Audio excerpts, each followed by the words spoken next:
Good morning, everybody. The sun has risen another day in Montenegro. This is the third day of the championship. Keep your focus and enjoy it. The ladies in the morning will clear the road for the gentlemen in the afternoon. Grazie. The third day of the 54th European Kendo Championships is over.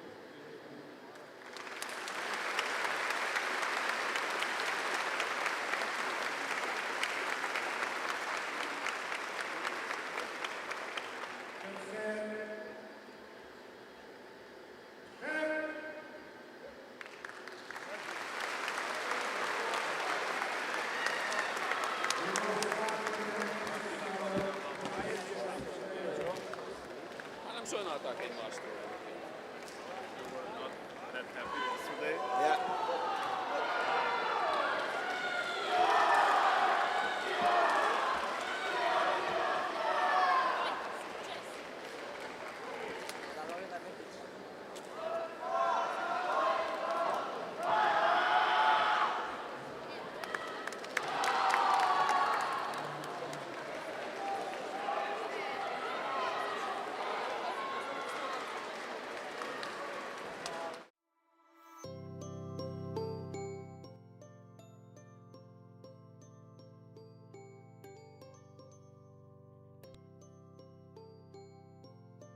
Yes.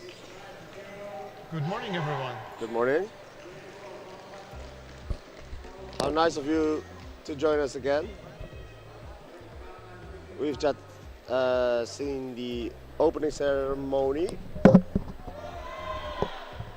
We have today ladies individual and male individual competition. Tell us, please, if you can hear us well and if everything is working fine for you in the chat. That would be much appreciated. Yeah. Yeah, ladies getting ready for the individual tournament. We have 8 pools today on Shiai-jo B, at least according to the plan. So from pool 10 till 17, you can observe on Shiai-jo B right together with us. And let's see how this goes. This is the third day, and I guess that we're also very, very much excited, as the players should be. Yeah. Everybody, of course, supporting their ladies. The teams, of course, consists of 3 categories. Well, age-wise anyway, and gender-wise. So it's going to be youth, ladies and men. And today is the job, or at least this morning, it's going to be the job for the men and the kids to support the ladies who represent their countries in this tournament. Well, despite it being the third day and people might be a little bit tired from the first 2 days of competition, the energy is still very, very much strong. You can feel the support, and the players definitely seem to be ready. Yeah. Yeah, I also feel like in the individual competition there's a little bit less of tactical considerations which you do have in the team Shiai. So you just get to focus on the one Shiai in front of you and go all out. If you lose, that's your problem. You don't really let down your team. So I always feel like in the individual competitions there's an extra layer of, going into the Shiai without too much worry, and people are really zoning in on showing their best kendo. Whereas in the team Shiai you might be a little bit defensive if you're ahead or something. So it's always a firework day, the individual day. I think that now we'll see people going all in, even though compared to yesterday, as you said, probably strategy could have contained them a little bit, somewhat. But today it's definitely, if I can say in that sense, like every man or woman for themselves. So it's just all out, total war. So many interesting and many different Shiai to be expected today, definitely. Yeah. And yeah, there's gonna be teams that did well in the team championships. And yeah, well, if your team did well, you've beaten a lot of competitors throughout the team championships. You're gonna be standing here with good momentum. You're gonna be confident. Let's say you're one of the champions in the team championships. You're gonna have you're gonna be having good momentum here. The guys from our Kendo live stream supporting us, providing the delicious coffee from the very morning. So there we have it. Cheers. Cheers. Yes. It's not Irish, we guarantee you. Of course, there's no way to know this. You just have to trust us. Yeah, the cups are not transparent, so Yeah. it's just only a matter of trust. Yeah, just trust us. It's not Irish. It's just basic coffee. Yeah, we're already thankful for that. Yeah. And guys, seems like Shimpan and players are already prepared. They're going into Shiai-jo, so we'll most probably see you somewhat later, and we'll switch to the screen. Take care and enjoy the fights. Have fun, guys. And I just imagine everybody sitting at home, you know, in front of their computer or phone, or comfortably sitting there drinking their coffee. It's probably good weather where you're sitting. Across Europe, it's generally good weather at the Is moment. there I really a better would way think. to start your Sunday morning with coffee and kendo? No, there's not.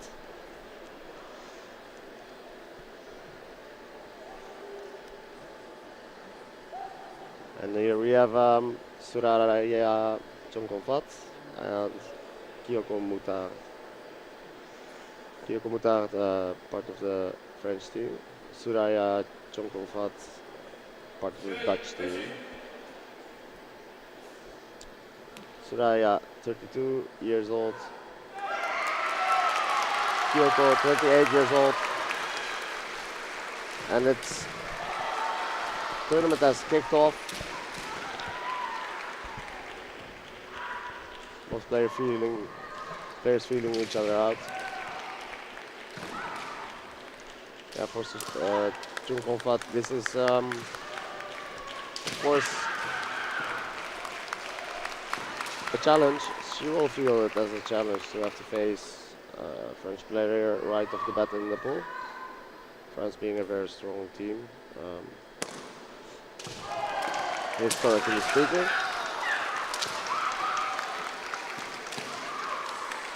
But she will of course do her best. And that having to do the first Shiai is also another thing. Like if you here we see Ekote being awarded. Very nice Kote each point. And Mutard takes the lead 1-0 so far.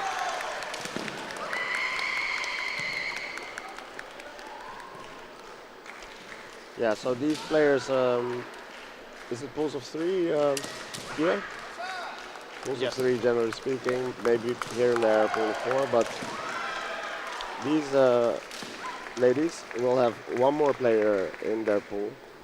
And that player is, of course, observing very closely how these ladies are playing. It must be around the Shiai-jo somewhere.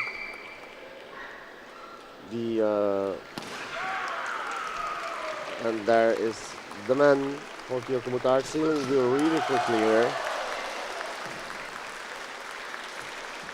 First fight in pool 10 has finished. Seems like Kyoko stays and another opponent is already on the way. Alice Powell from Norway. Yeah, and for Powell, Powell is absent apparently, so this is going to be essential, and Kyoko wins by default. So that means that both Kyoko Mutard and Shiai-jo X, but will advance to the. Unfortunately, Only there's one. only one. Only one goes out of the pool. Only one goes out of the pool. It's 2, yes. Yeah, but Ah, on yeah. Shiai-jo B, we only have one pool, pool number 16, with 4 players. So 2 out of 4 will go further into the competition, and the rest, unfortunately, it's only 1. Okay. Well, that's very unfortunate for Shiai-jo X, but she will she will win this by default by Powell being absent, but since Mutard has beaten her, she will be out of this tournament right away, and that's how the cookie crumbles sometimes. Nothing you can do about it once it's done. By the way, Pablo, we have Pablo here with us, and thank you very much for the support in the comments. There are only 2 pools with 4 players. Yep. Most of the pools are 3 players. All right. Very well. Then we continue with the next pool. Monika Stahovich from Poland and Angela Atanosovska from North Macedonia. Yeah, and Monika has been steady value for the Polish ladies team for quite a while. If I'm not mistaken, I've seen her around a lot on this. Oh, beautiful What island. a man. Yeah. That's a strong start for a Polish player here. So can Atanosovska turn it around here? Am I being called for?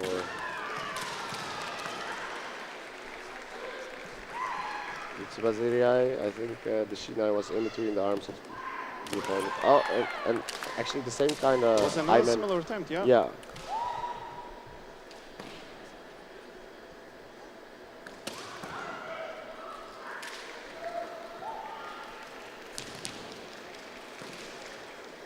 Atanosovska, 7 years in Kendo.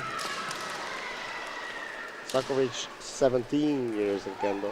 So Stahovich has 10 years when it comes to experience duration.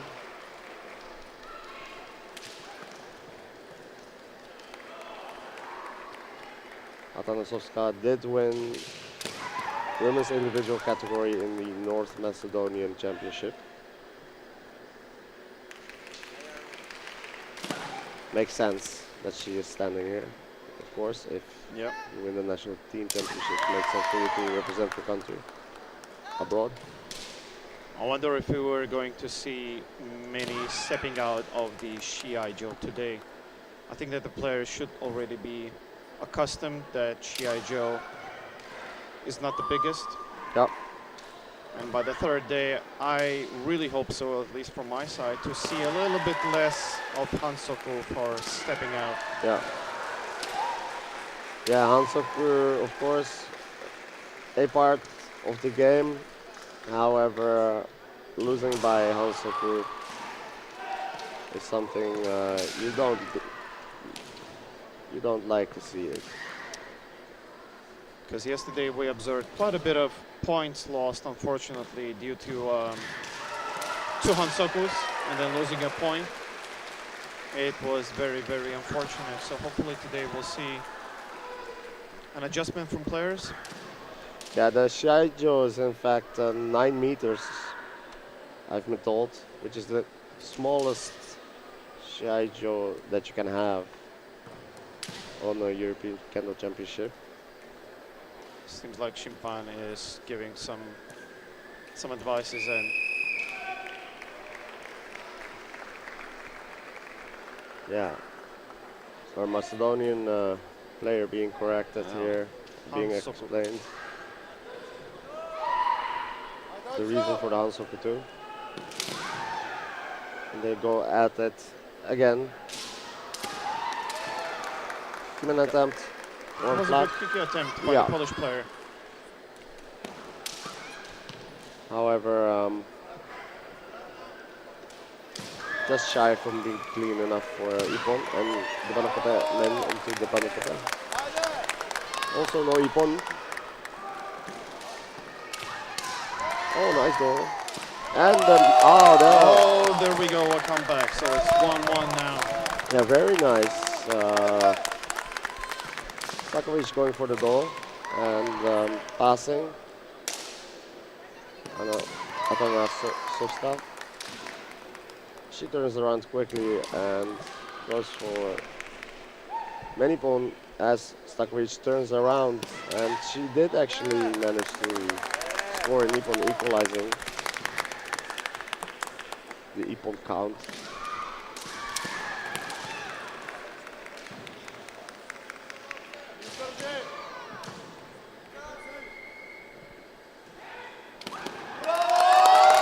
Wow! Another many points for Atanosovska.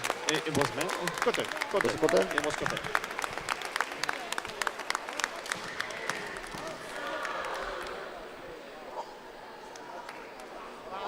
In any case, that's impressive because you would, from the statistics that we have here in front of us in the screen, Atanosovska is a little bit less experienced, at least in the amount of years and the amount of participations in international tournaments.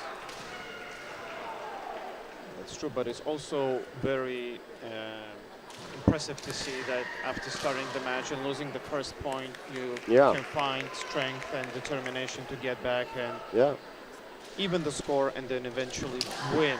Yes. So on we go.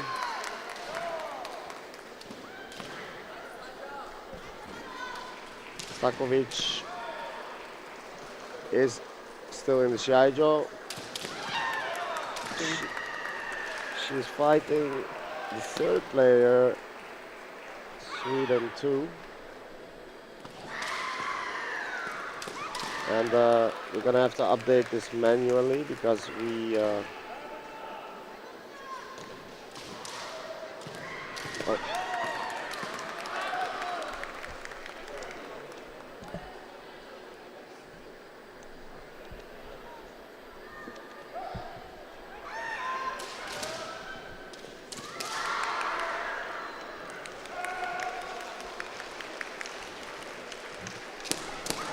Josephine Rosenet.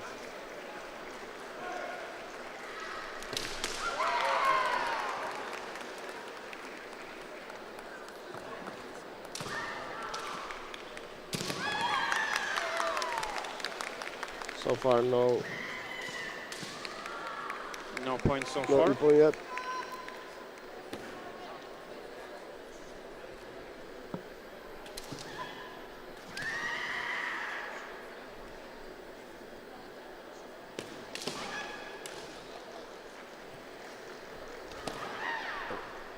Oh, excuse us.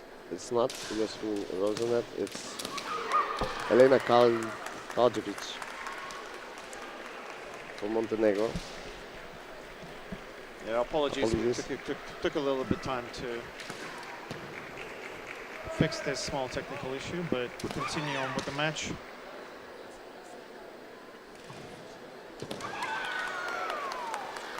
Yeah, Monika Stahovich really looking to secure a spot, of course, but in a sense, it's out of her hands. If she loses this, well, she's out. Even if she wins 2-0. And the North Macedonian player loses to Montenegro. Yeah. Then there is a chance to at least try to get out of the pool. Yeah. So, excuse us, really our apologies, but this is Slađana Vinich for the Montenegrin side in the Shiai.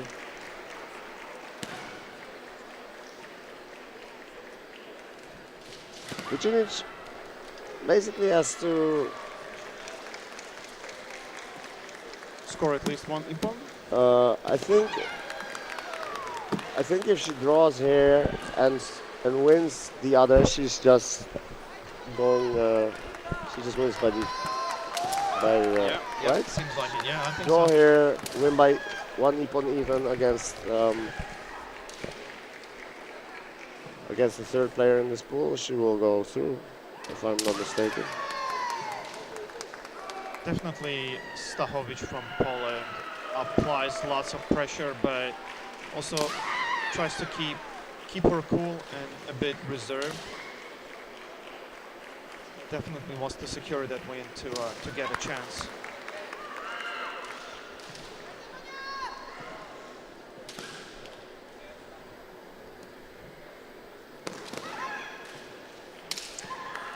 Oh, that was a dangerous moment, you know. I think that all of us had a moment where Shiai gets stuck somewhere. Yeah. Whether it be asleep, somewhere inconvenient, and then another player just takes the strike, does the sunshine, and you lose a point. Yeah. Yeah, so Shimpa, you want to stop the shot right away Yes. in this case. Stahovich really wanted to. Oh, the beautiful Kaishdo attempt to Monika's man attempt, and this will end in a draw. Shiwake, so I don't think there's a way for Stahovich to Advance. advance anymore. No, she is not able to score ippon, so she loses to Atanosovska in any case, and it's gonna be between these two ladies. Now it all depends. If Vucinic wins this fight,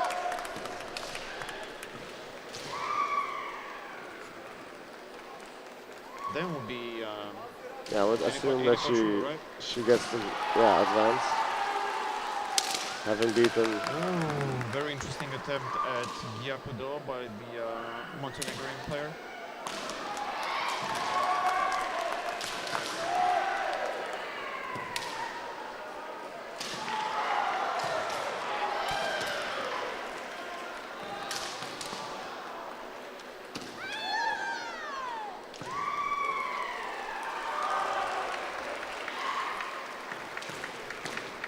Yeah, the Polish representatives must be disappointed that Stahovich is already out. It's hard though, having to fight the first fight. You know, these tournaments, they take a lot of energy. So you're not guaranteed to be in your most optimal state if you have to open the action. But these ladies duking it out to determine who will advance. That was a very interesting Gyakudo exchange from both players. Yeah.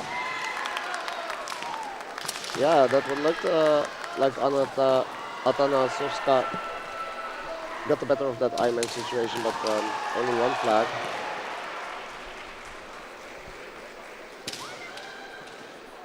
Well, it seems like Vucinic started to push and apply pressure more and more, and Wow. yeah, there we have it. There's the result. Yeah, very nice. Now, as long as she secures the second ippon, she will have a chance for an additional match, right? Yeah. With Atanosovska to.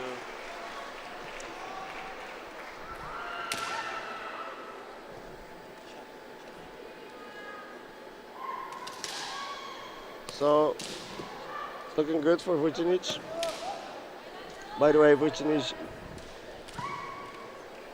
used to be representative for the Serbian team. Yep, that's right. Yes. And We also have important information from Pablo here, of Deer Valley Pablo, that regulation time is as follows. It's 4 minutes per pools and 5 minutes for the elimination rounds, including semifinals and finals. Thank you very much, Pablo, for that information. yeah, and it does feel a bit shorter compared to yesterday, the end of yesterday, where we had 5 minutes matches. Oh, yeah.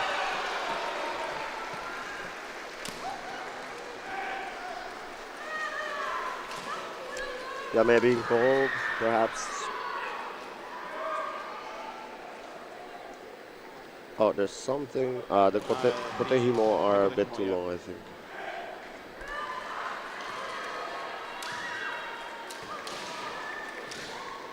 It's very unfortunate because this potentially could affect the concentration. Yeah. Well, These yeah. small details really do. But luckily it was quickly fixed, so the Shiai can continue on. Yeah, any interruption can also interrupt the flow of the Shiai.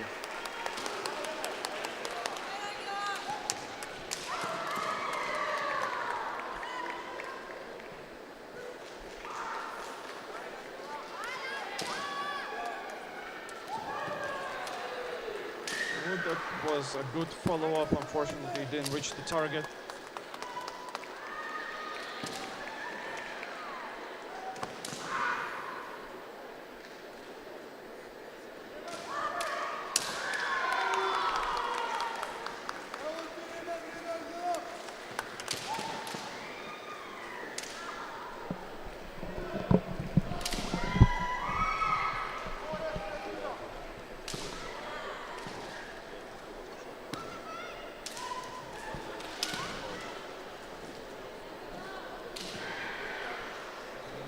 Well, it sure feels like the time is soon to run out. And exactly.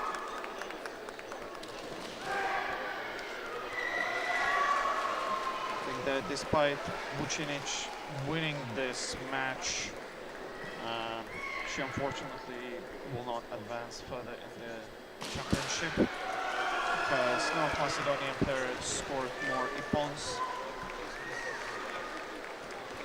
Next one up, we have Austrian player Emma Boys and Greek player Maria Paliolo. Hopefully we're not again butchering the surnames, so apologies in advance for that.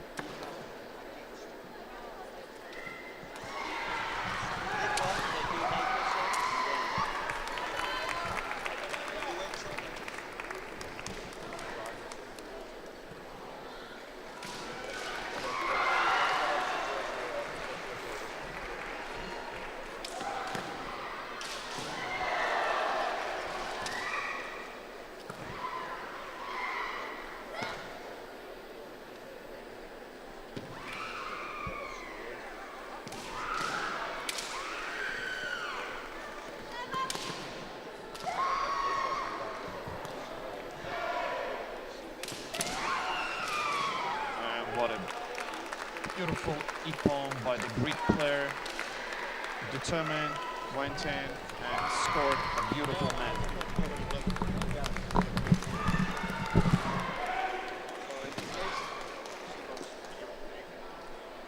We already have 1-0 for the Greek player.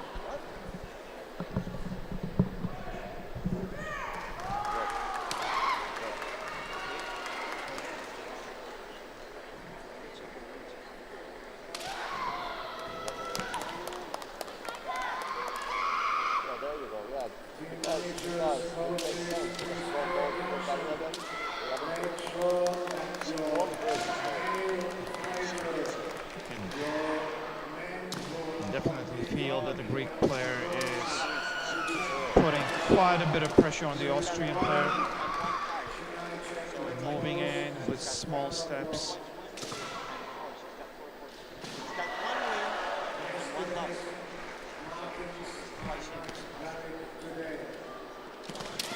So looking for the opening and trying to apply Ujiwaza.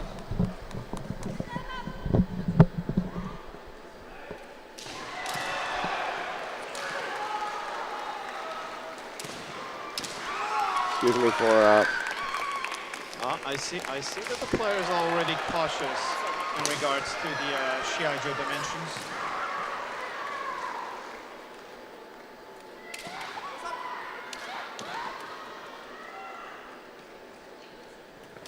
excuse me for my absence. I was just checking a little technical detail.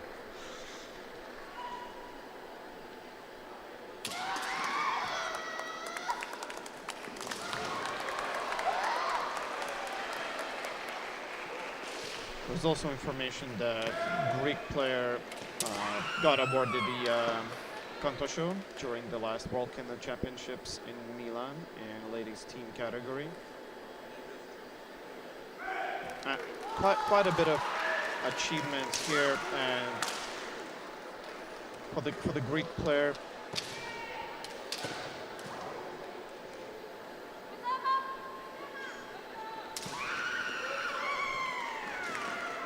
Yeah.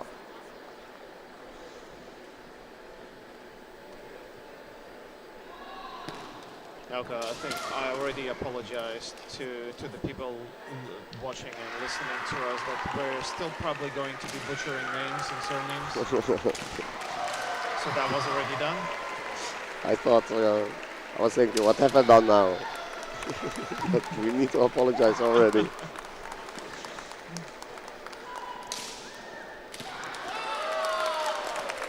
That was a good man attempt by the Austrian player.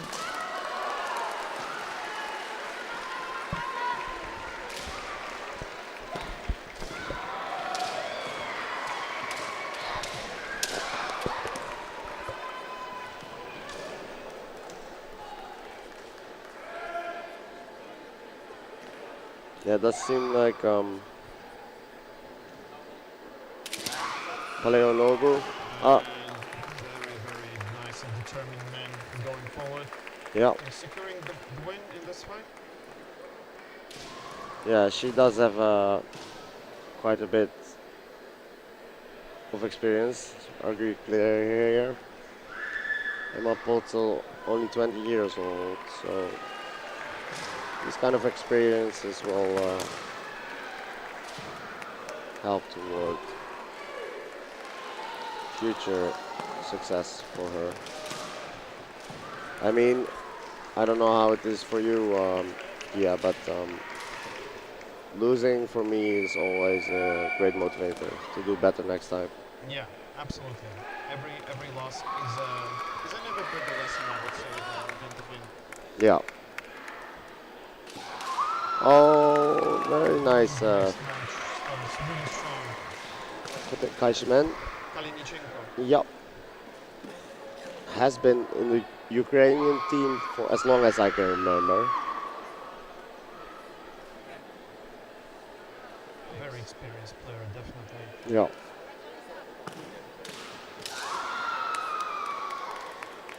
Door and men attempt being exchanged. Very interestingly timed match. So she went in with a small pause to get the reaction and then continue the interaction. Mm-hmm.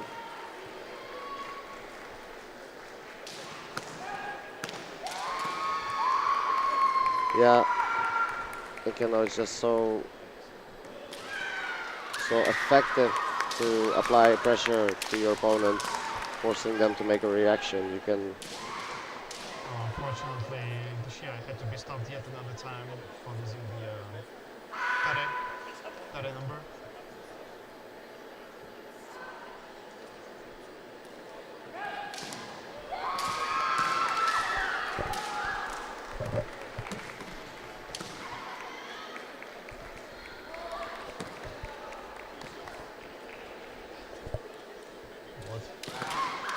Feels like Kalinichenko is definitely looking to secure her place and moving forward in the championship, but now she looks like a little bit more tactical.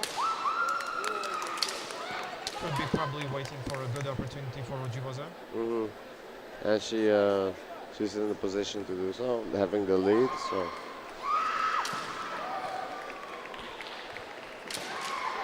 Yeah, she's looking for those Menkaichman, Kotekaichman type of situations.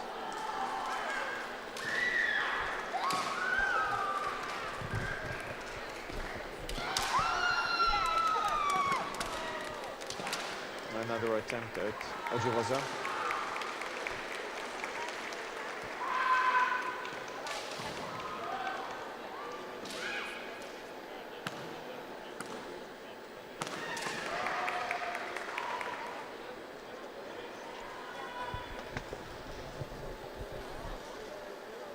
Okay, you probably noticed that Ukrainian player is, at least most of the time, trying to do this thing that probably all kendo players are taught for the Shiai, that just to keep the left foot on the cross in the middle, and this is the most secure place that you want to be.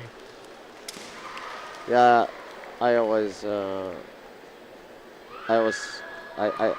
I think we mean the same thing, but I always try to focus on having my back towards the cross. So if your back is facing the cross, means you are in between the cross and your opponent. So yeah, that's a good place to be. Yeah.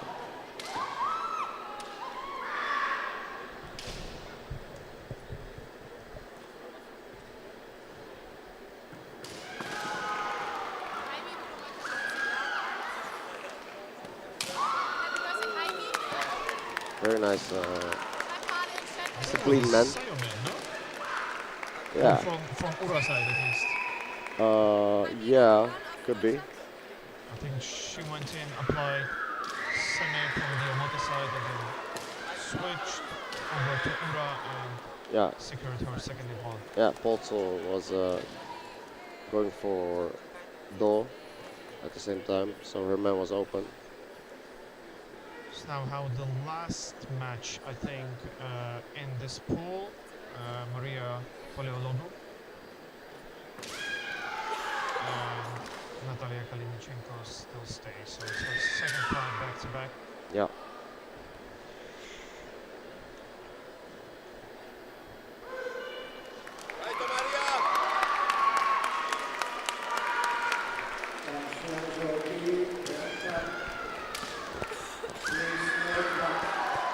We're also occasionally checking with the binoculars just in case we've missed something. So there is double and triple layer of checks all over the place.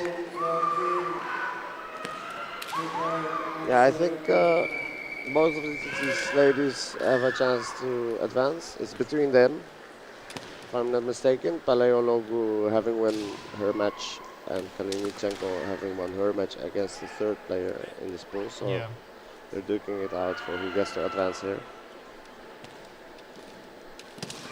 So they both won against the Austrian player.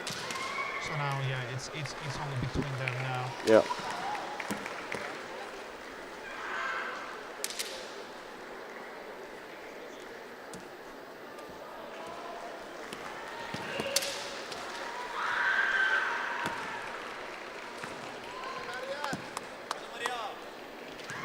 Both players are Yondan.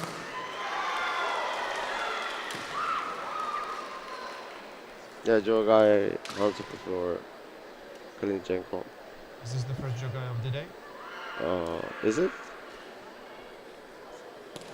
I believe you. Could be. You've never lied to me before, so Yeah. I have no reason to suspect this is not true.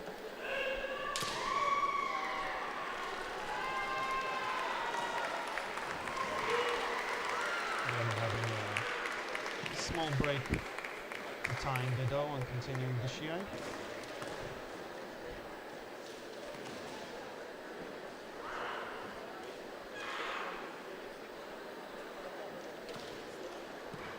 So the way the scoring works and the ranking works in pool, it's quite complicated. But Pablo was kind enough to explain it in chat.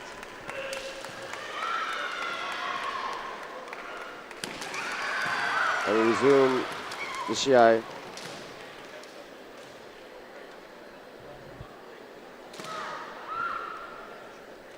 Did Paleologu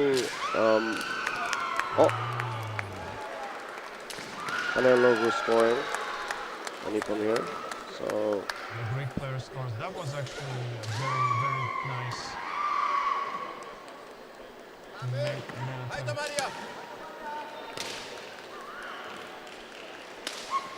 Kalinichenko really needs to take it back here. If she doesn't, she's probably out. leaving the way open for the Greek Well, player yeah. to Now advance. Now it's pressure on Kalinichenko, right, to even out the score. Yeah. So likely to see her being a bit more aggressive and pressuring more, increasing the amount of techniques that she performs. No attempt, not enough. Trying to separate quickly. Go at it again, man attempt. That was another dangerous man. Kalinichenko went in so confidently, but clearly the Greek player was already prepared. Yeah. Yeah, and as the clock ticks, likelihood of the Greek player advancing increases.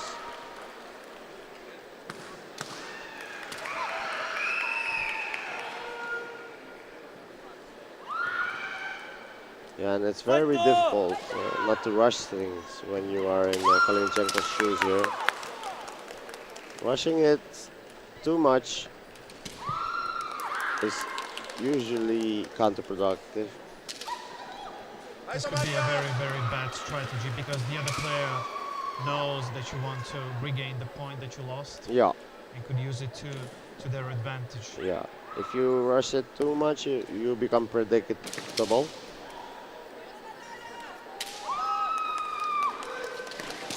So need to take care of that. Yeah, there it is.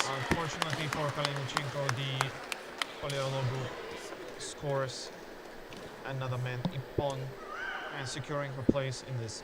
Yeah, very very nice Shiai to start off the day with so far. So far we see very, very nice matches, Yeah. that's true. Looks like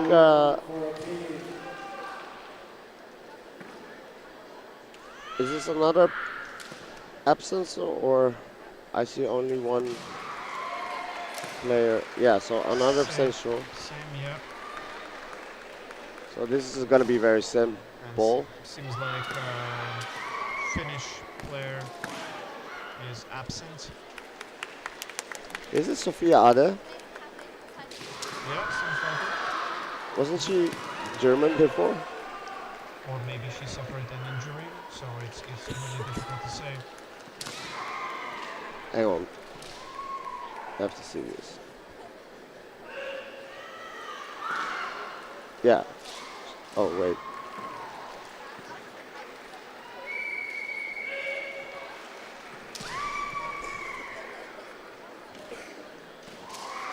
I feel like she won. Didn't she win a individually championship, ladies?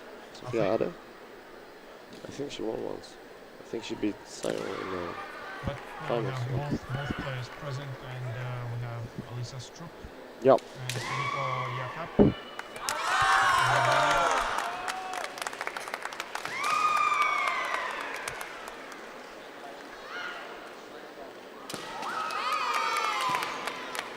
That was a good follow-up with the man after Shiai-jo by the Romanian player.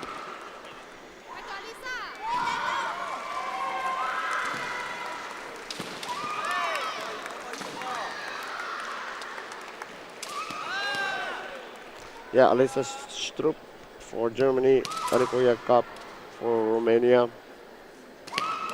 Very active, very sharp movements. Also, both are young dancers. You can clearly see the high-level kendo and the clean kendo so far.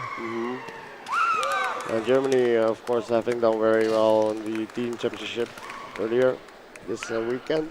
So Alisa Stroop has some momentum going for her, having won quite a few Shiai already on this stage, likely.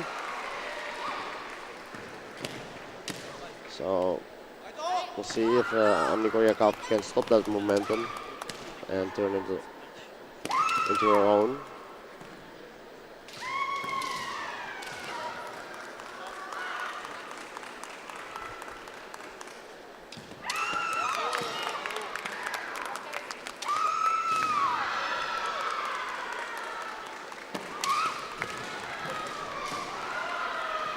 Well, it seems like Alisa is using every chance and every opening just to land the Yeah. cut.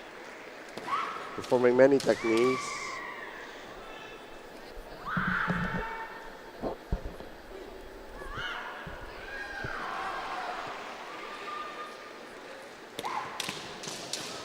nice Koteniki man. By the Romanian player, right? Yeah, Yeah. attempt there.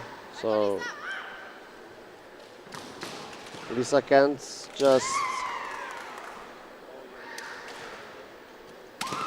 perform techniques on a whim. The opportunity has to be there. Jakob proving to have Ojiwaza and can lead to dangerous situations, but Alisa, Secures the first tip on. yeah.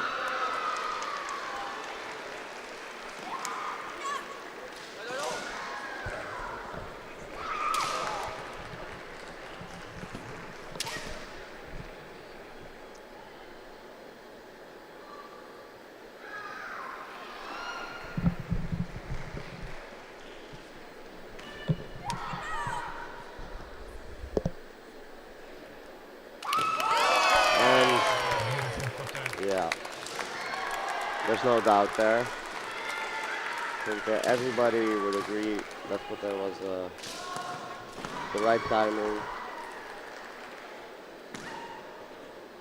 Clearly provoked the pressure the Romanian player to lift her hands up and then to expose the kote. That was used very, very nicely. So moving further, we have a new pool starting. Yeah, this was on Ogle, Rosie, and Laura Palau Nadal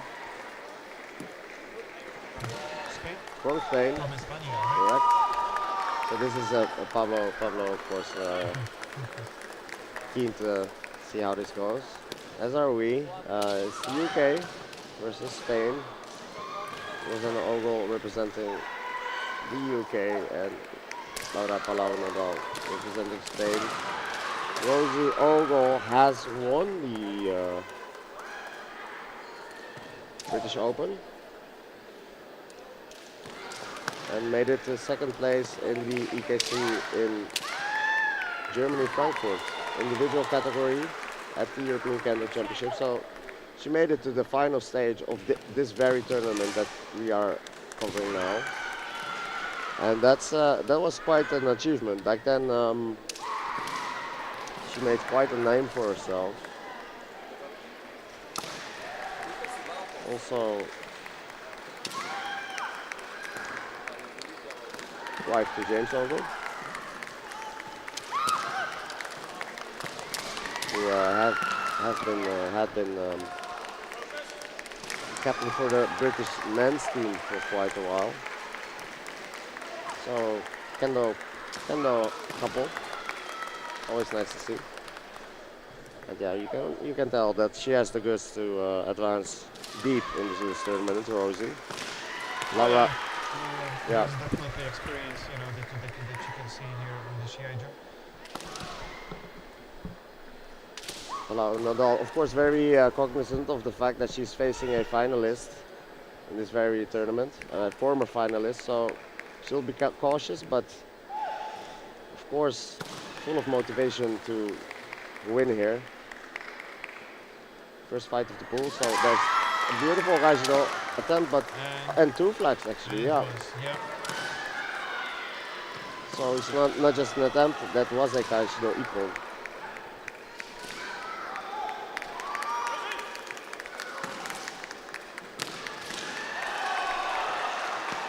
Yeah, I think Palau Nadal, she really has to equalize it. Rosie is likely to win the second one as well, depending on the skill level of her next opponent. But she could win easily her next fight. She is skilled, so Palau Nadal doesn't want the situation where she just lays open the way forward for Rosie. So she would like to equalize, ideally win, of course, but yet again, this was again. Ooh, another attempt at Gaijino by Ogle.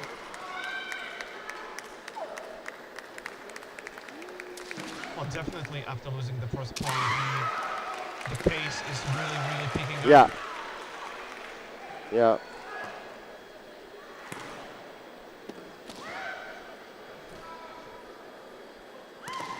This is kind of the situation Kalinichenko was in earlier versus Leo Oglu. Yeah.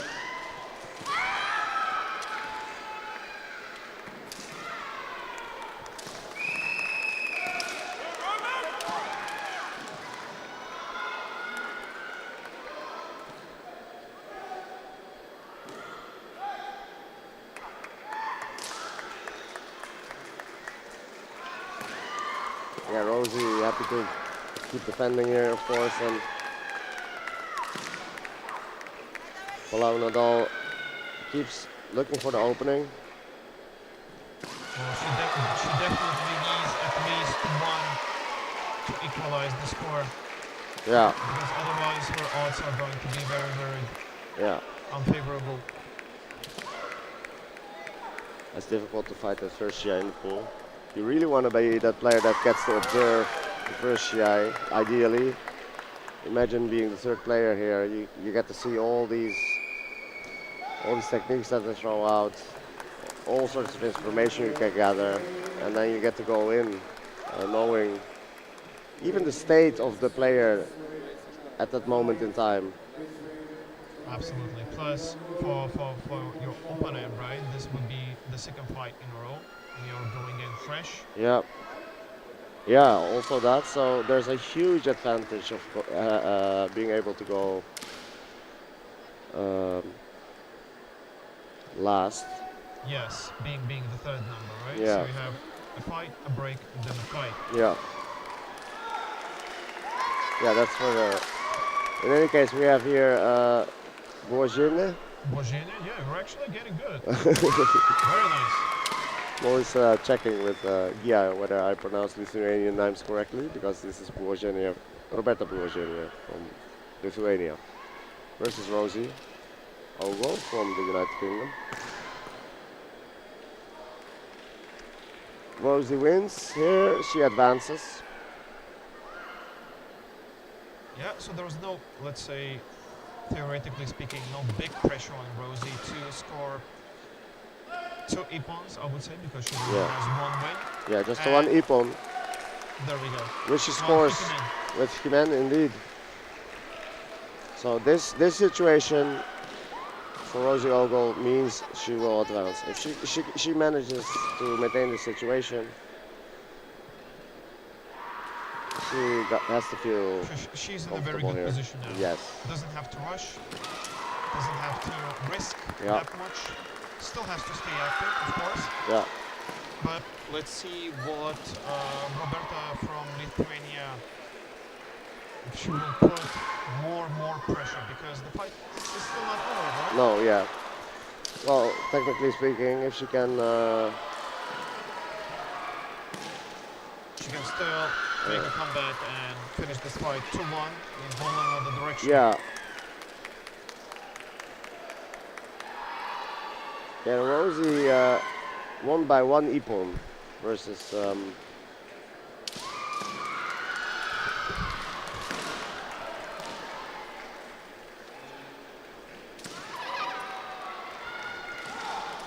What are you seeing out there? Spanish player. So, That so was very close. dangerous, yes. Yeah. That would have been it. Rosie scores another ippon. She is guaranteed to go through. Right now, it's favorable for her, but if she loses 2-0 here,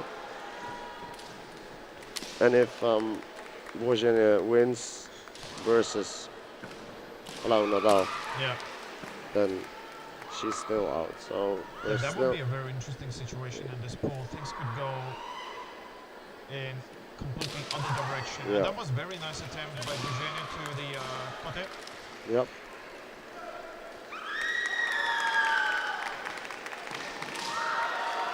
Yeah, she must realize that this situation is unfavorable for her. She needs to take 2 ippon here to have the biggest chance of advancing herself.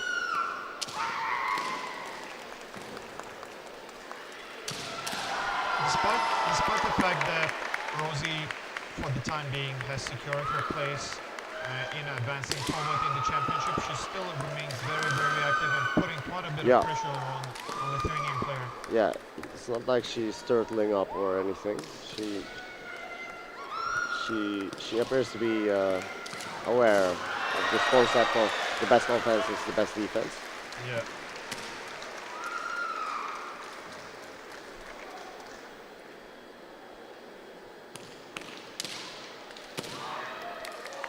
Timing-wise, that was a very nice man attempt for Bulgaria, but I think it was a little bit shallow.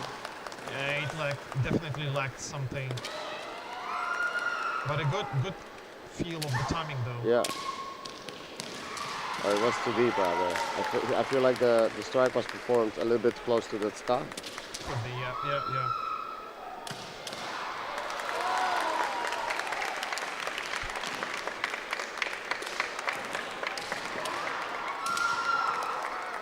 That was a dangerous Gyakudo attempt by a Lithuanian player.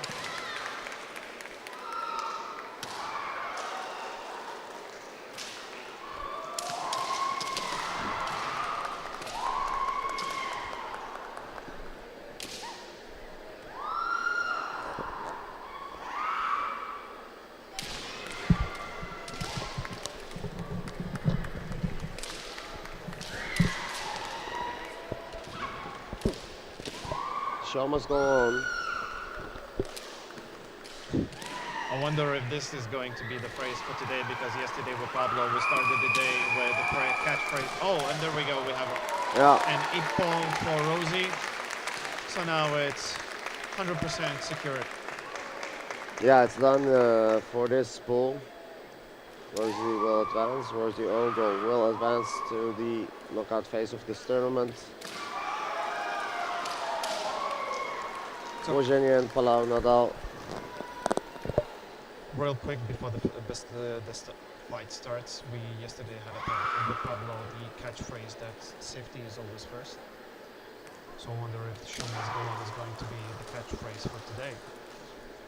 Hang on. Have I? Yeah, there we go, Palau Nadal. So Boženia, Palau Nadal here. I'm gonna be duking it out.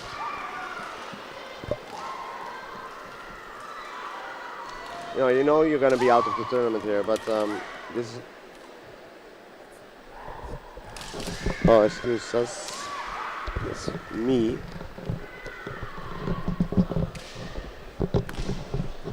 I hope this is better.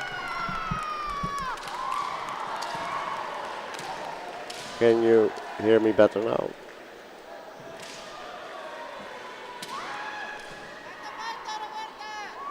People in the comments and watching, please tell us or write in the comments if you can hear us well. In any case, these two ladies are still fighting in this tournament. However, they both know that they are out. And knowing you're gonna be fighting your last Shiai will cause you to be able to expend all your energy. So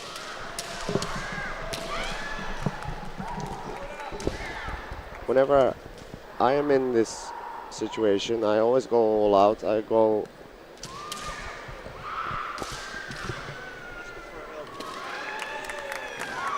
Thank you. Pablo always has our back, so we're trying to solve the issue. But now on Shiai-jo B, oh, what a nice Nuki main attempt. Not the attempt. Ippon.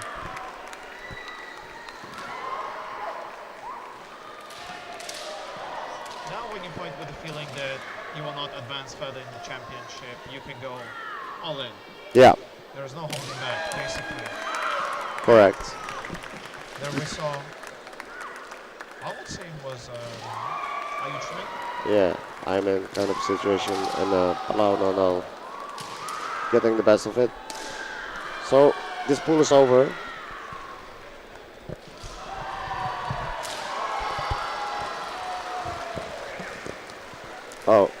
thought it was me. The guys from my club are commenting in Lithuanian. I don't know what they're saying, but they cannot hear me very well because the mic probably is a little bit lower down from the mouth. Okay. So, yeah. As Joe Rogan says, put a sucker up right to your face.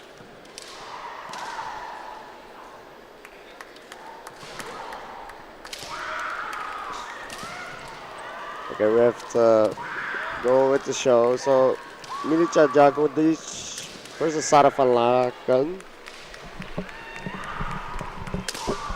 Safan Lakan representing Belgium, Jagodic representing Serbia. Yeah, Safan Lakan back in this tournament since a little bit of hiatus. She was actually on our commentator team last year, so I had the honor of casting Belgian and Dutch fights with her in our mother tongue. He meant for Sara perhaps? No, just shy of, but did get one flag. You see a very big Belgian delegation supporting Sara here in this Shiai-jo and this fight. Of course, the Belgian men having done very well yesterday, so Sara will feel like as a nation they will have at least something to offer here. Jagodic looking to stop that momentum. Nice Katsugi man for Sara. Yeah, this man felt like the Sara was flying just for a second. Yeah. Very beautiful. Really flying, like inert in the air for just a moment. Yeah. Yeah, it's always nice to see this kind of Dobikomi type situation where the player performing the technique appears to be in the air. Kote attempt by Jagodic. Well, both players seem very, very active, and just looking for the right moment. Yeah. This first shot very important, of course, because you know you really don't want to end up having Ippon scored on you in this phase of the pool in the first Shiai, because it's going to be so rough.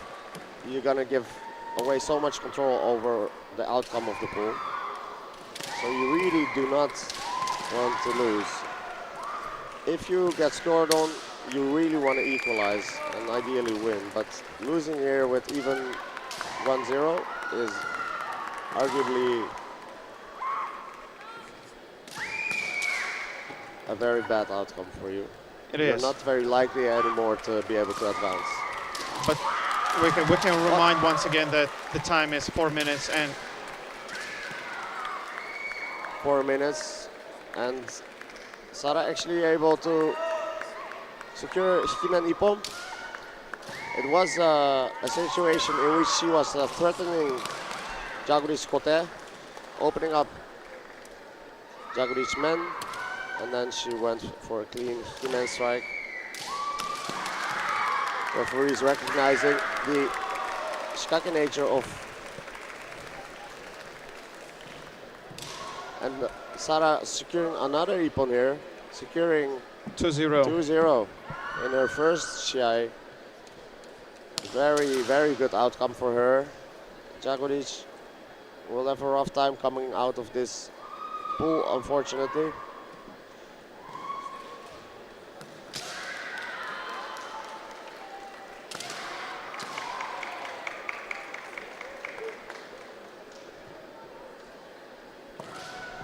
Following up, we have Biranda Kumiatti from Turkey.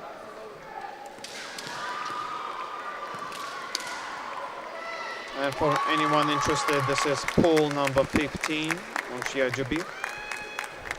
Yeah, and Sara, of course, going to be looking to secure her advancement here.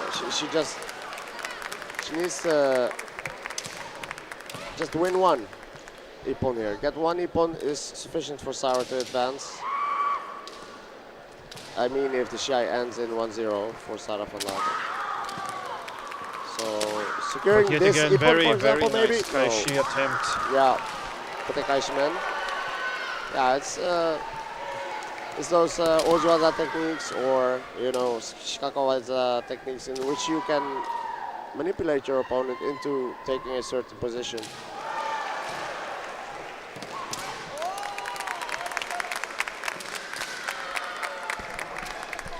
Those situations are valued highly by the referees, generally speaking. So, Potekaishi-men being Ojiwaza, very effective to get ippon with if you're good at it. We see that quite often during EKC, right? Potekaishi-men, yes. Yeah. For the past 2 days, this was one of the most popular techniques, I would even say. Yeah. I've seen them very, very often. I mean, if it lands, it's a very, very high chance that it will be ippon. You don't even need to have fumikomi, I think. If you just land it without fumikomi, yeah. Yes. Well, yes. Menkai Shido, Potekaishi-men, you don't need the fumikomi even for it. That's how highly it's valued. Usually the fumikomi adds a little bit of impact, the noise, the, you know. Ooh, what a nice space management by Sara here. Yeah, very aware where the edge of the Shiai-jo is. Moving away from it straight away.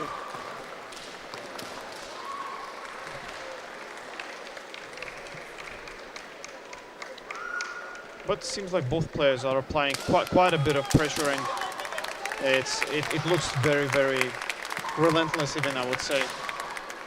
Yeah.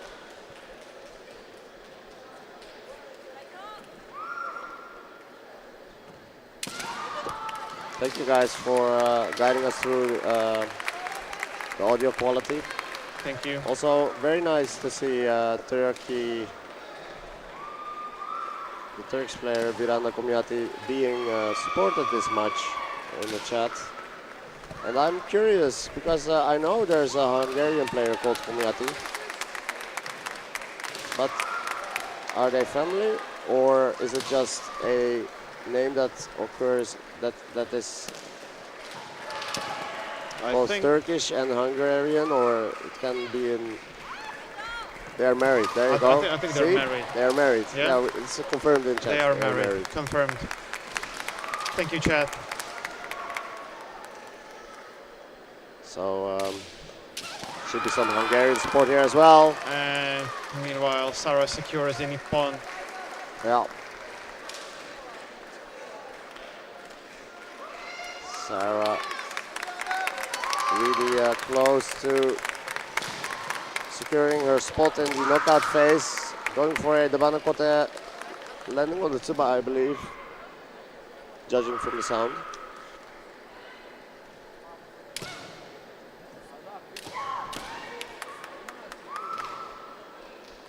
Well, now the pressure is quite a bit on Kumiatti.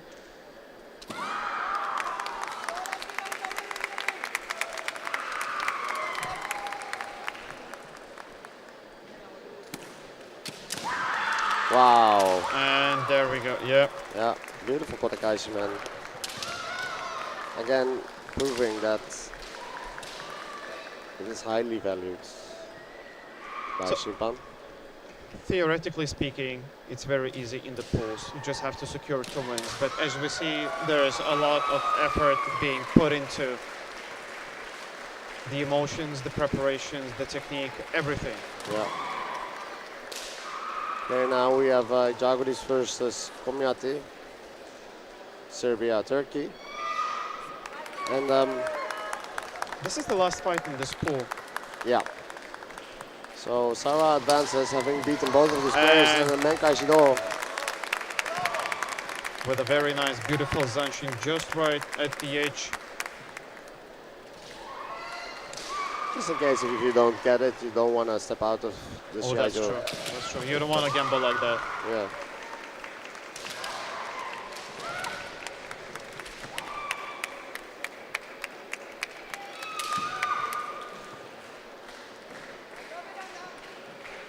Yeah, these ladies know they are out.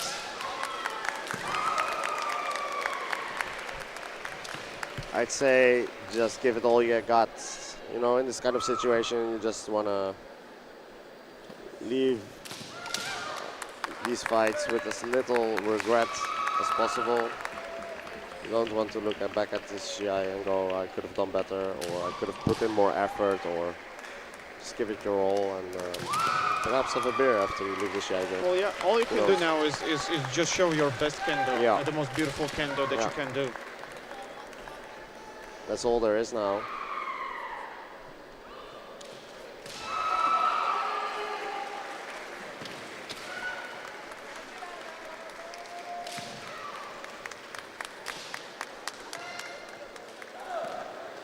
Yamea being called.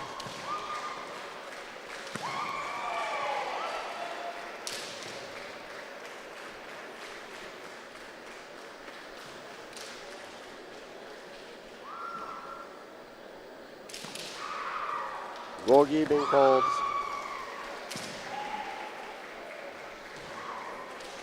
We'll see if this results in a Hansoku. At least Jagodic receiving some kind of correction. I wonder if there's going to be a Hansoko. Oh yeah. Yeah, Hansoku for Jagodic. But she was explained what was the issue. She seemed to understand, so. But it's very good that there is an explanation and then, you know, you receive a Hansoko. In that way you can adjust, learn and understand. Yeah, nobody likes to be told that they're wrong and then have no answer as to why. Oh yeah. Yeah, and then it just left in the unknown. Yeah.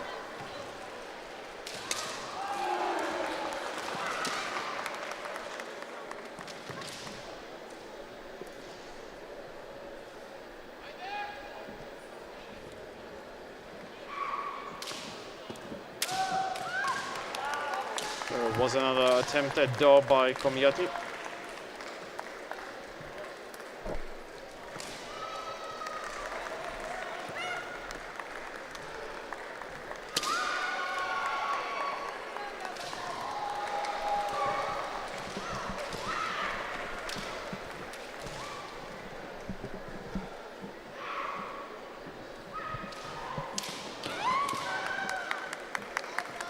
Oh, that was a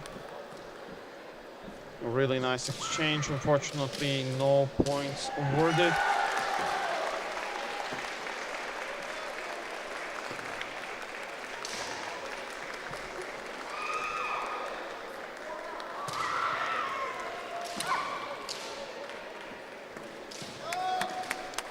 Yeah. Only one thing left to do, just fight your heart out. Look forward to the sayonara party.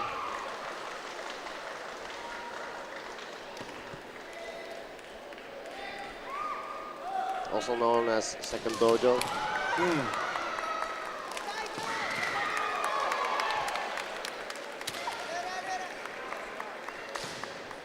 That was a very subtle man followed up by Taetari. Yeah. It was subtle enough for the Shimpanats to go yame. If it's obvious that you're gonna push your opponent out for Hansoku, then you know, Shimpa will stop the fight. Oh yeah. In this case, it was subtle enough for them not to do so. I think it was well within the limits. Yeah. Kumiatti was also not that close. I mean, she got pushed out, but she was far enough from the edge of the Shiai-jo that she could still have maneuvered her way. Yeah, but you know the situations sometimes are, you know, the tension is high and that you can see deliberately the pushing part. Yes. So that's why, it has to be either stopped or Hansoku. And we finish with 1-0 with a do for Kumiatti. Unfortunately, none of the players will advance forward.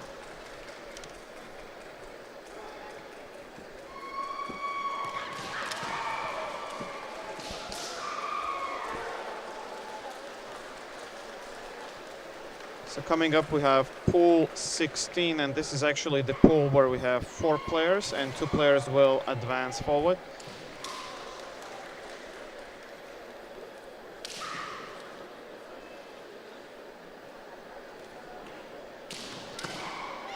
All right, guys. How are you guys doing this morning? Everybody comfortable sitting in front of their streaming device of choice? Enjoying the sun perhaps on the balcony or on the couch? We will be streaming all day today. We have Orla O'Neill for Ireland and Dita Vafrova yeah. for the Czech Republic. I always glance at Gia when I have to pronounce such a name, but I got this approval again this time. Both ladies in their 30s. And their years in Kendo, over 10 years in Kendo. The amount of participations in EKC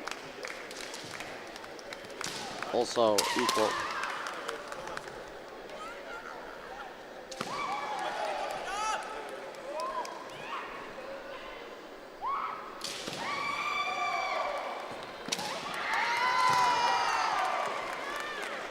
Looks like a good matchup, skill-wise. Yeah, I think it looks very good so far.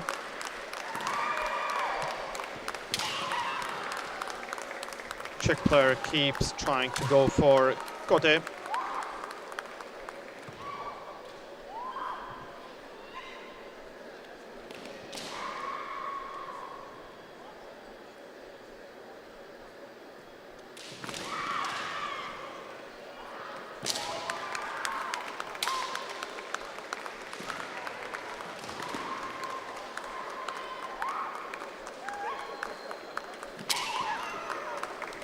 Vafrova really seems to be eager. Yeah, both players are trying to find an opening and use it to score a point, but so far no ippons have been scored.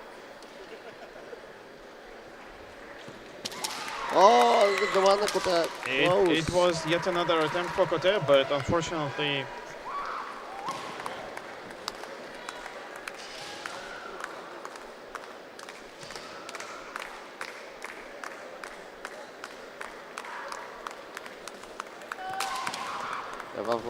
Did you notice, by the way, that for a brief moment, for the last maybe 15 seconds, the fight sort of was more not that active, but both players focused more on their semi. Yeah, it does seem Vafrova a little bit more. There you sort of see it that she's taking a little bit more initiative than O'Neill. Really pressuring O'Neill here, and O'Neill seems to be a bit more patient. So. And what a nice change. Yeah. Pressure to men and continuing with men. It's probably the opponent expected that she would go yet another time for Kote. Yeah, and then what you just described, I think that was true. I think Vafrova was just briefly looking for an angle in, because O'Neill very patient and happy to look for opportunities while being patient. So it was not quite clear how. Maybe not so clear for Vafrova how to advance, but she found a way to gain the lead.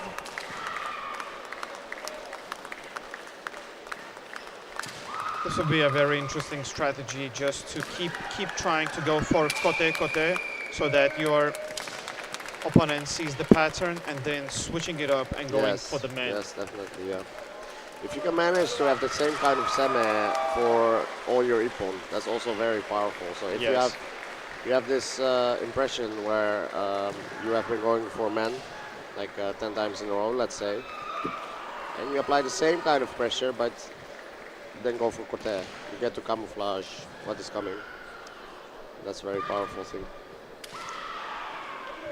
Fighto! Cohen from the wrong foot. Now we have Lubakon from Israel versus Ola O'Neill. O'Neill really needs to at least not lose here, but That was a very nice and Yeah. quick attempt at Kaishido, and it was successful. Very good start of the Shiai.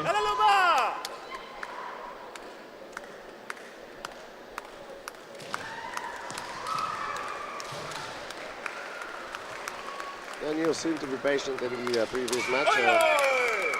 However, here going for the men straight away, perhaps a little bit, A bit miscalculated. yeah. And of course, she wants to at least win this one in order to still have a chance to advance. So it's understandable to be eager to strike.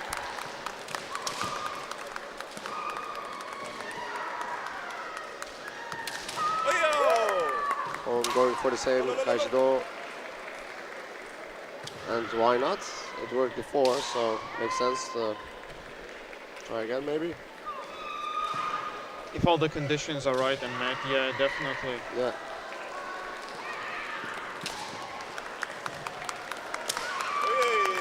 That was very, very nicely timed. Kikido. So this situation means that O'Neill is out for sure. And this is gonna be between O'Neill, Cohen and Well, yeah, O'Neill already lost 2 matches, right? oh, Because this is a. Well, I have to check, oh, hang on. Cohen but now just to needs- be precise. yeah, excuses. I think the screen overlay is This is the correct. pool where we have 4 people. And Oh, 2 this is go a out. pool 4. Okay, Yes. I see, that's why. So this is gonna be entirely different from the previous pools then. 2 players get to advance. That means that O'Neill still gets to fight 1 Shiai. There's 1 more, yes. Yeah. This also means that, yeah, so there's a 4th player in this pool, Joanna Ambrosio, who is fighting Cohen now. Cohen in a good position, having won her Shiai 2-0 previously. Ambrosio, her first fight in this pool, and yeah, she will be looking to beat Cohen here, of course. Let's see how this goes. The tally will be a little bit more complicated, as there's 4 people in this Shiai, and very active Shiai so far. Quite active, but the Shimpan stopped it for a Gogi.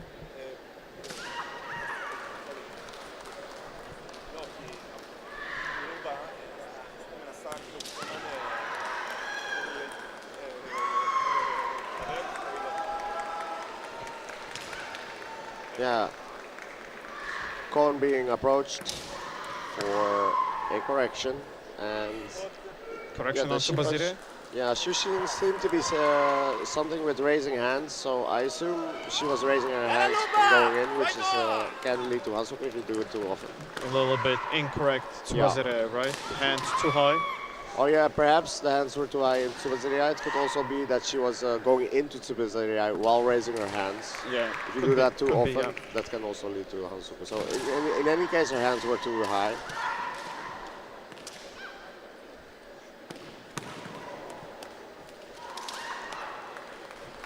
Ambrosio changing her shinai.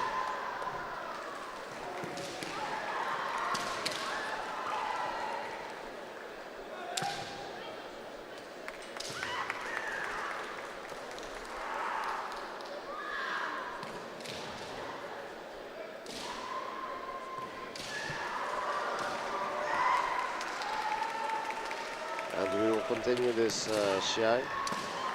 So what is the tally now?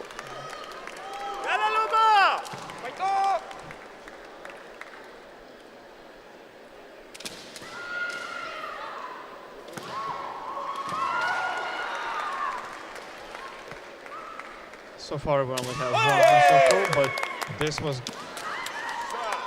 yet another attempt at Kaishido by the Israeli player.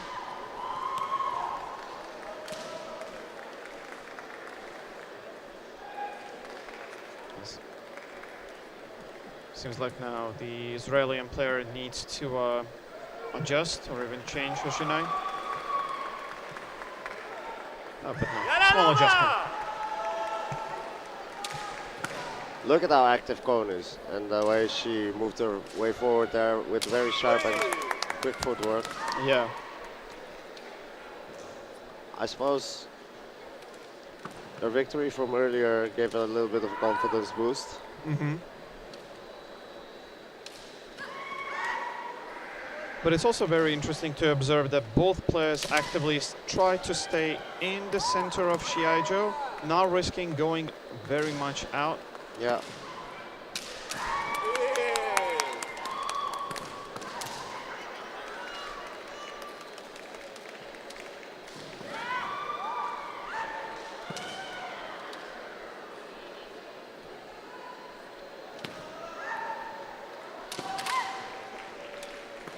Yeah, Cohen trying to draw out the men's strike in order to perform a Kaishido technique, but it was read in time by Ambrosio. It seems like Ambrosio from Portugal is looking for her own opening and the moment to strike.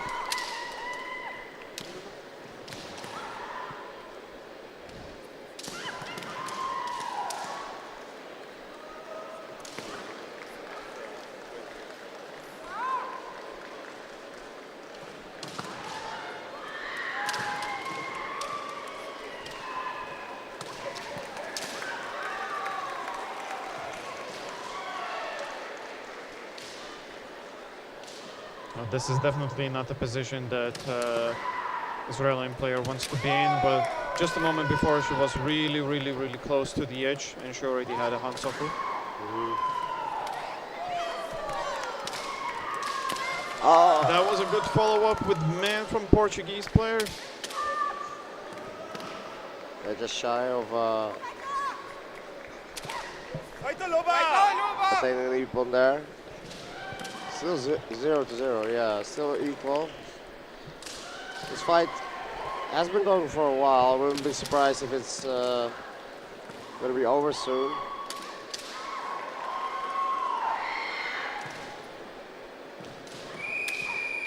Yeah. So this group continues. We still have more Shiai.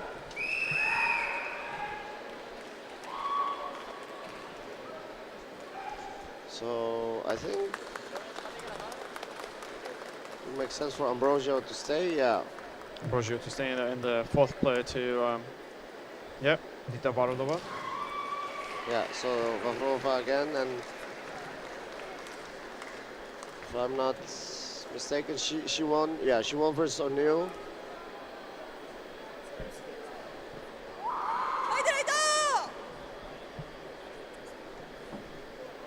Yeah, very sharp, nice movements out of the gate from both players.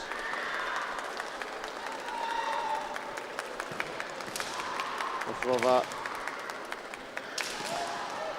trying to get another win here. That's a nice spot for her to be in, perhaps. You know, she did fight the first fight of this pool, but from there on, she was able to observe all the players. Yeah. So, and especially Cohen just, I mean, Ambrosio just coming out of her fight, so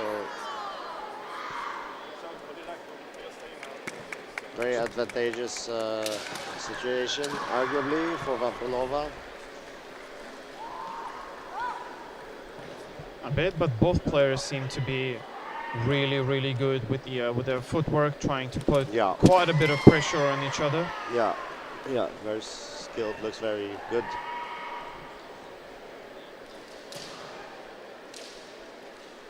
And as you see,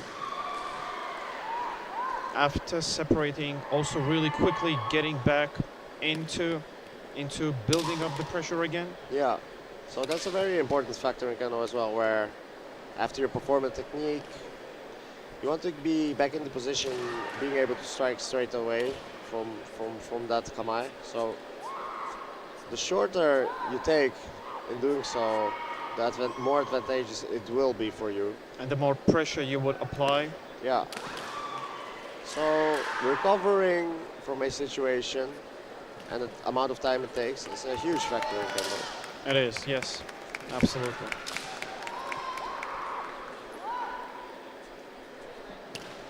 So now we see Ambrosio really close to the edge of Shiai-jo, and Varlova definitely sees that and was applying also quite a bit of pressure. It was a very close one now.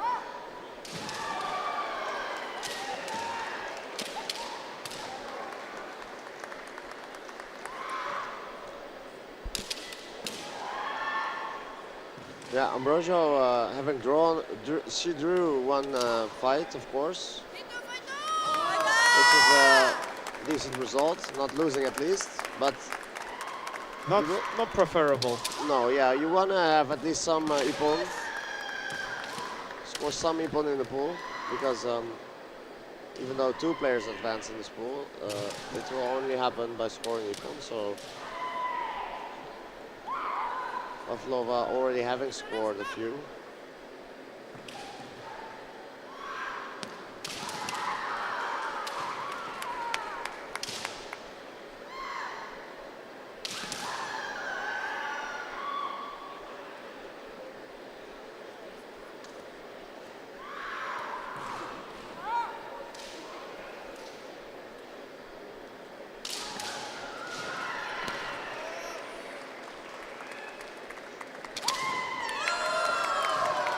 Men? Yeah. That was... Close. It was close. It was close. Oh, Kote? No, wait, was it men? Oh, this was a mixed decision, but yeah, and men goes for Czech player. Yeah, I felt like it was men. Even though there was a very nice Kote also attempt in this, but Varlova takes the lead now, and Ambrosio really starts to feel the pressure because she's losing now in this, and she had a draw in before. Yeah.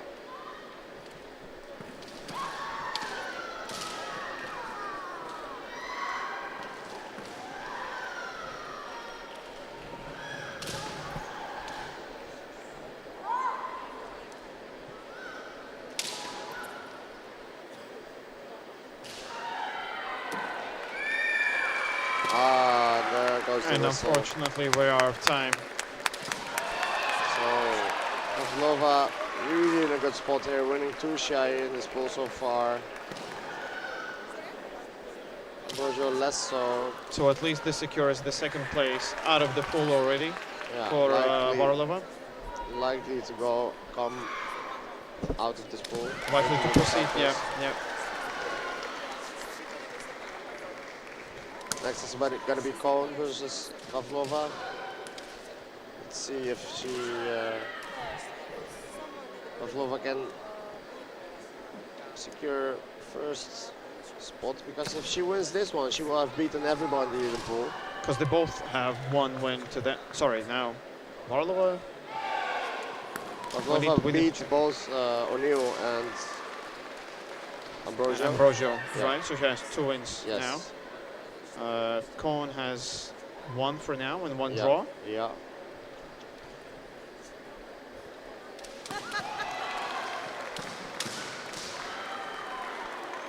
So we'll see, but yeah, if Vafrova wins here, she's guaranteed first spot. Yes.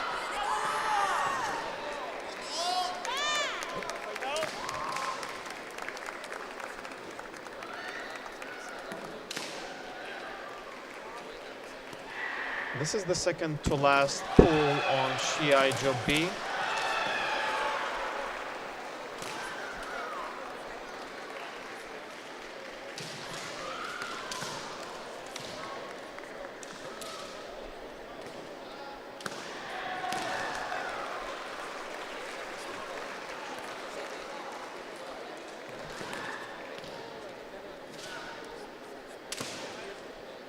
Both players actively actively using their footwork to advance and close the deal for themselves to secure the first spot in the group.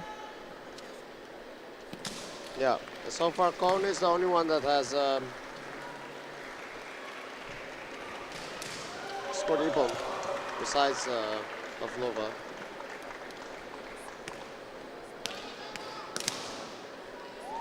So we are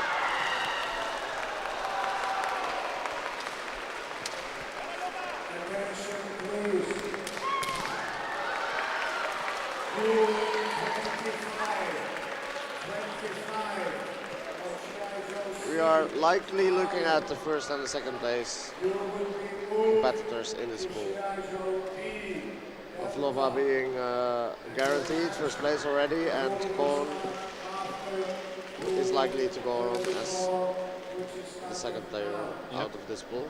Meanwhile, we have Agogi. So team managers of Austria, Czechia, Lithuania, please note that pool 25 will be moved to Shiai-jo B. Let's see what the outcome will be and if the players will receive some sort of a guidance and explanation.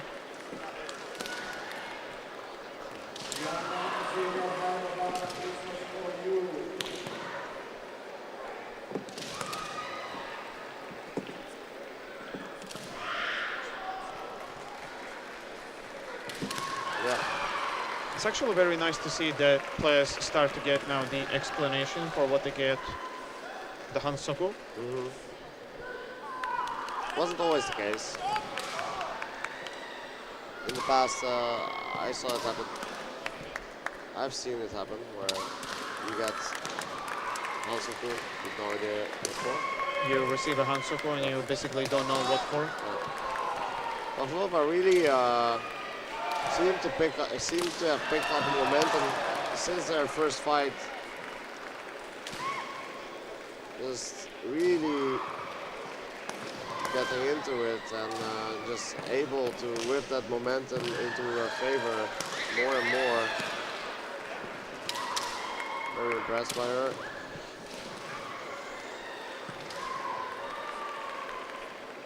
I'll probably received an unintentional man strike to the back of the head. Yeah, seems like it. I think it was twice. It's also understandable that you call all the timers for yourself.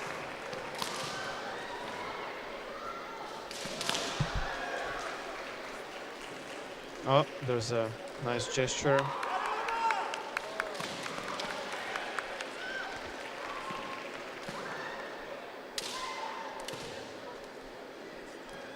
Cohen really started to go even more and more active into this.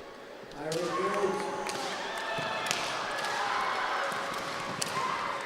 team managers, Austria, Czechia, Lithuania. Please pay attention. Pool number 25 will be played on Shiai-jo B.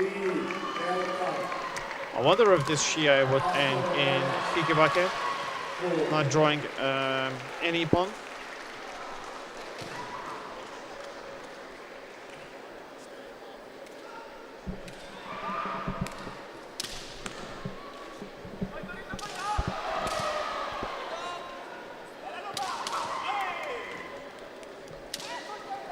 You see now the Czech player Vavlova just withheld just a little bit.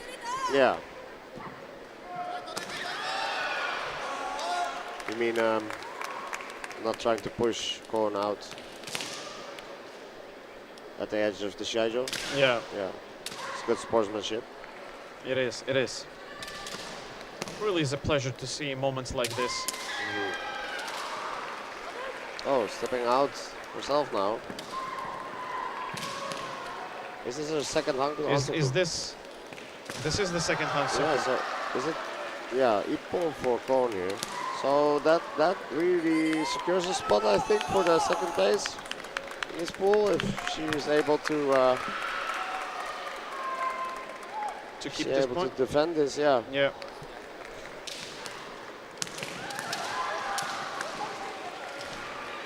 still have 1-2, and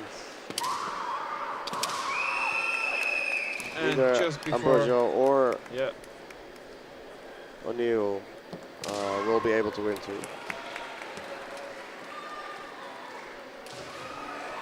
yep.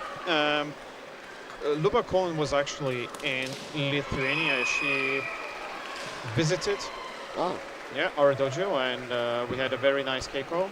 Just Wow. before, I think, EKC in Beauvais, in France, if I remember correctly. yep. So that was very nice. And O'Neill and Ambrosio here, gonna do their last Shiai of this tournament.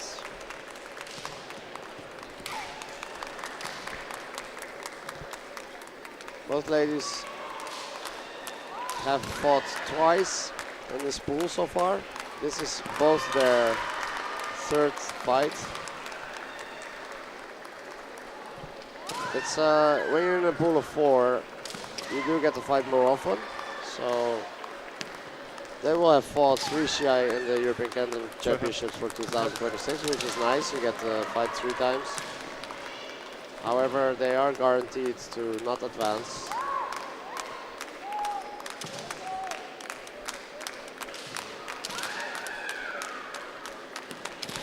But they still get to play each other here.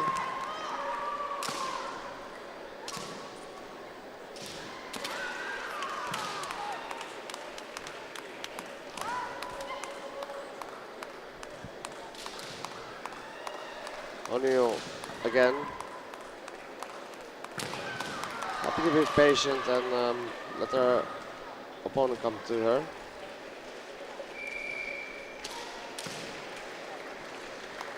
Ambrosio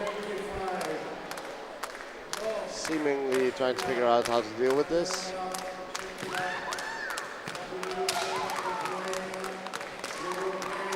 Nice Kakemen attempt by O'Neill there. Not only inviting, but also trying to force openings.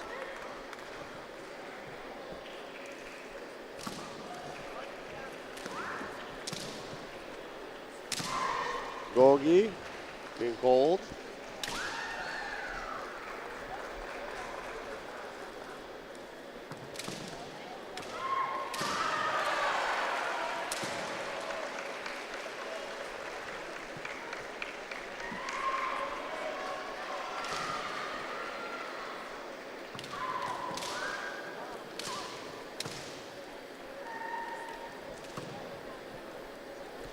all right, yet another explanation by Sushin.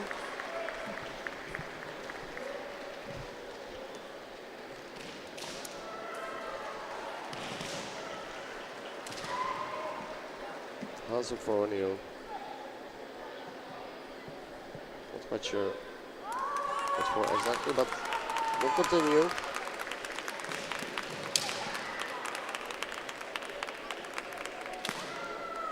Hikiman for Ambrosio trying Hikimen. perhaps, yeah. That's quite landing.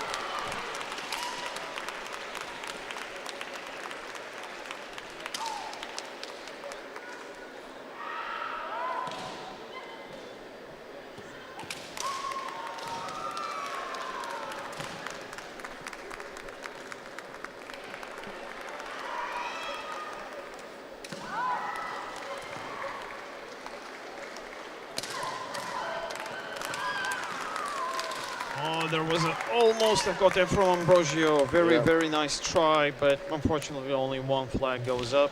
Yeah, timing was good. I guess there was something just not sufficient for Well, perhaps this is the consolation match right now in this pool because yeah. unfortunately nor Ambrosio nor O'Neill will advance further. They may be called. Perhaps another Gogi. Another Gogi? Yeah. Yep. Let's see if this Gogi will end with Hansoku.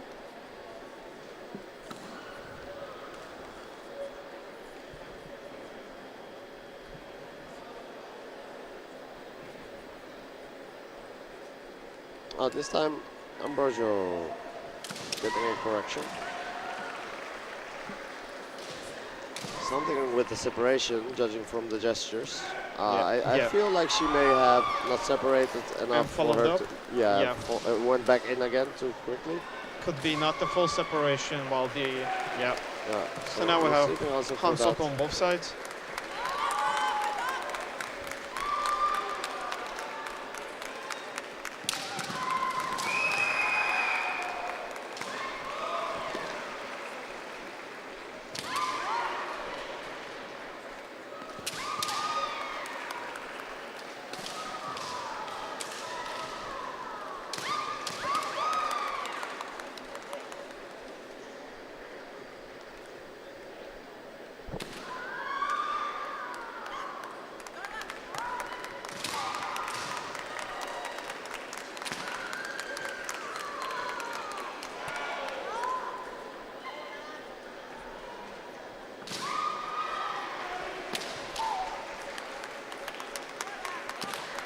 Well, as time is running out, we see quite a few attempts from both sides to score the point.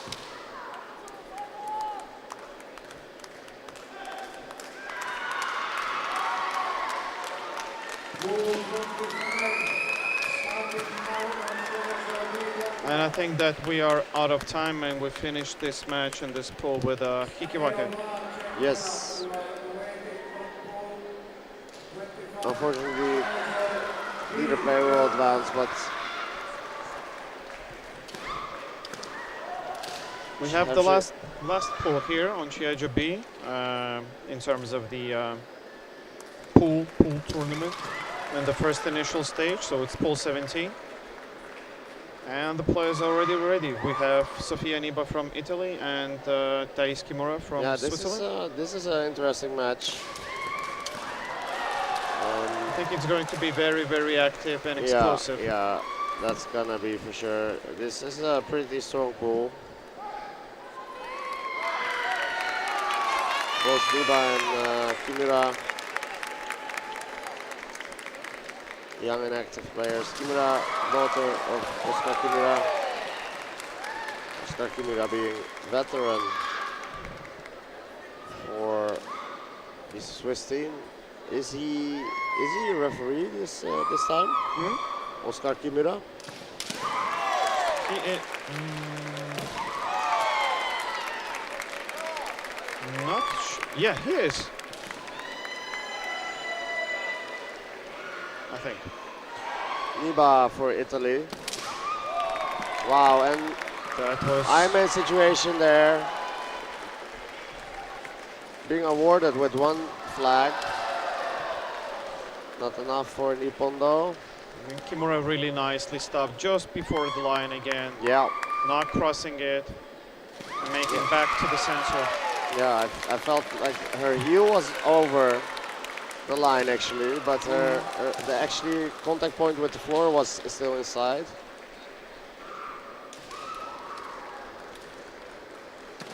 Yeah, Kimura moving really, really, really quick on her feet.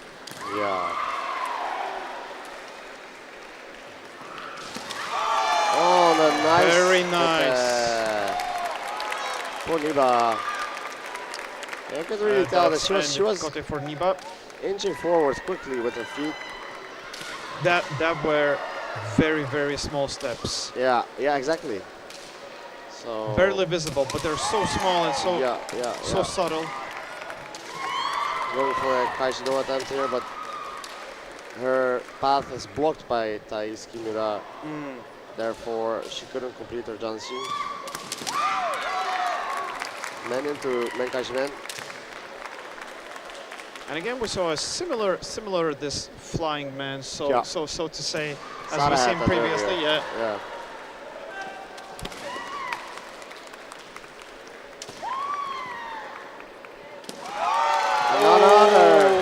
What a good follow-up with pressure. Yeah. And finishing it with another kote for Neba. I felt like Thais not being able to retreat further due to her being at the edge of the Shiai-jo. Right? Yeah. That made her stand still for a moment. So It there felt was a really Neba good was aware. option either way. Yeah, it was difficult to save. yeah. So now coming up, we have Sofia Neba stays on this Shiai-jo, and we have Emma Kisova from Slovakia. Yep. And this, well, having seen that performance, it's a quite daunting task trying to beat that, to match it or even beat it, you know, for Kisova here. But of course, she is here to try, and we'll see how this goes. Well, yeah, Sofia surely is a very tough opponent, but we have here the strongest out of Europe. So Yes, this is a fact. And just a straight skakemen very nice. through the middle, landing in a sufficient manner for at least 2 referees to raise their flags. So Neba starting off with an ippon in the Shiai. Unfortunately, Shinai got stuck in the sleeve of the Slovakian opponent. Very comfortable situation for Neba here.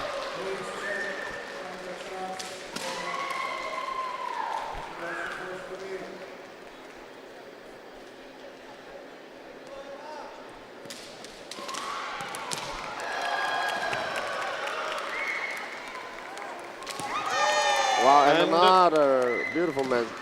Very Yes. nicely executed, yes. She's just keeps going, doesn't she? This is just relentless men attempting Yes. one way or Relentless the is the other. right word. Yeah.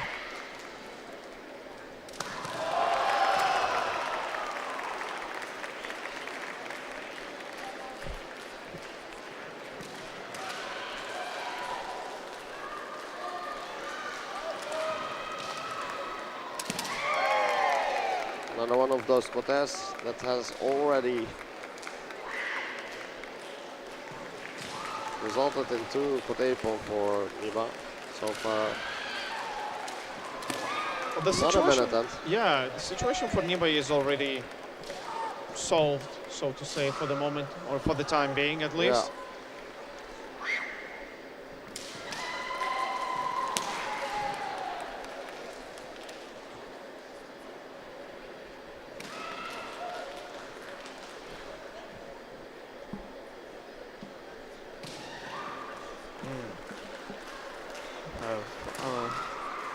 Gogi here.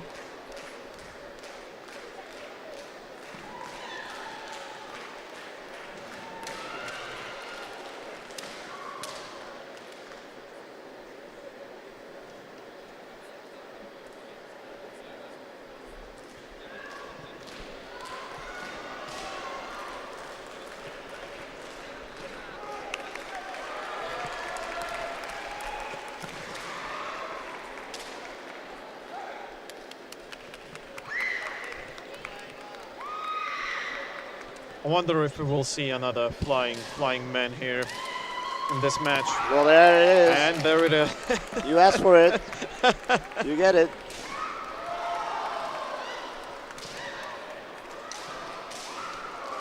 Hansoku for Sofa. Increasingly difficult for her to win this, but still in it.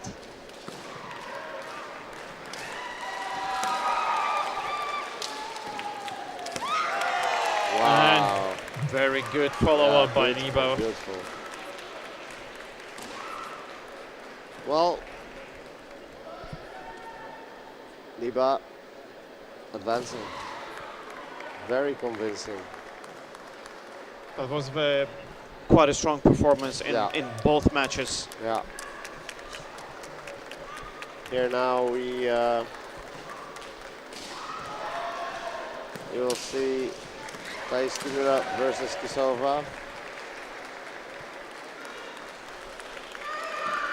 This is the last match in pool 17. Correct.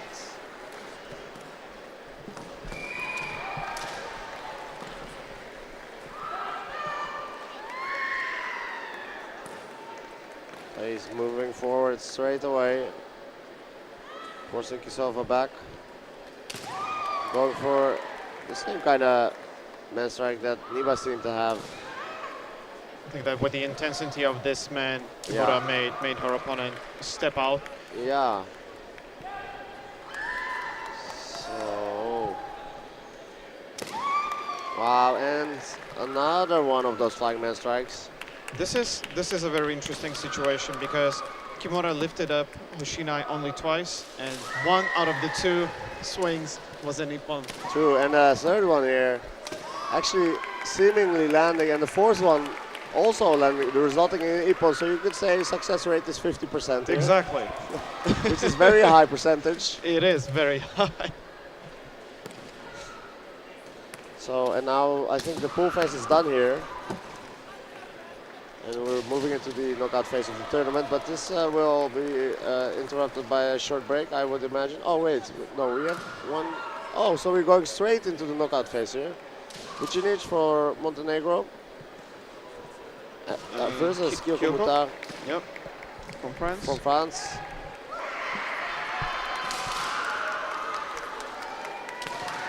Vinich able to get out of the pool phase earlier.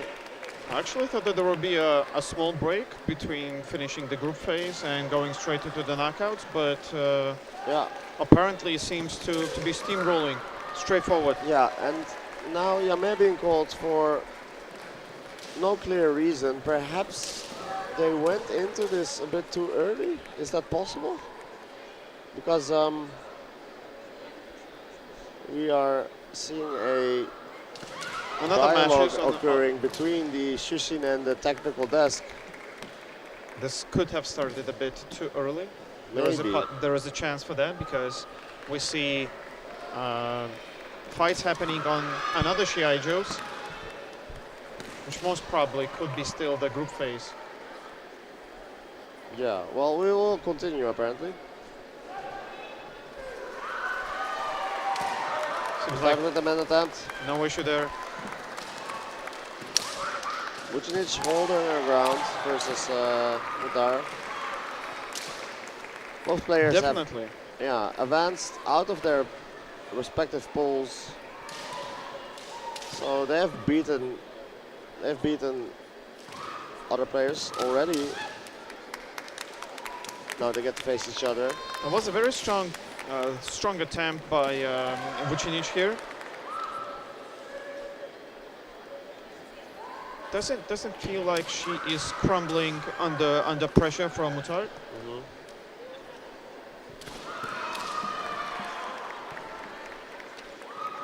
Yeah, I know both these players. I know both of them. I know Kyoko Mutard has been in the European Championships consecutively and steadily. Vinich has had a little break from participating in the European Kendo Championships, but back in it again, and I feel like she has improved her kendo to a great degree. A lot sharper, a lot faster. Technically upgraded, I would say. Yeah. And a nice exchange there. Yeah, really going at each other. It's beautiful to see these ladies fighting with so much heart.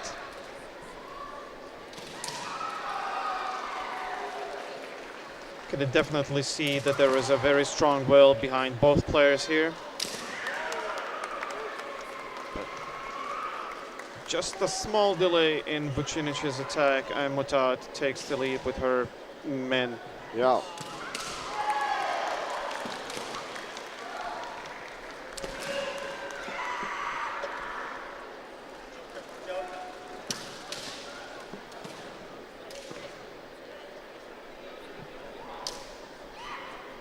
I've just been handed a drink. Well, And there's a kote attempt by Mutard. One flag. It was almost over for Vinich. However, she's still in the game.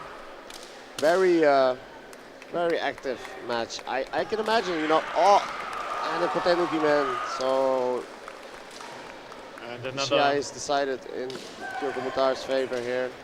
Yeah, that was actually a very good match, and we only see like two opportunities arise, and Mutard took both of them just to advance forward in the championship. Yeah. Very high success rate. But still again. a very, very respectful match and very beautiful one. On we go. Alisa Stroop versus Maria Paleologu.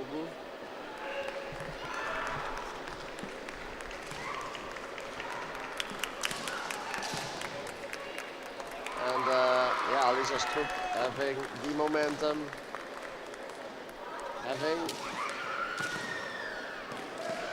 tailwind.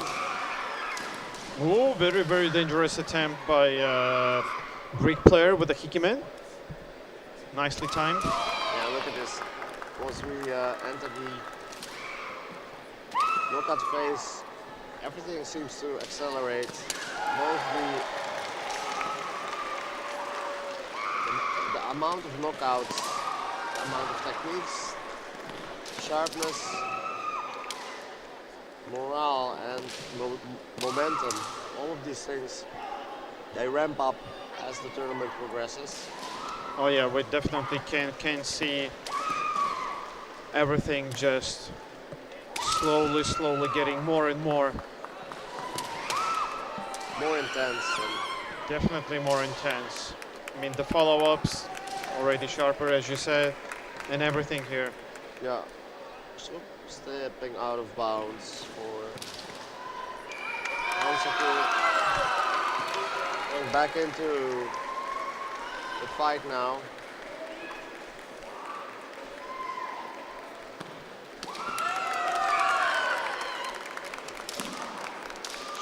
And it's Ippon for German player, Alisa.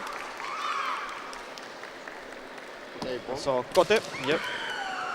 But then a follow-up. Yeah.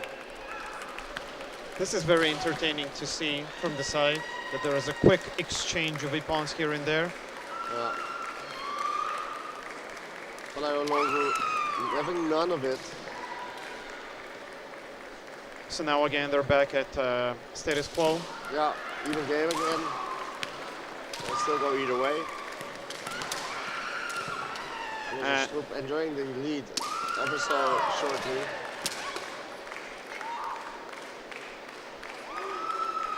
And in this stage already in the knockouts, there's no Hikawaka. You either win or you lose.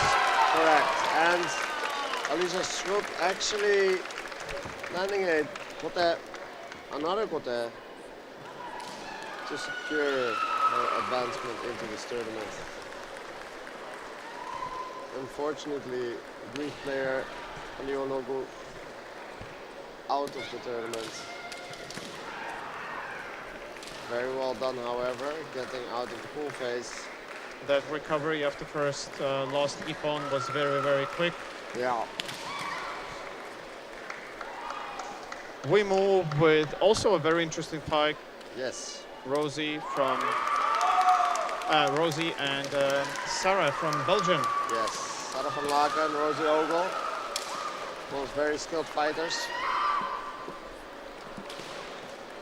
I've had the honor to fight Sarah on occasion. I do not remember the last time.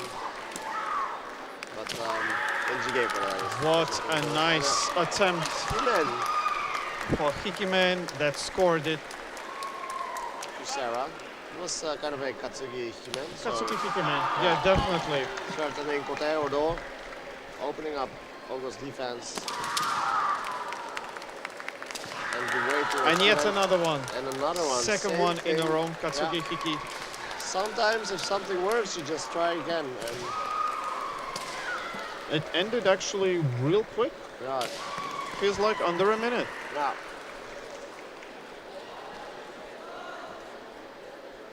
I wouldn't have been surprised if that would have lasted for a long time. That's That's true. That's true. Both players are very, very capable and very strong. Yes. So over in the blink of an eye. But this is Kendo, right? One day can be unbeatable. The other day, it's just you don't feel the flow, and it's not it. True.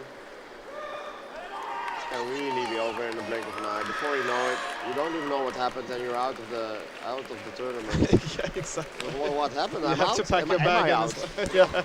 What happened? Yeah. Can you tell me? But now we have Cohen from Israel and Sofia Neba from Italy. Yeah. She's not getting entangled in the mini human there. This will be interesting to see how if Neba will be able to keep the momentum that impressive momentum that she had in the pool phase. Yeah. But both players are very energetic and Yes. really move really nicely on their feet. Very nice menkajment of them by Cohen here. Cohen, of course, aware of Neba's performance in the pool phase, I would imagine. Knowing that she would have to fight the winner of that pool. So she will have observed Neba's pool matches. She knows what's coming. Oh yeah, definitely.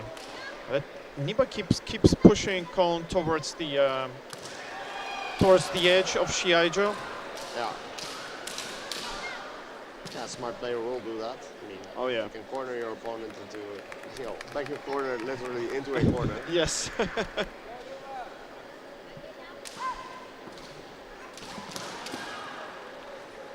I think that the fights are. I think there's 4 minutes still now, right? Yeah. There's quite a bit of time just to test out the opponent, try to understand are there any patterns that repeat. Maybe there's something that could be used to their advantage. Oh wow! And Apparently this the fight is unfortunate because doesn't it's Cohen stop. again that's getting hit in the back of the head. That's true. That's true. This is happening probably to the her third time. The or third fourth time in this tournament by 2 players. So that's unfortunate. And that was a very beautiful Yeah. Devanakote. Undeniable. Even from our distance, it seems pretty clear that it was. This that was a actually the angle, Devanakote. right? From our side, we could see it very nicely. Yeah. So it was a difficult angle for us, and we're sitting far away. But even then, it seemed like a very nice Devanakote.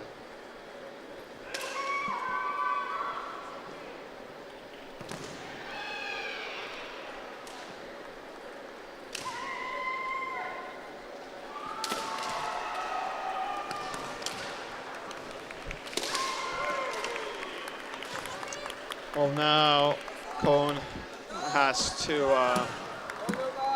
engage 100% or even more just to regain that point. Yeah. And opponent being Sofia Neba. It's not gonna be easy. That was a very nice moment. So Yeah. Neba waited for Cohen to turn around and then try to strike. Not.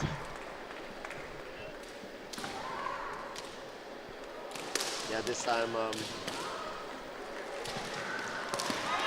timing wasn't too early. But oh, and a beautiful command. What That a was- nice moment. Yeah, those strikes are so crisp as well. It's like you can hear them here, all the way over here. Definitely. Very nicely timed. Just felt right and in the pocket.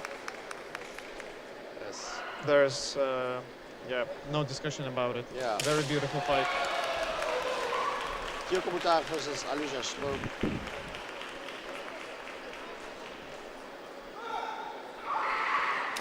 Wow. Right from the get-go. Yes. Its volume is on 100. Seme by Elisa, followed up by a kote from Mutard. The tone is set straight away. Germany, France, classically and historically always good a matchup for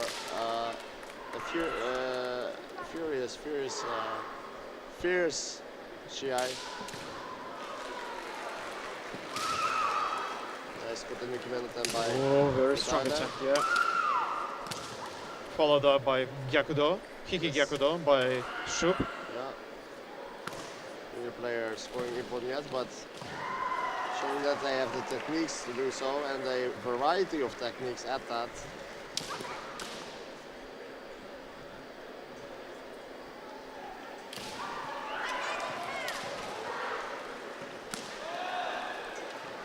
Yeah, look at that. Okay, so Very strong pressure. laser focused. Yeah, and just the moment that Stroop just put her hands up just a little bit, Mutard goes for the Yeah. kote. Yeah, There's no chance for error here. just that little opening, that little moment in time where there's a window. Wow. Oh, That very, yes, it very does. nice. It does land, and 2 flags for this kote by Neba. Excuse me. By Stroop. Stroop. Yeah. Yep.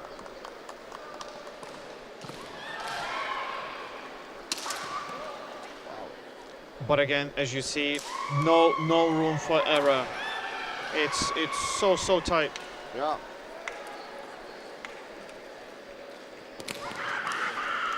This is how we opened the Shiai with that sharp kote attempt by Mutard, but again no ippon. Well, Mutard has to now take any opening that is there just to even out the score. Yeah.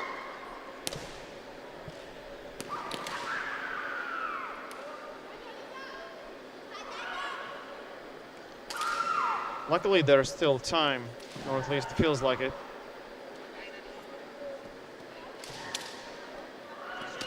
What a good semi and a sensor control. Yeah. Yeah, Stroop looking to close the distance, but Mutard having none of it. Using a Munazuki to create distance and between her and her opponent. Wanting not to be in Semifinal for too long, knowing that this will lose her time, and losing time means less time to score ippon.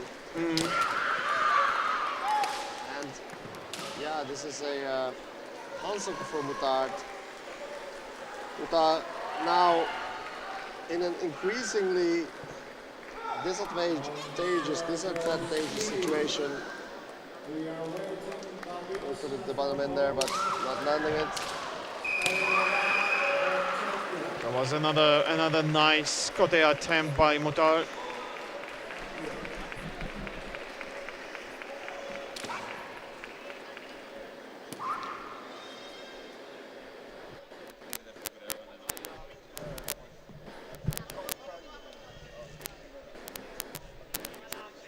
Excuse us for the camera feed issue. There's a little bit of a technical problem with the camera. However, it seems like it's solved now. It's all good. Another hand soko for Mutard, and she steps away from advancing in this championship. Our screen is flickering. It's getting black now and then. But we are on it.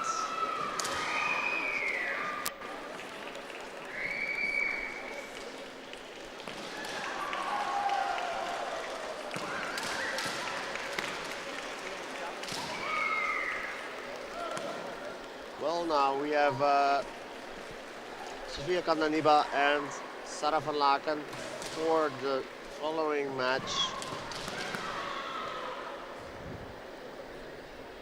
However,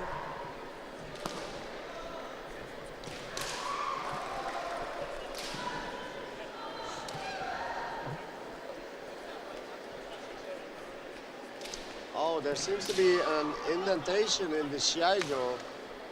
Could be, yeah. Yeah. We should, if there is, we should go for a quick break, and we'll be right back. Yeah, if they will try and fix this, then that's gonna last a while. That's actually a good timing because we have some technical issues with our camera. Yeah. So we'll be right back.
And we're back.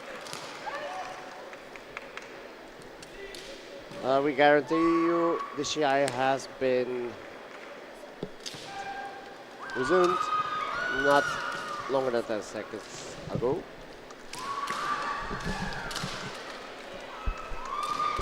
Yeah. And Neba. Scores the first man ippon. Yes. It looked like a man-man kind of thing where Sara defended the first man attempt, then she came around with her shinai for the second one. And Sara behind now. Sara van Laken from Belgium behind 1-0. Men being taken by Sofia Neba from Italy. Well, the good part is that it's only the beginning of the match, so not much time has passed, so there's still a chance for Sara to regain the point. Correct, and there it is. What she does. She just went Himen, and then Neba followed her, and then she went Himen again. The first one not resulting in an ippon, but the second one did, so 1-1. This is getting more and more interesting as the time goes by. Yeah. Wow. Very nice. What a nice Katsugime. Another! So Sara does have this knack for finding something that works and then just doing it again. And just using it. Again, yeah. Again. Doing it again, and I was actually hoping to see more, let's say, flying men because Sofia and Sara demonstrated it before.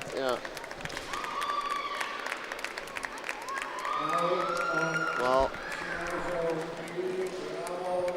and Neba has such a nice run. You know, she was looking so strong. Really, really strong kendo now in this match. Yeah, but it's a smart choice to go for that kind of, you know, Nuki Himen kind of thing versus a player that really likes to advance and move forward, and you know, that's kind of man where you fly forward so far. Yes. And you have so much momentum, and then when you come to a standstill, it's like a nice moment to perform Himen. So. So the competition is really picking up the pace because Sara van Laken will face already Alisa Stroop from Germany. Yeah. So there was a quick break.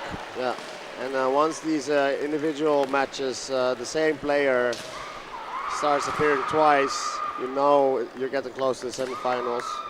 The bracket is getting narrower and narrower. So here we go, Alisa Stroop versus Sara van Laken. No doubt they know each other. Definitely, yes. Yeah. And that goes for Neba as well, by the way. All these ladies know each other. You definitely get the feel that both players know each other, what to expect, what the strong sides are. And wow! Beautiful hikote by Sara van Laken, Debankote, excuse me. And that was Sara's. Am I mistaken? No, this is correct, right? What I'm saying, yeah. No, it's correct, yeah. Sara's shinai barely seemed to move there, so she kept her shinai very, very low. There was barely any swing to it, but that means that she had a very good timing, catching the exact window where Alisa Stroop. And again, following up with Katsuki Hikimen. Yeah. So the versatility is very striking to me. She has all sorts of things that she's doing now. Kote Nukimen, Kote Nukimen, Himen, Debana Kote. We've seen all these things from Sara. She's looking very strong now in this Shiai as well. Alisa Stroop trying to break that momentum that Sara has. Stroop has some momentum of her own in her country, having done very well in the last few days. Yeah, Sara's gravity is now even bigger and bigger and taking over all the Shiai-jo. Just Shikake Kote? Yes. It's going in. Another one by Tsukote for Sara van Laken. Yeah. I feel like winning versus Neba gave her a huge confidence and momentum boost. That's what it feels like to me. It looked like after, yeah, as you said, after Neba, after winning with Neba, Sarah Van Laken is now on the so-called flow of Kendo. So she's definitely now on the wave, and it's seen just by, by presence on the Shiai-jo. Yeah. Beautiful fight, beautiful. And the Kyoko Mutard, the French player in this corner of the brackets, is also eliminated. So Italy is out, France is out, Germany is out, Belgium is still in. This makes it so that is Sarah Van Laken already in the semifinals? Yes. So Sarah Van Laken in the semifinals already. Okay, quarterfinals are finishing up on other Shiai-jos. Yep. So, ladies and gentlemen, semifinals already here. Versus, there is a semifinal, it's a quarterfinal between Van der Schanze and Varo on another Shiai-jo, and Pablo, of course, being Spanish and me being Dutch. This will create one interesting dynamic between me and Pablo now. We will be friends after? Well, people keep saying that, but some people I do not see anymore. Nor speak to them. Okay, have to here we go. Update the information. This is Because is this Ines? I do not know, because this is an entire. We haven't seen these players play yet versus each other. I'm gonna try and see with the binoculars who these players are for you. I see a great UK player and a French player. So I think this is Ines Loidi. Yeah. This is Ines, yeah. And Hirai for Great Britain. Hirai.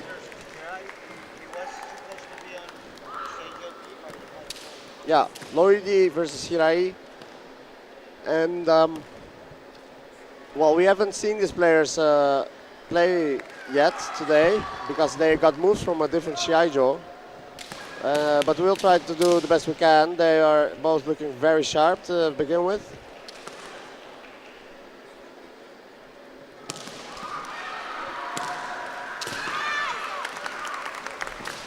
And unfortunately, we cannot update the player names.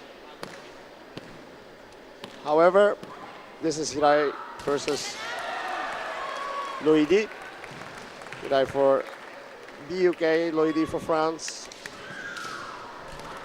Loidi veteran for the French team. Hirai, I expect to be a little younger, and but I do not know that for sure. Nice. The Bannerman attempt for Hirai, barely resulting in no ippon. Again, the same type of man strike from Hirai. So she does have a strong topikomi man. However, Loidi experienced enough not to move into that Debana area where Hirai would like to strike. Loidi being patient in that sense, not letting that happen, and Kote Kaeshimen for Hirai. Loidi attempting a Kote strike, and Hirai deflecting the Kote and moving into the man strike and actually landing the man strikes for man ippon. Now, Loidi. That was a beautiful timing in a situation where they were in a scuffle.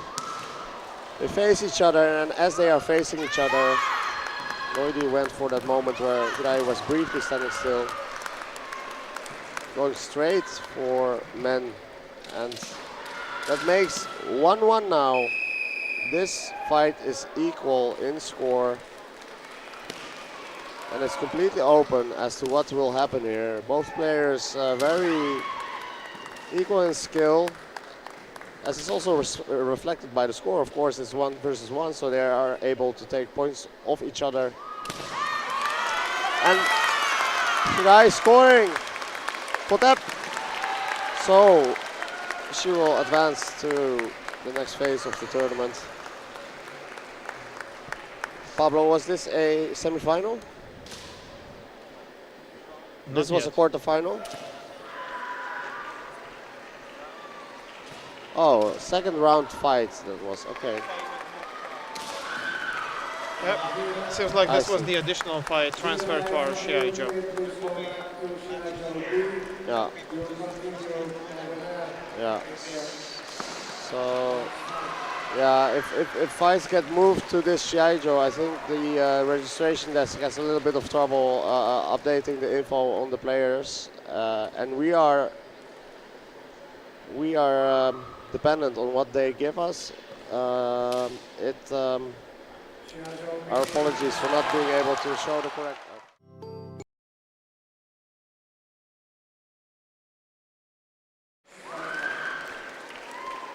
Yeah. And looks like there's going to be a little break on our Shiai-jo, so. Yep. Time to get some beverage of your choosing.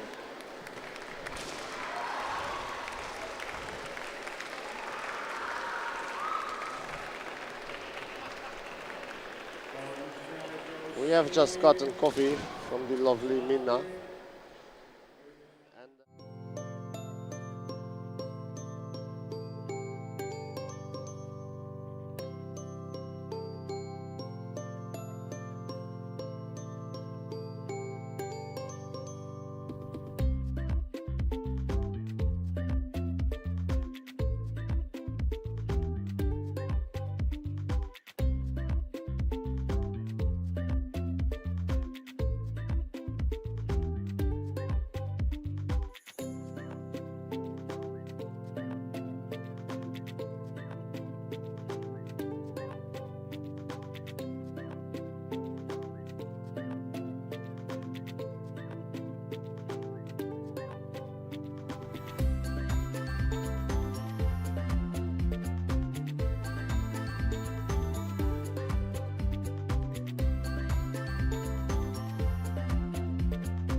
I'm gonna dance by myself like nobody's watching. Don't really care if my rhythm's off, 'cause I'm gonna dance like nobody's watching me.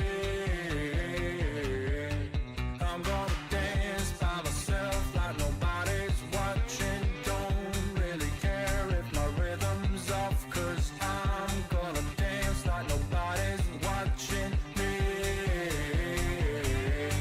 I'm gonna dance, dance, dance, dance, dance, dance. I'm gonna dance, dance, dance, dance, dance, dance. I'm gonna dance, dance, dance like nobody's watching me. I'm gonna dance.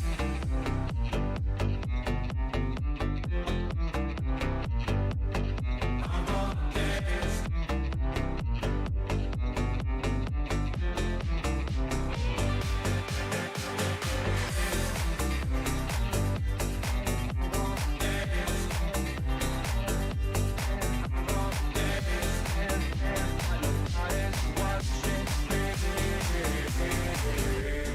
I've been trying to cope since you ran away. I've been feeling lost, I've been feeling pain.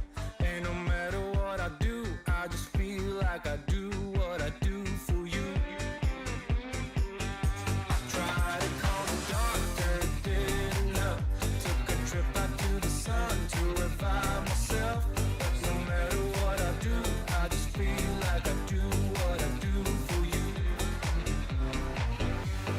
I'm gonna dance, dance, dance, dance, dance, dance. I'm gonna dance, dance, dance, dance, dance, dance. I'm gonna dance, dance, dance like nobody's watching me.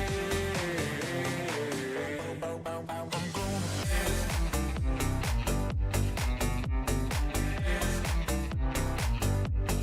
I'm gonna dance.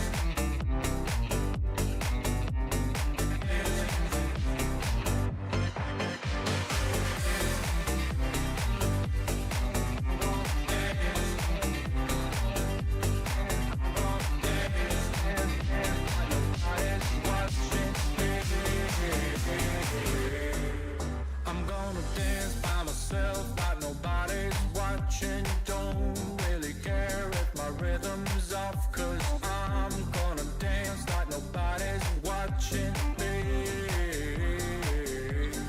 I'm gonna dance by myself like nobody's watching. Don't really care if my rhythm's off, 'cause I'm gonna dance like nobody's watching me. I'm gonna dance, dance, dance, dance, dance, dance. I'm gonna dance, dance, dance, dance, dance, dance. I'm gonna dance, dance, dance, dance, dance, dance. I'm gonna dance, dance, dance, dance, dance, dance. I'm gonna dance, dance, dance, dance, dance, dance. I'm gonna dance, dance, dance, dance, dance, dance. I'm gonna dance, dance, dance, dance, dance, dance,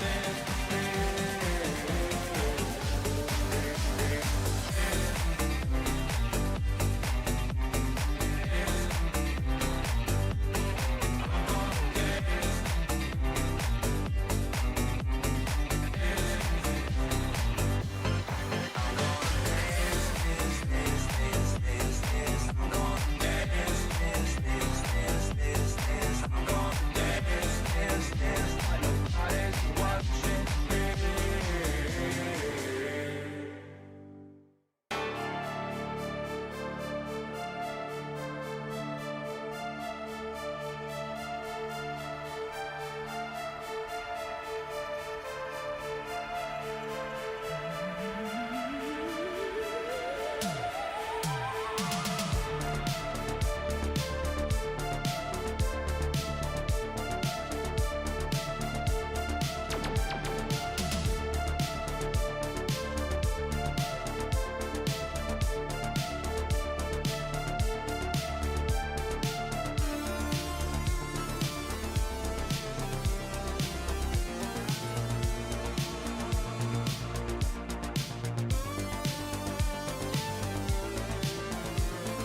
Welcome back, everyone. We're just about to start the semifinals. Thought to turn on the webcam real quick, say hi, and for the rest of you guys to tune in. We have a very interesting both semifinals. One of them is going to be on our Shiai-jo B. And you got anything to say? For myself, Exactly. well, it's been interesting. Sara beating Neba and Mutard. If I'm not, no wait, Neba beat Mutard and, or was it Sara beat Neba? Sarah beat Neba, yes. Sara beat Neba, yeah. And after she beat Neba, she was having it looked like she had a huge confidence boost from that momentum, gaining momentum. We'll see if that momentum still stayed for the semifinal. Yeah. Let's see if she can maintain that momentum, and then she will be facing Alisa Stroop, and Stroop also doing a very good job riding that momentum from the success of the German. I think we have the outdated information, and apologies for stepping in, but I think it's going to be Sarah from Belgium and a French player. Oh, yeah. Yeah. So they're getting ready. We'll confirm the information once it's available, and So it's not gonna be Alisa seems like Stroop, it's but Adélie Robin. Is it Robin. Robin? Yeah, Yeah. Adélie Robin. Yep. Apologies. Thank you very much, chat, and we'll switch over to Shiai-jo. Sensei and Shimpan already coming, so see you soon. See you soon.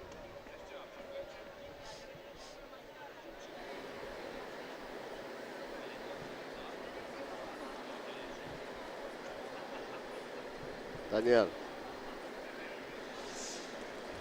Yeah, so Lisa van Laken, white, excuse me, Adélie Robin for France in red. Going into Songkyo and right into this match, semi-finals, ladies and gentlemen. Only 4 players remaining in the tournament.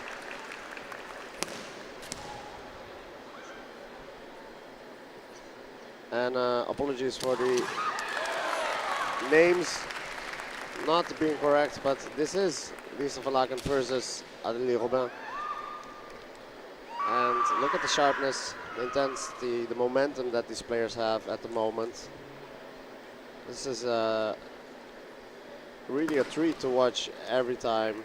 Semifinals is populated by players that are in the zone. That's basically what the tournament does.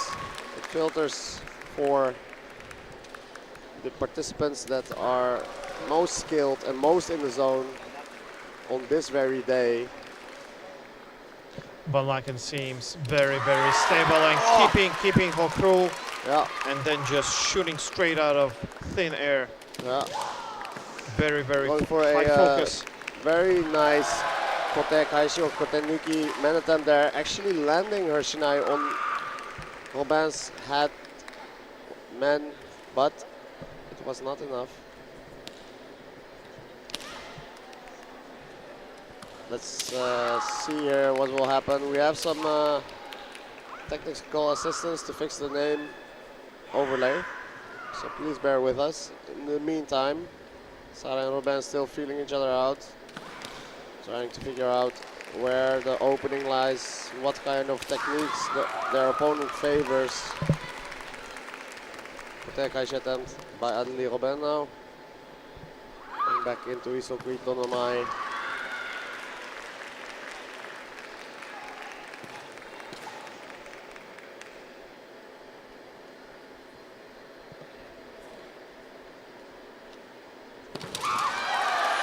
Attempt by Adélie Robin. Very, very strong up here. Yeah, female attempt by Sara van Laken.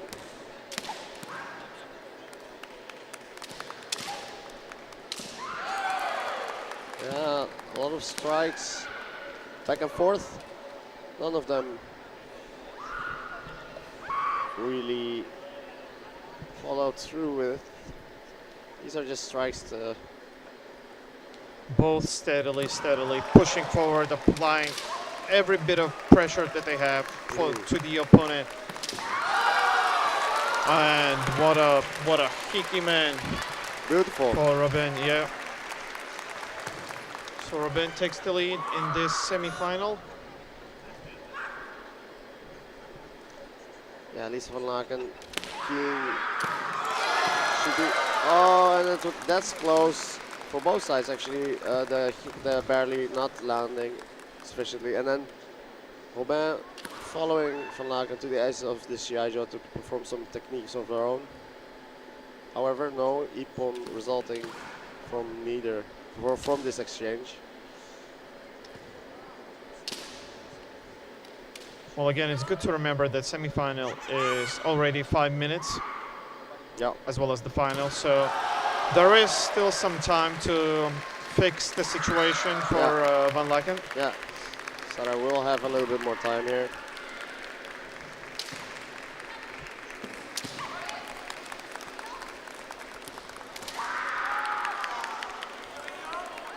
Again, beautiful Shiai-jo space management.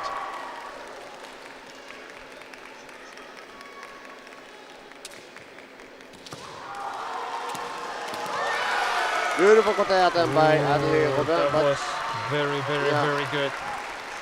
Have you seen how Robin just pushed in and very boldly stepped into and then provoked to get a reaction from the opponent to go for a kote?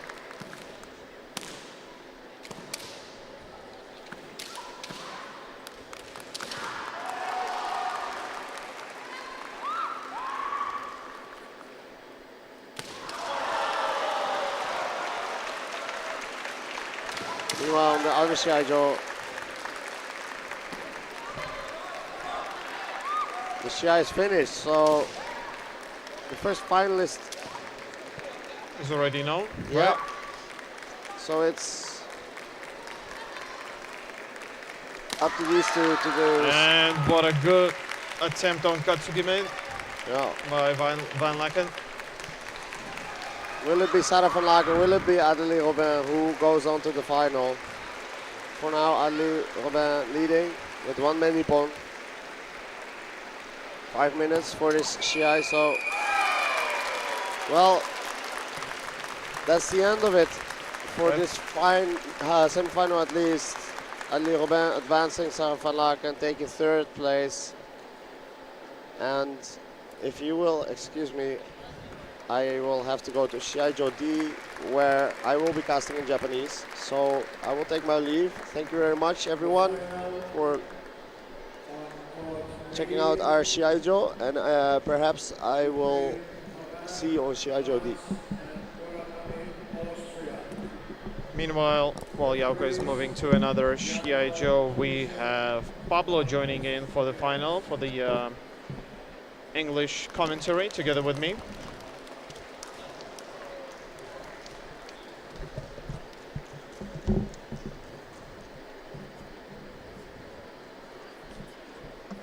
And it seems like there's going to be a small break, a couple of minutes just before the final starts, so bear with us. Hey everyone, this is Pablo tuning in. Yoka will be in Shiai-jo D now, broadcasting in Japanese. Pablo, what do you say we show our faces just before the final and for people to see you once again today? Oh, okay. Just would be just appropriate to say hi. Thanks for tuning in. We will let you know the rest of the languages in a minute. And thank you, by the way, for being so supportive in the chat and providing the info that we might miss on occasions and some corrections. This is much appreciated. It's okay, my pleasure. Just doing my job. All right, we'll take a quick break, guys, and we'll be right back for the final. See you. See you.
After this final, we will have the main individual competition. There will be a break between this and the start of the pools. We will let you know in the chat. Yep, stay tuned with us. You'll get the latest information for it. Meanwhile, teams of each finalists are gathering for support. And Shimpan already coming into Shiai-jo, which means that any moment that the players will be ready, this final will begin.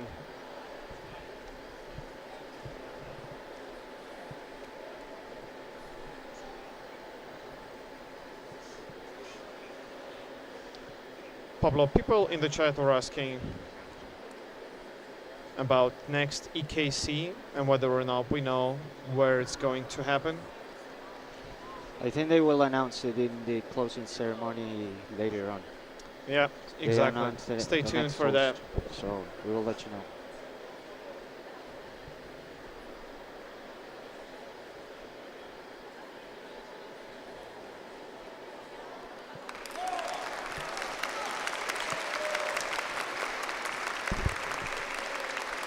The competitors are ready.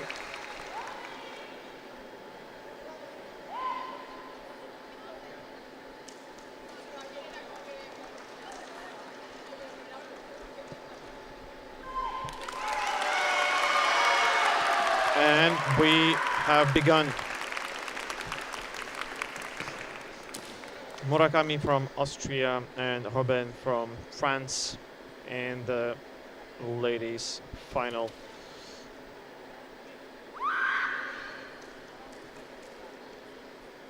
The regulation time is still 5 minutes, and if ends in Hikiwake, there's Encho with unlimited time. It seems like there was an intimidation coming from Robin with during Tsubazere. But Murakami seems to hold the pressure pretty well. In previous matches, she went through some Enchos as well, Yep. and you could see the control with this. Really, really good.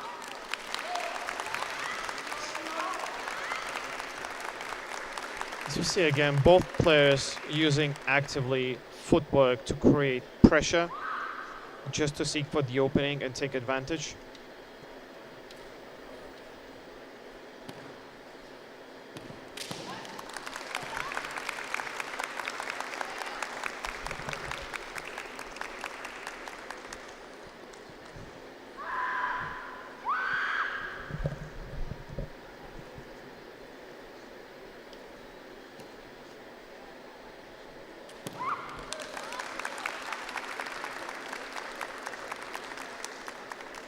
So far it seems that both players are taking their time to check each other.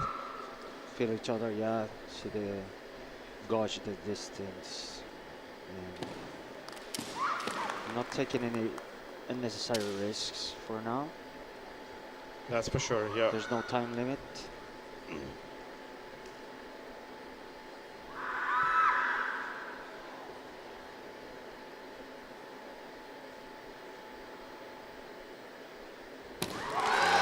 Oh, what a nice attempt at Tobikomi man, and Robin tried to respond with a décoté.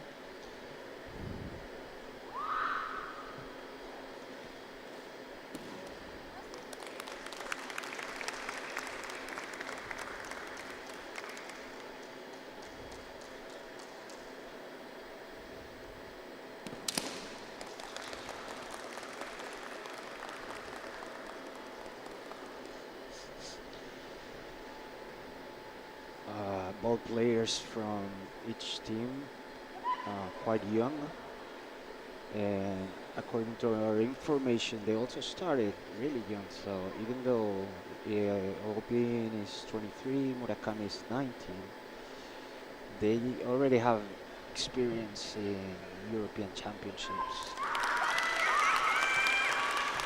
World Kendo Championships as well for Robin.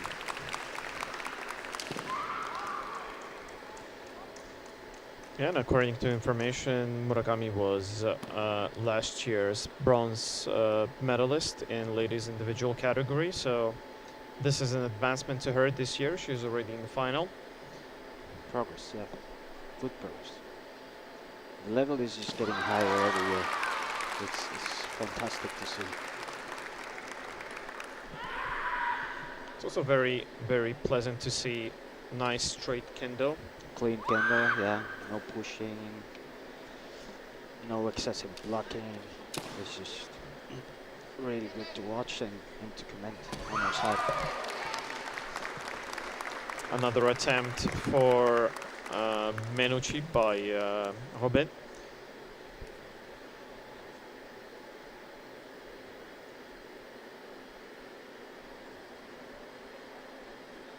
This is definitely the final where the pressure builds up as the time goes on.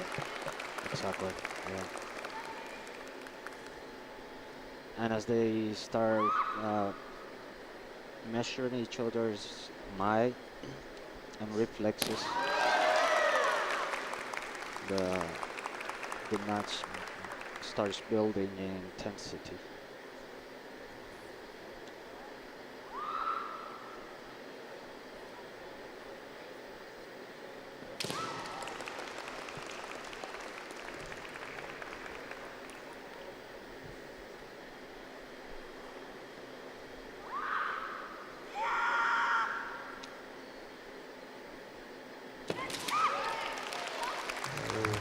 Both players really measuring the distance and the pressure points. So this is definitely an electrifying experience, even to watch. Yeah. Now the main time is over, 5 minutes out. We go into Encho. Unlimited time, and now you will see the change of dynamic now that there's just one opponent wins the final. Yeah, so the first point wins.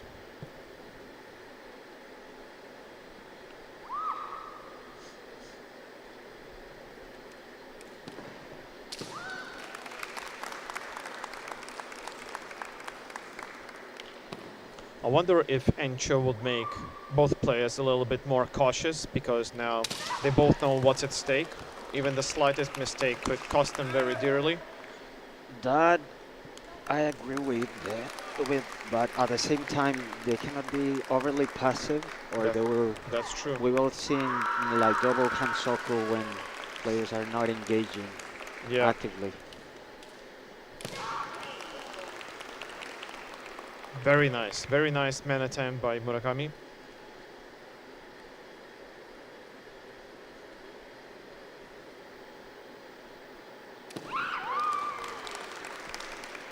And just as nice respawn from Robin.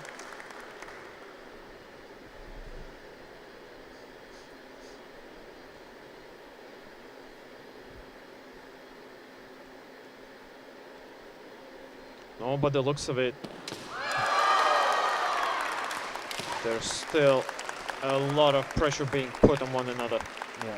With a subtle, small movements, putting pressure towards the center.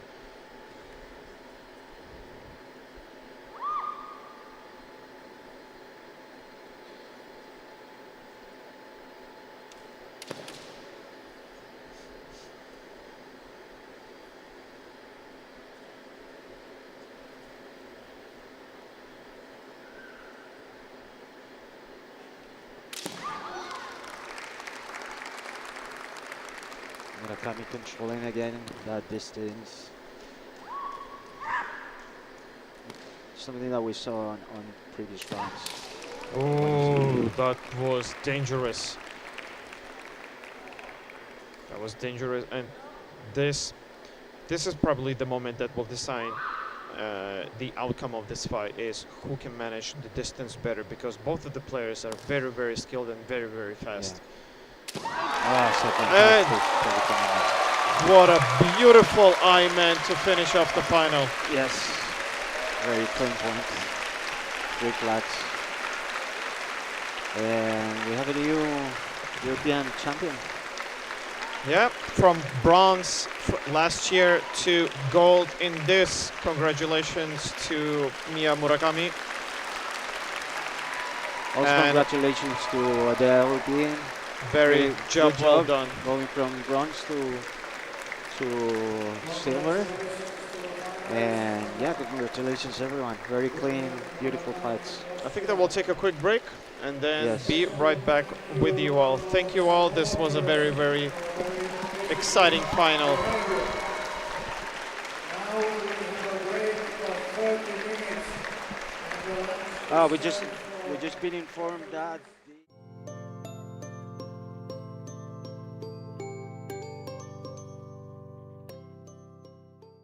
Tournament at 1:45. just wanna quickly announce from the organization that we're gonna have a 13 minutes break, and then we'll be back with the pulse for the male competition individuals. So see you in 30 minutes. See you.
I've been working on myself. I really try my best to change, but sometimes even love will fade.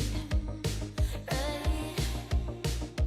Maybe we should stay in bed, pretend that everything's the same, just a little play pretend. Right? But baby, we're changing.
I'm gonna dance by myself like nobody's watching. Don't really care if my rhythm's off, cause I'm gonna dance like nobody's watching me. I'm gonna dance by myself like nobody's watching. Don't really care if my rhythm's off, cause I'm gonna dance like nobody's watching me. I'm gonna dance, dance, dance, dance, dance, dance. I'm gonna dance, dance, dance, dance, dance, dance. I'm gonna dance, dance, dance like nobody's watching me. I'm gonna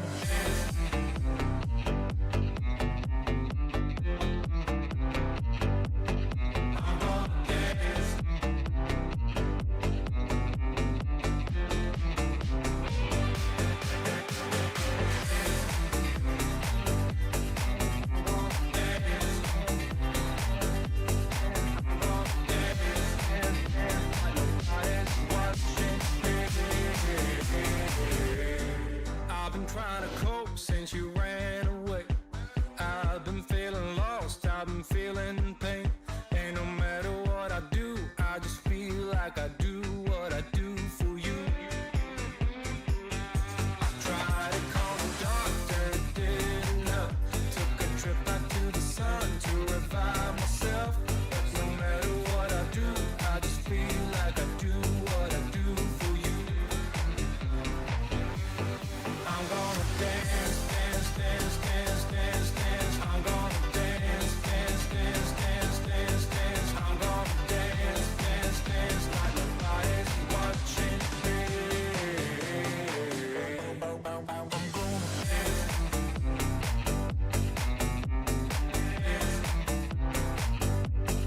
I'm gonna dance.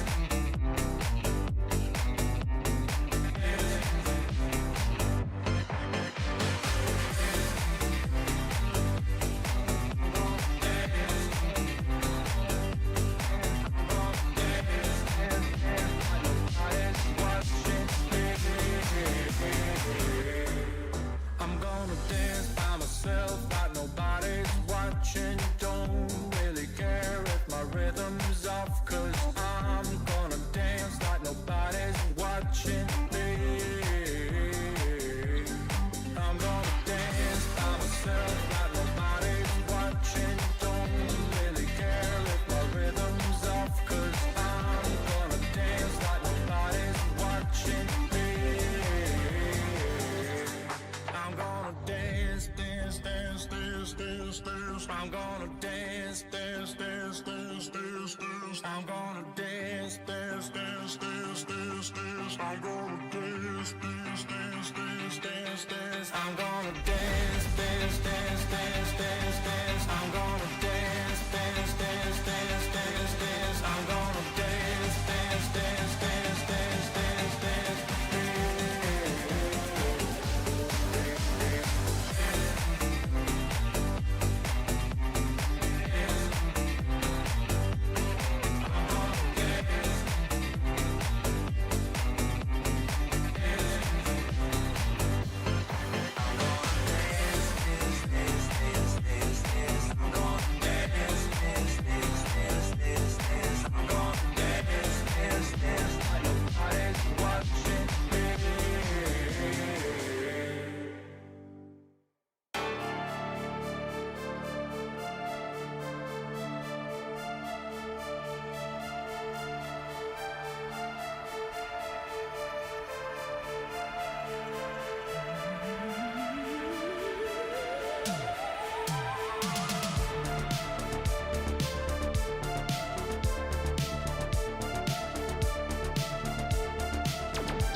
Welcome back, everyone. We're about to start the male individual competition, and I'm joined by one and only Pablo here.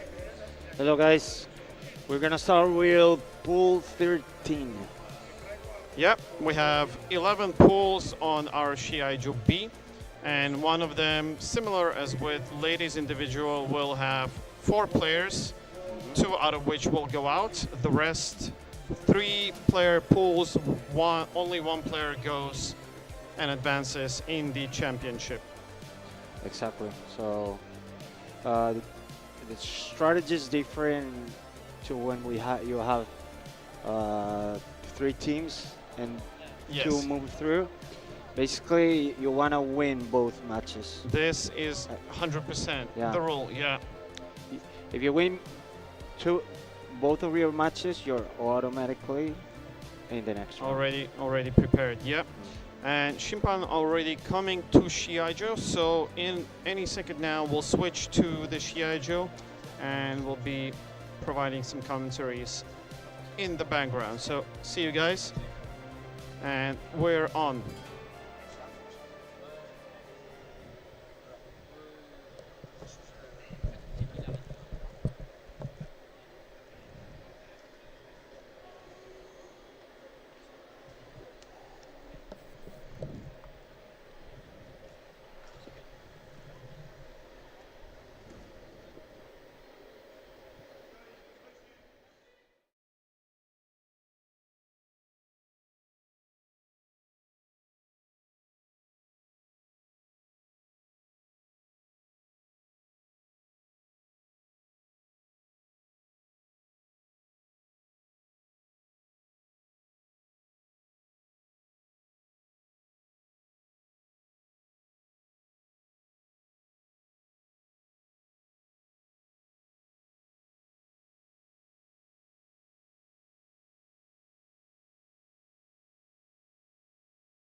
In the knockout rounds and elimination rounds is Just as 5 we minutes. spoke, Marcus, Alfred scored another men ippon.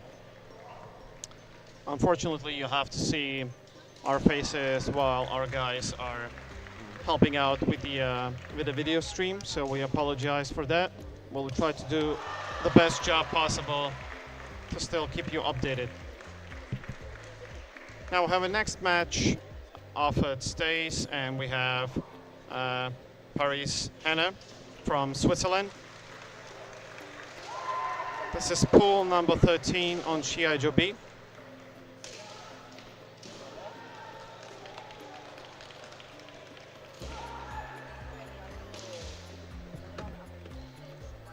Alfred is very strongly pushing forward. You can feel the physicality of his kendo.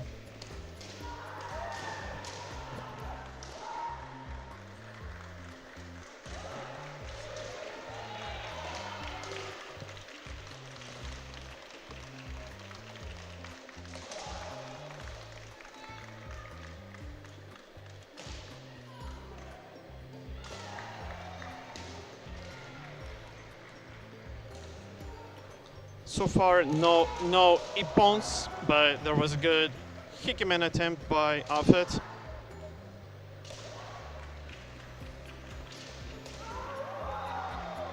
And what a strong attempt on man by Hannah. Fortunately, during Zanshin, falls down to the floor. Yeah. Trying to maintain control, but unfortunately, this gave no results. But fortunately, he fell within the boundaries of the Shiai-jo, so there's no Jogai Hansuk in this case. So, what a guy Shimen attempt by Alfred. Very, very strong technique. Yes, guys, please be patient. There's an issue with the camera being fixed. Almost there. 1 of 3 flags, and there we go. There we go. A Hikido by Afet, and he takes the lead in this match, and he's every step closer now to securing his first place and Yes. advancing in the championship. One more point automatically takes him to the next round. I have a suspicion that he will try to go for another Ippon, just to be 200% sure. There you go. What Very a nice. quick follow-up.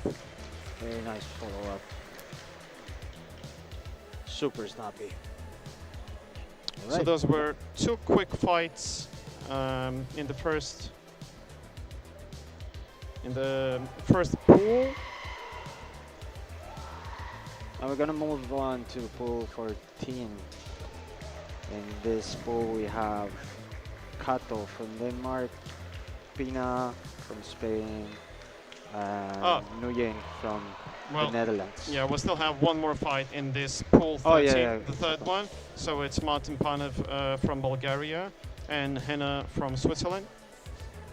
Yes, that's right. The judges now change every 2 matches. So there's just a small, very slight delay. And the match has already started, the last one in the pool 13.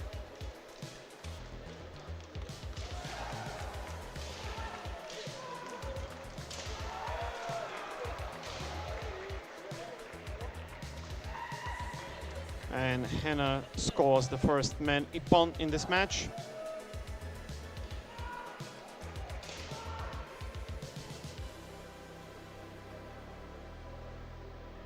It is also kind of liberating in a way, knowing that you will not advance in the competition and this is the last fight that you will have, unfortunately. Yeah, it's just getting experience, having fun, showing your best kendo at this point, which is what they are exactly doing. The player from Switzerland scored a really good man and now Hikikote. Very nice kote indeed.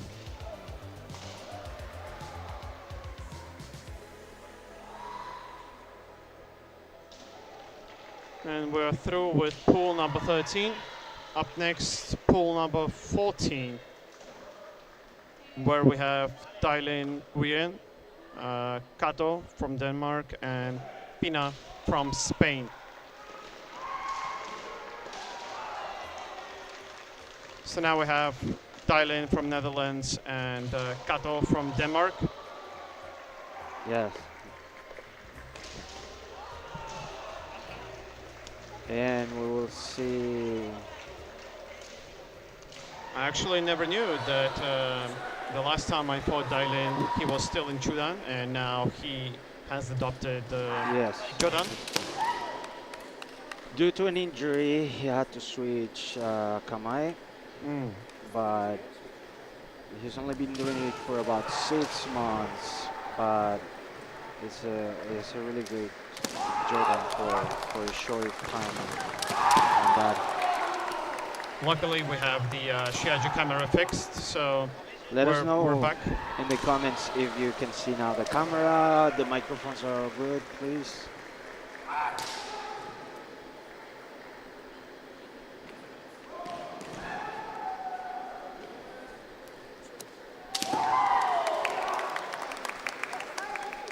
Okay, reading in the chat, all good. Thank you for your patience. We got here, no points yet, but one Hansoku for the player from Denmark.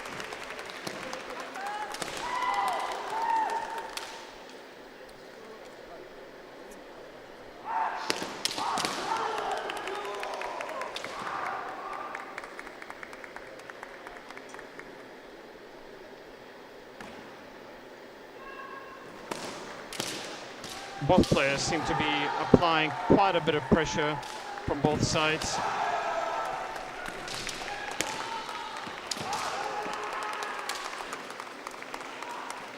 Yes, you can tell by the the Kamae change from the Kato from the player from Denmark. Correct. He has some experience against Joran. He's definitely experienced enough to know how to counter the Jodan and how to work it. And what a beautiful kote. Beautiful kote. So experience shows in these cases where, as you know, you can attack both kotes. True. The player. That is in Jodan. Yeah. And this pool would be interesting to see because Pina from Spain also does Jodan. So we're gonna be seeing some Jodan versus Jodan action soon. Yeah. See the way Kato is Dailin now is not in a favorable position. Kamae. Yeah. He definitely needs a point now to score, to have a chance to fight and advance. Another really good attack there for the kote that he scored earlier. Kato's clearly very, very confident and applying lots of pressure to not only the kote but also the ski area.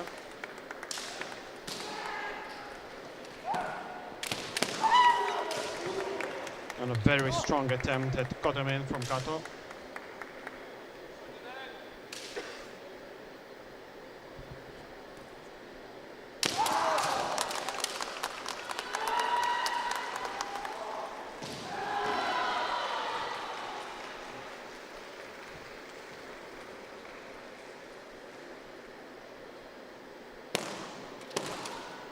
Really good pressure there from both players, especially Kato. With the change of Kamae, as you can see.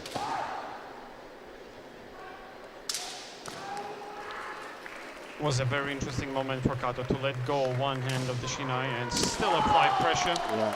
And that's the second point. The second point for Kato. That's what I was commenting before.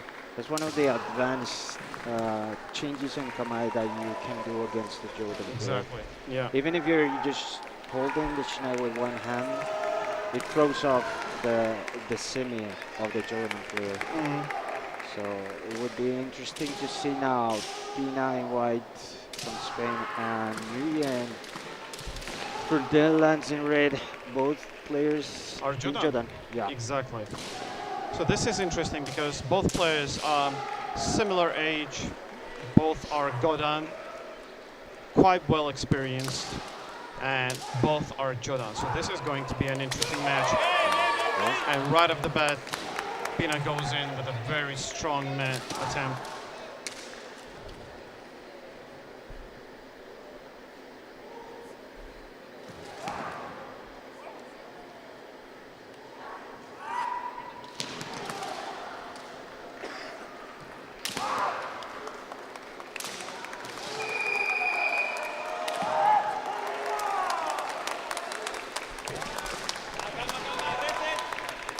first point. First man for the Dailin.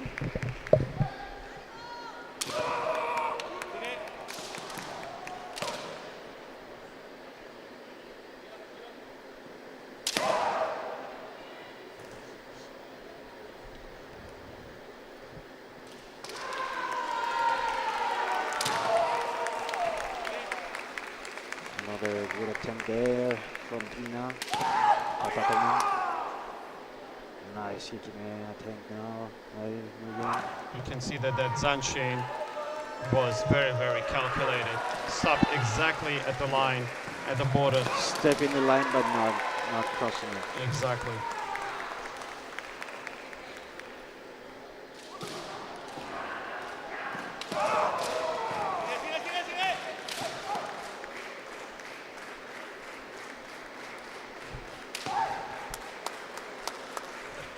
This is a very, very intense match because the outcome of it will decide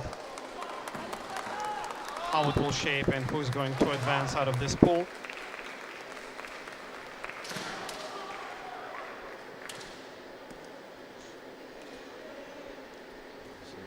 tension moments there when they're doing the semi.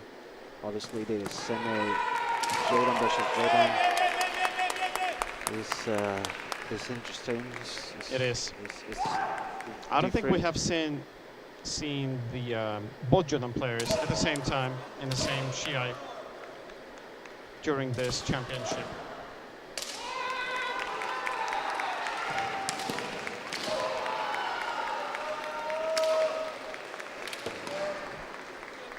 There are multiple attempts by Pina to score. Nguyen is really controlling the situation now, being 1 point ahead.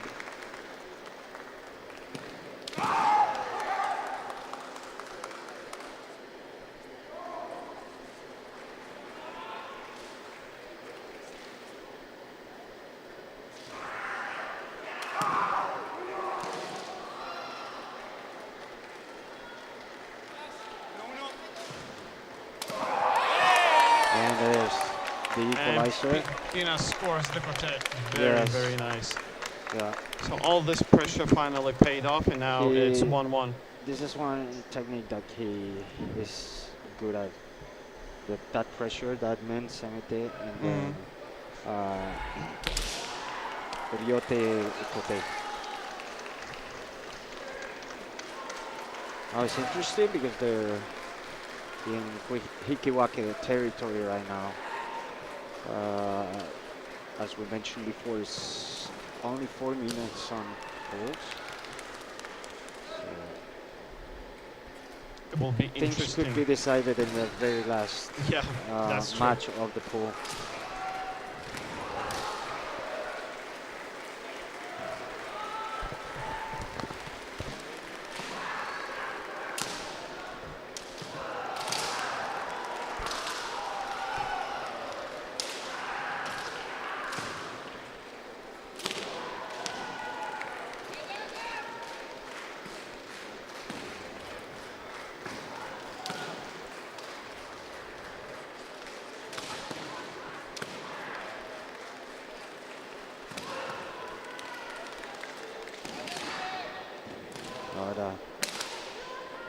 Lucas Pina has readjusted his men. Gonna carry on the fight.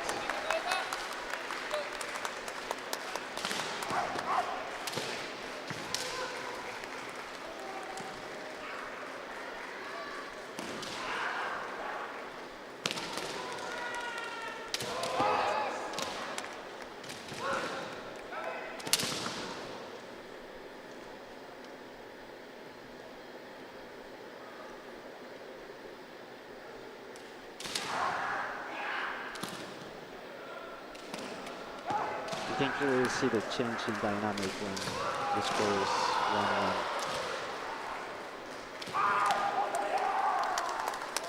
The attacks are now more calculated and spaced out. Yes.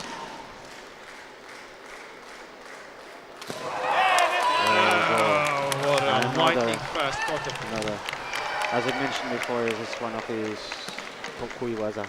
Yeah. It was a semi to men and then ryote kote. Well, that was a fantastic comeback from Now it all goes down to the final. point down and then scoring 2 points. So Kato won 2 points against Nguyen. Pina won 2-1 against Nguyen. Now this is where the points start to matter. Start to matter because in this situation, Hikiwake means that Kato moves on, advances. Because for Pina Kato has a 1 ippon against him. Yeah. Yeah. So basically, Pina has to win this match if he wants to advance. Yeah. And Kato as well. A victory would secure his pass to the next stage. For now, the situation as is that Hikiwake is a good result for Kato, not so good for Pina. Pina has to score at least 1 ippon to better his position. Ooh, what an attempt. That was close, but you can see Kato kind of saw it coming and did Yes. the I believe it's called Kasumi Kama, and yeah, showing his experience against German for sure. But at this high level, in Europe in general, it's a pleasure to watch every match. Yeah, and every year it's getting better, so it's also nice to see the evolution all around, from juniors to seniors now.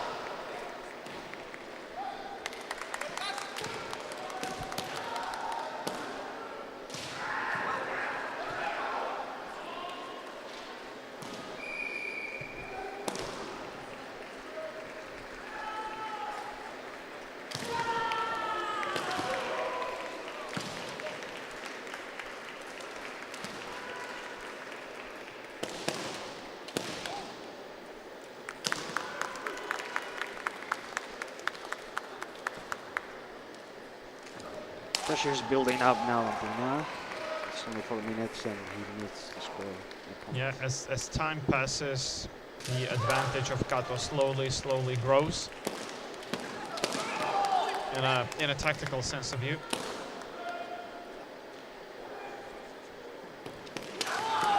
Key attempt. And it was a ski performed by Kato. Nice and brave attempt, and it was rewarded with a Nippon. Now Pina has to score 2 points. 2 points.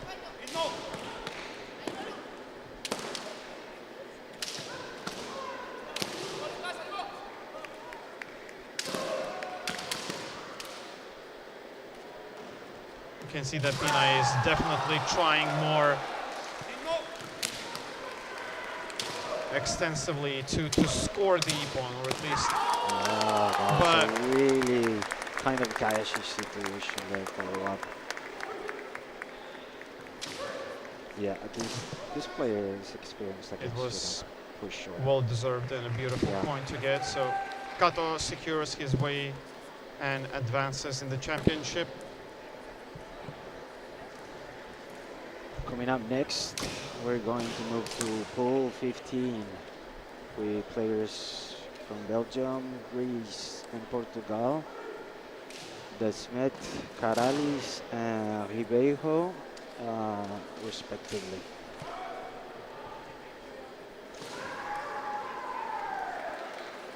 Lining up Desmet in red versus Ribeiro in white.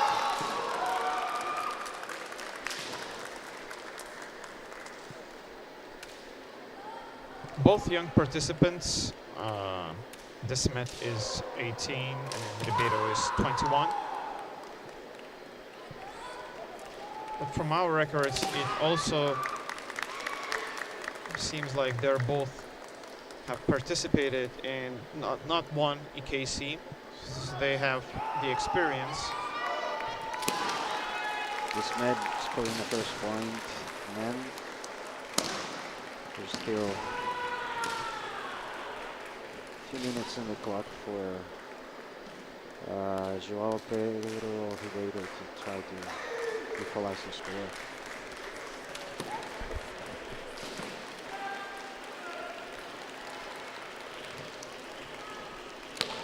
Due to safety reasons in these kind of situations where Shiai gets stuck somewhere, the Shiai has to be stopped and then restarted again. Safety first. Exactly. We always say it, safety first. It's a good timing on the main Kashida, but I don't think he landed where he should have. Didn't sound more like Kare.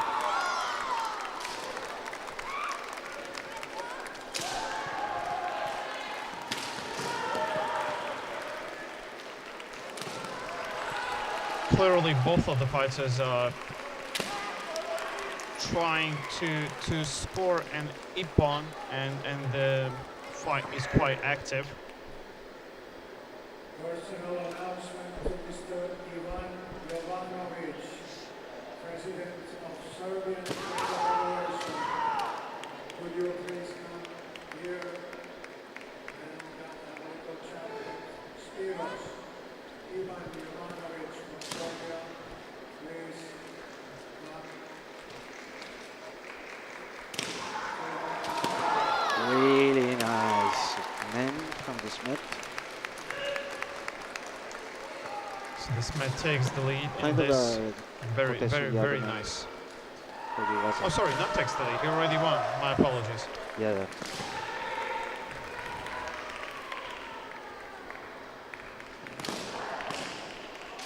This man having a quick word with his coach before next fight.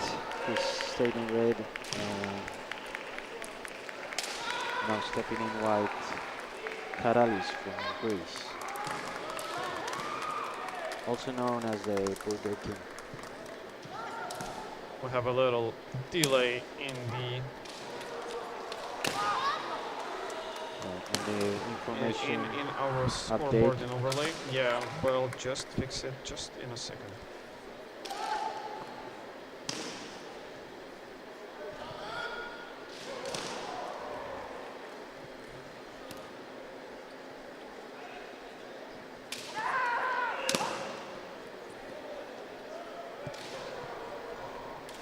We have Averkios Karalis from Greece and Ribeiro from Portugal. Oh, not Ribeiro, apologies. Smith. Yep, the Smith.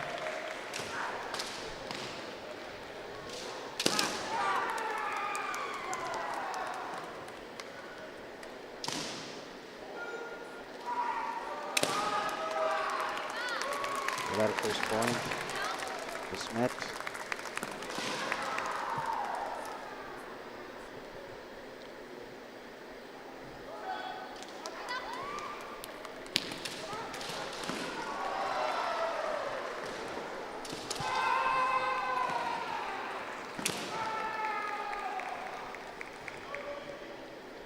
I think that this is the first Nito player to be on this Shiai-jo today. Yes. We're seeing from the corner of my eye Shiai-jo, another Nito player. I believe from Montenegro.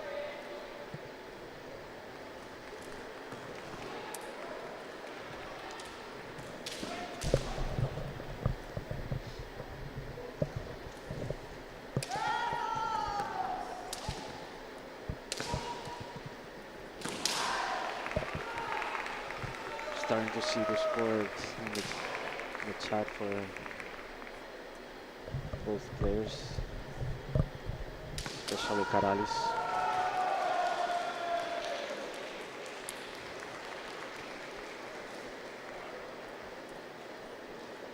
And again, we see the very nice adopted thing where the Shimpan explain why.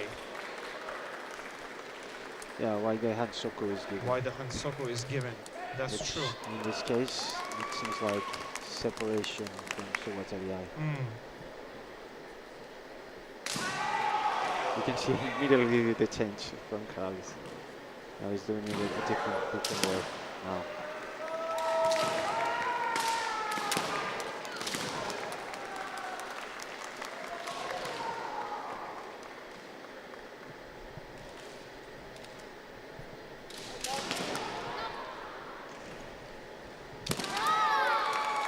Very, very strong attempt by Desmet into the kote.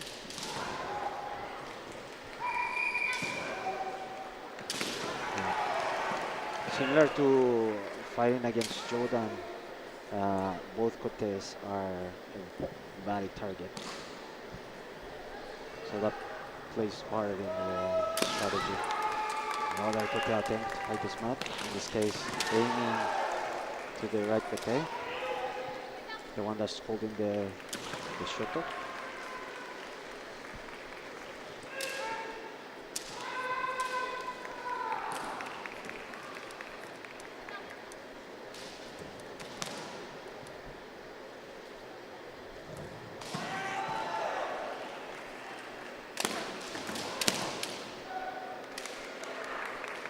Desmet is not easing up on the pressure, still very, very strongly pushing forward on the opponent. And you can see his pressuring both kote. The one holding the shoulder, the right kote, and the one holding the daito, the left kote. He's probably got some experience against the players as well.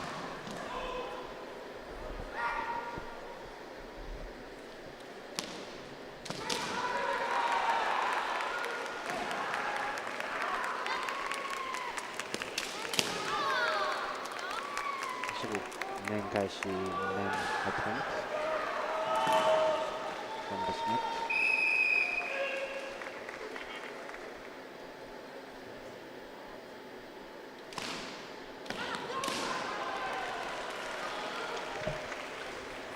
Seems like Karalis needs to readjust his game before carrying on with the fight.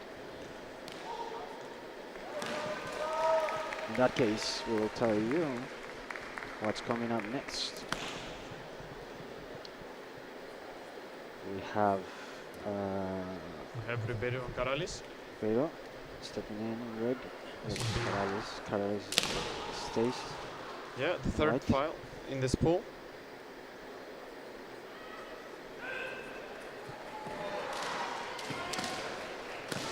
If time runs out, this med would be technically already advanced into the next So far, it definitely looks with like it. 2 victories. So now the pressure is totally on the Greek players here. At least it's scoring equal.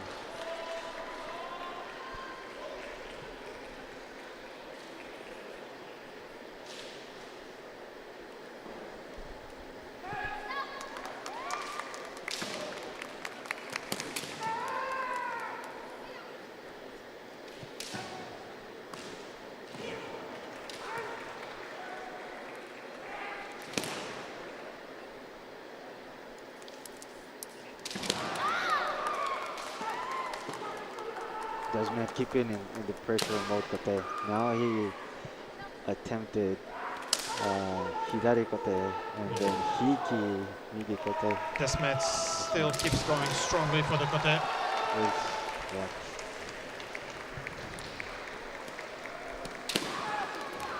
Now going for shikote man. Being quite connect.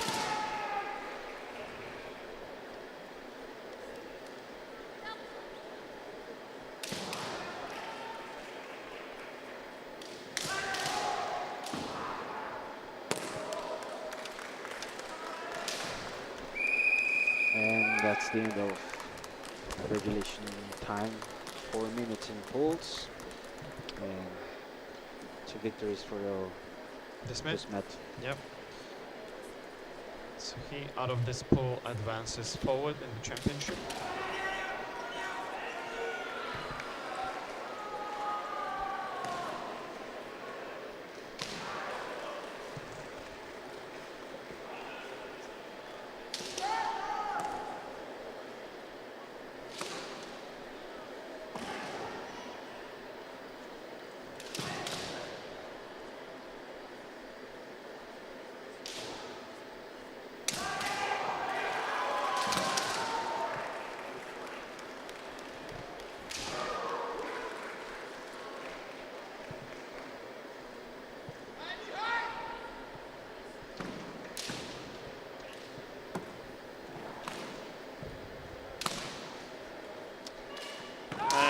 Off we go with the final match of this pool.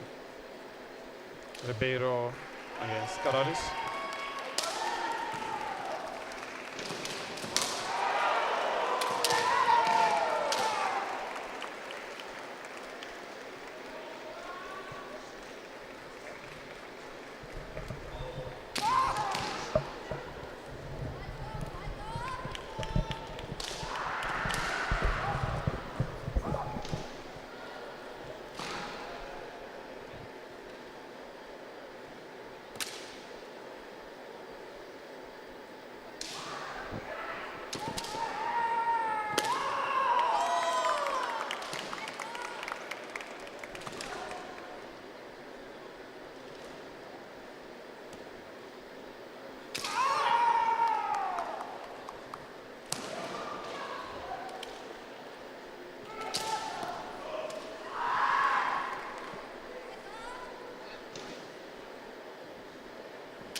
Still in this fight, we don't have any points scored yet.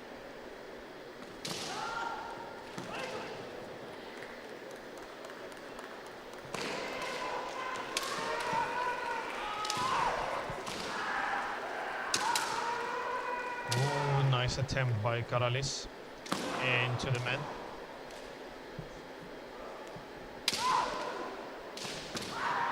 Performing and Ujiwaza.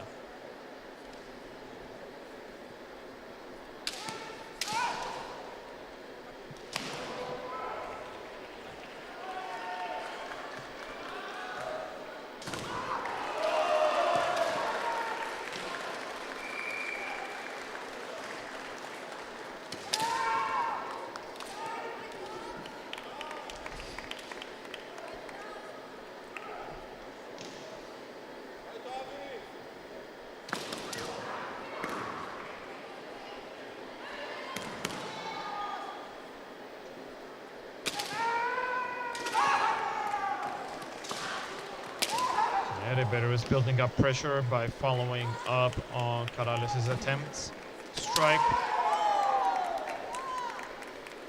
Yes, Ribeiro trying to attack both Cortes. The angle is a bit off, just shooting mostly with Suba.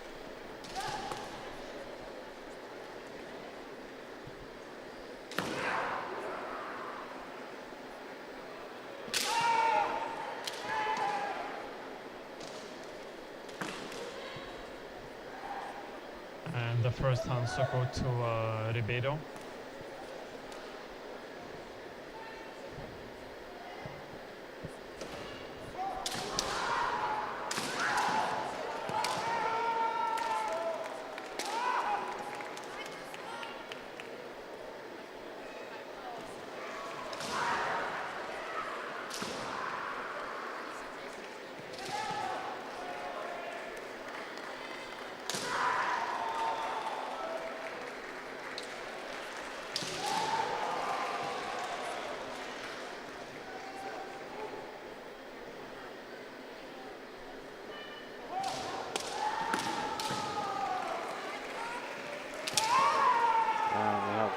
First point,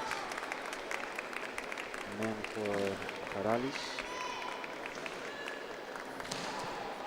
Unfortunately, both of these players are technically already eliminated.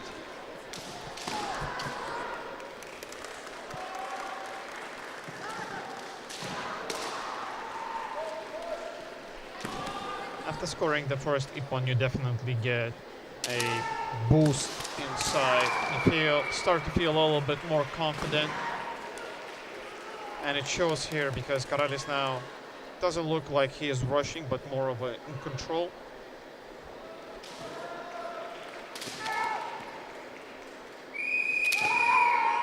That's the end of regulation time. I'm gonna move on for the next pool.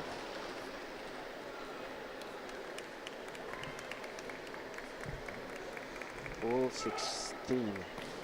In this pool we have players from Czech Republic, Romania and Turkey.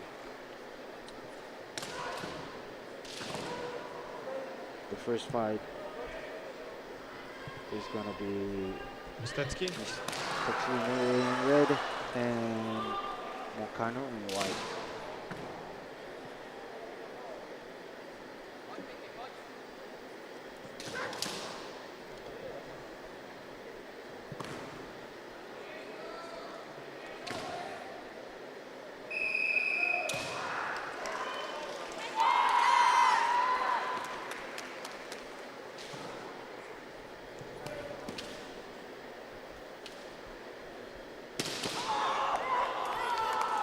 When the fight started, really Good intensity. active.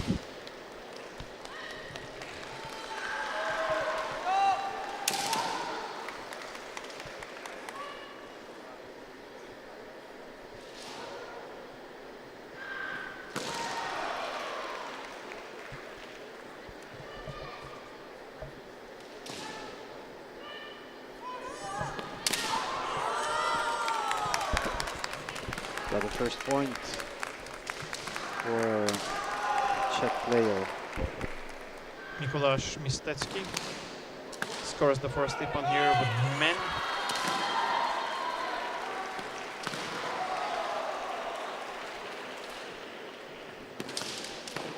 But on the other hand, Mocanu from Romania still seems very, very much determined and even more into getting that ippon back.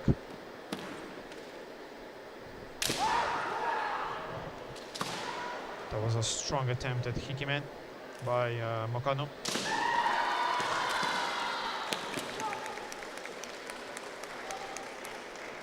Yes, he still has time on the clock to try to even the situation here. Oh yeah. And this is still the first 4 minutes fight is of the quite a poll. bit.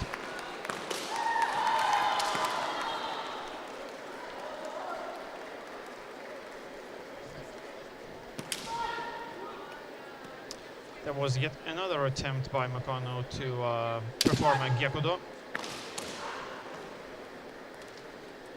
Unfortunately, it seems like it landed on the head instead. That's right, yeah. That hurts.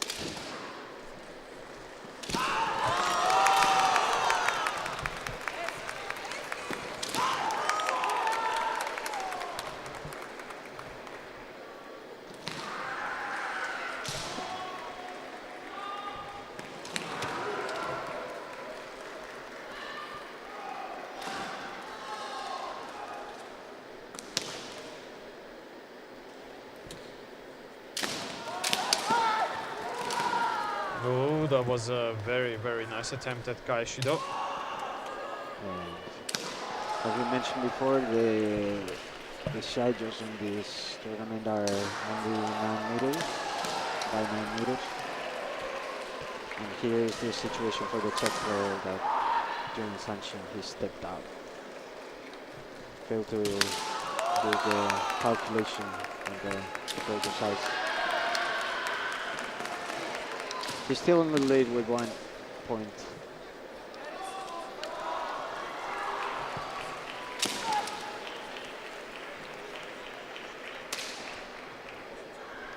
And now I believe we're getting closer to end of regulation time.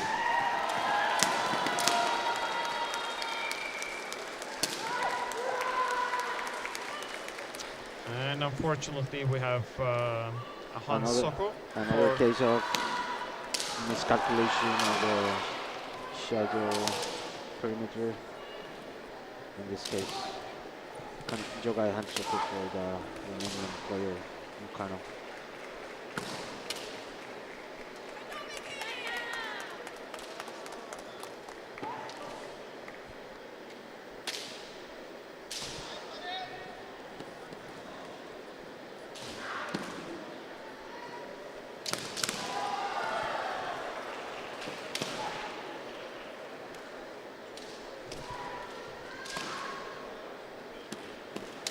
Romanian player still keeps the pressure, trying to find the right moment for him to gain back the ippon.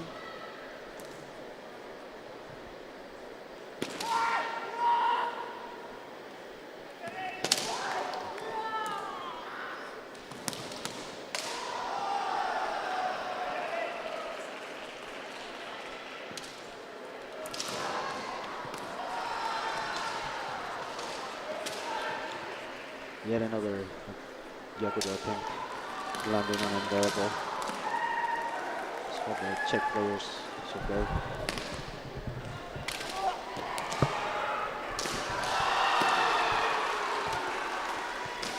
Well, due to multiple attempts of Mocanu, unfortunately he wasn't able to equalize the score.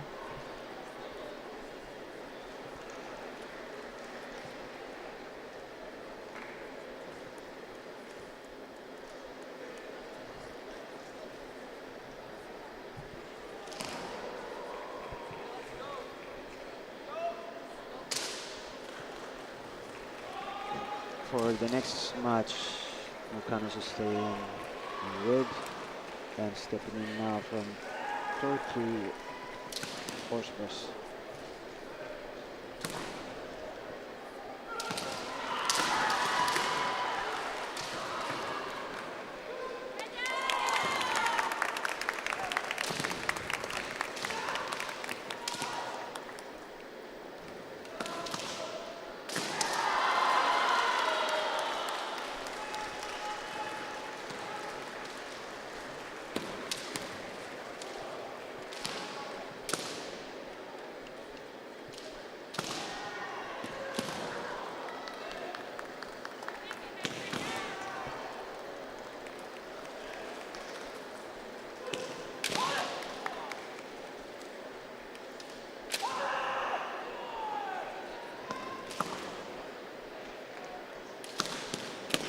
nice attempt for hitting from the Czech player. And in this case, he really had good control of the Resumption. Not stepping out of the struggle.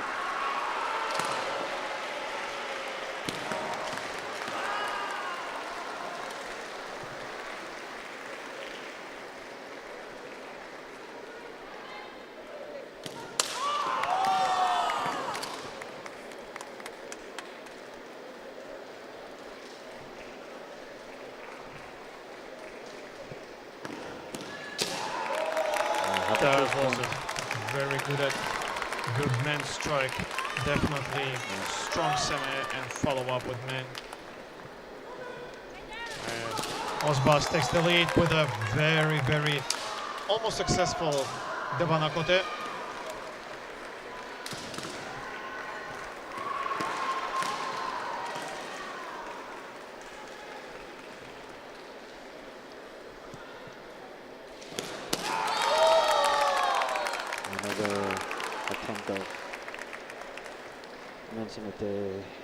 Kote. This one landed with Suba.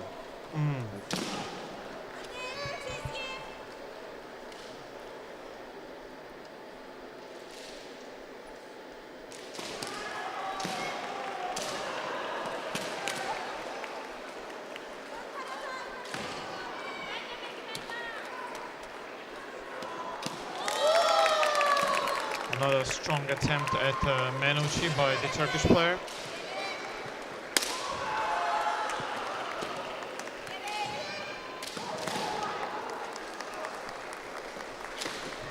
Kind invitation to leave the shadow there from the Czech player. Or we will call it technical tayatari. Tactical tayatari. First Hansoku of this match.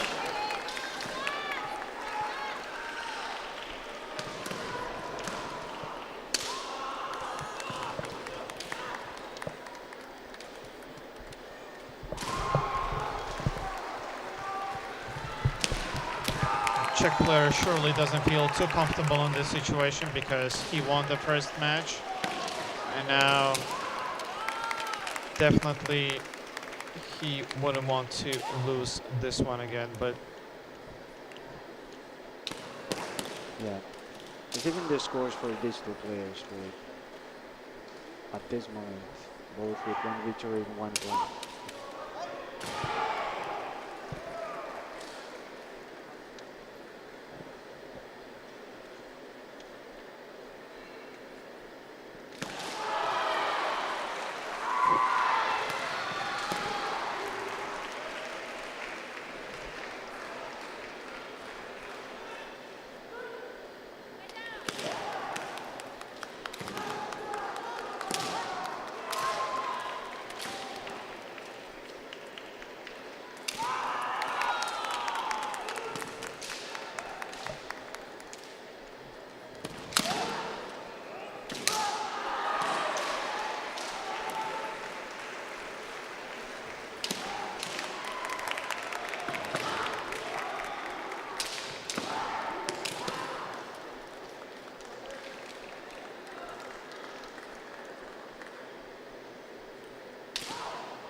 and the time ended. Interesting situation here where these two players are even on victories, on points. So the next match will definitely be decisive.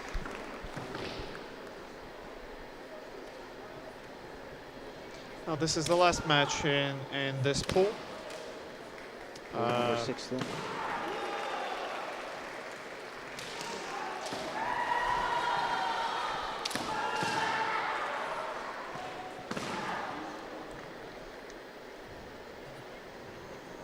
First year's coach discussing the strategy for the next fight.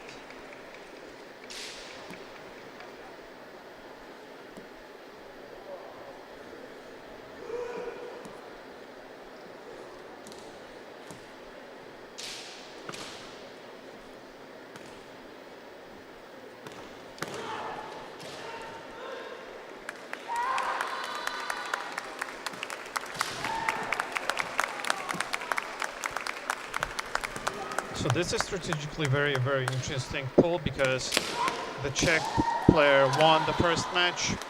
The Turkish won against the Czech player. This is the last. If the Turkish player now wins against the Romanian, at least by 1 equal,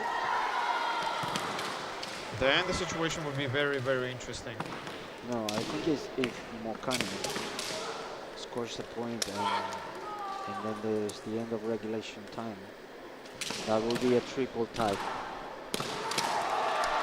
In the case of triple tie, according to the rules, they will have to fight the pool again.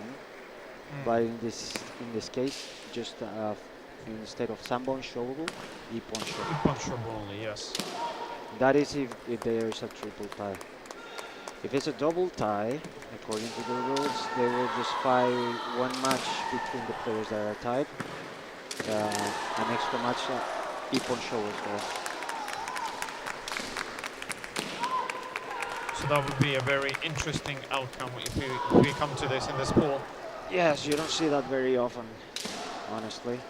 Triple ties. Double ties are more common. That's true, yeah.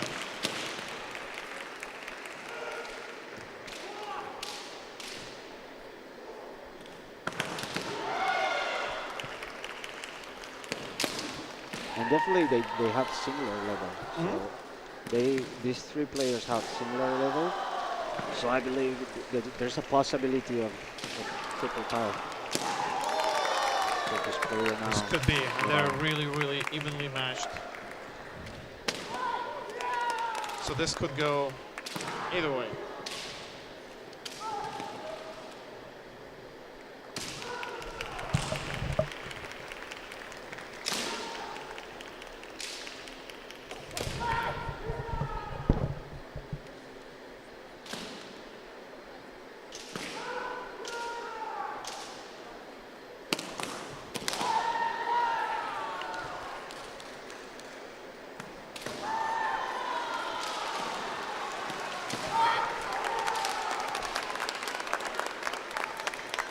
That was a close call. Only one flat goal. That was dangerous indeed. That was dangerous. And like we mentioned before, that would triple tie this pool. Oh yeah. If the match ends in regulation time.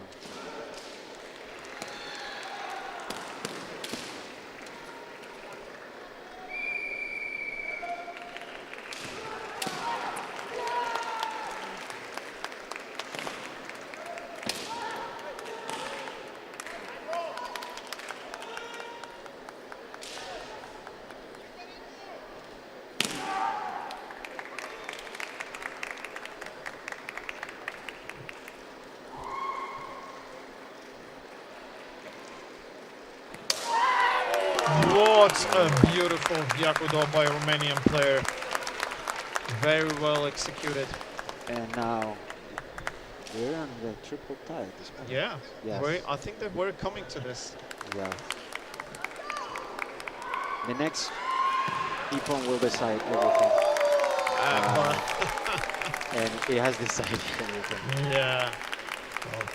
Ozbas from Turkey decided to take that point back and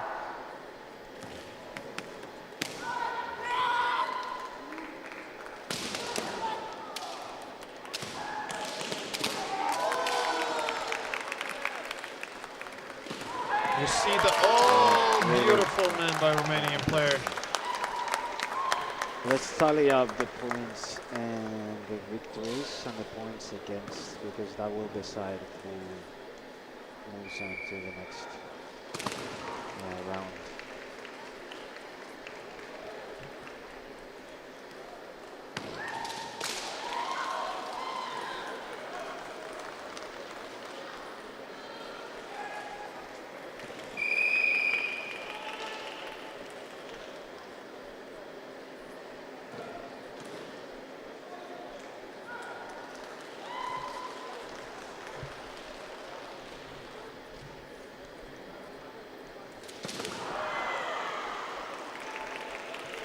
So now what's the situation that we have in... Oh no, that poll is finished, right?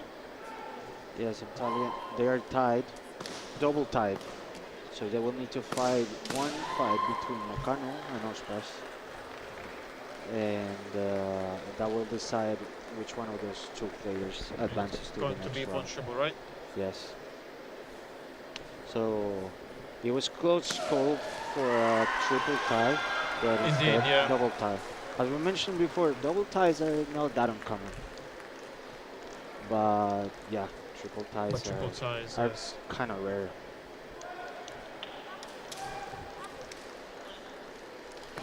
So, as we mentioned before, this is a match for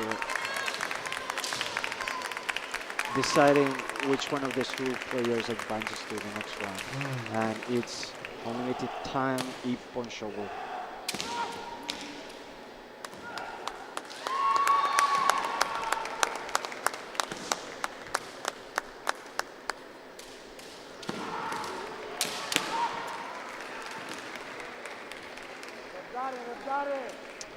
Romanian player tries to actively find a place where to land his cut, but Turkish seems very, very stable in this.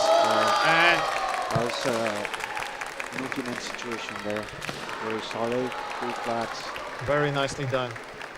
That's decisive then. The Turkish player will advance to the next round. We will move now to pool 17 with players from Austria, Serbia, and Slovakia. Hartl, Ilic, and Tropstar, respectively. Lined up right now on the Shiai-jo. Hartl in red versus And the Shiai has begun. in white.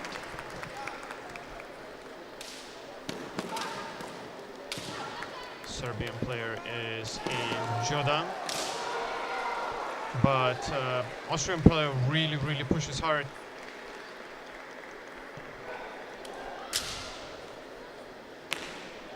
Both again very young players, and it shows on the Shiai-jo. The energy is just through the roof. Exactly. We can see what they lack in experience. They compensate with lots of energy and stamina. And this is pure determination.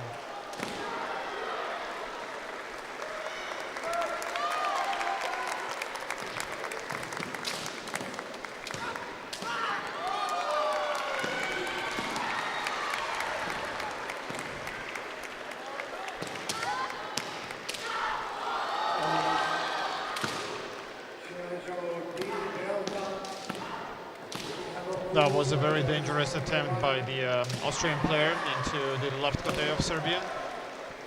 Yes.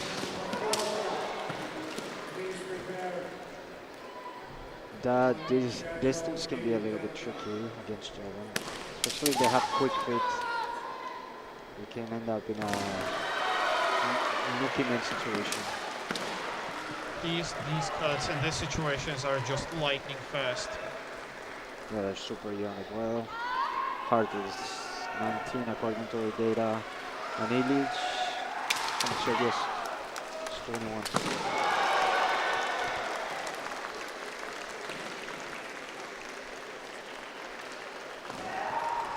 It's a good fact about the Serbian player that he was the European Championship in 2022. Took the first place in juniors individual and in team categories.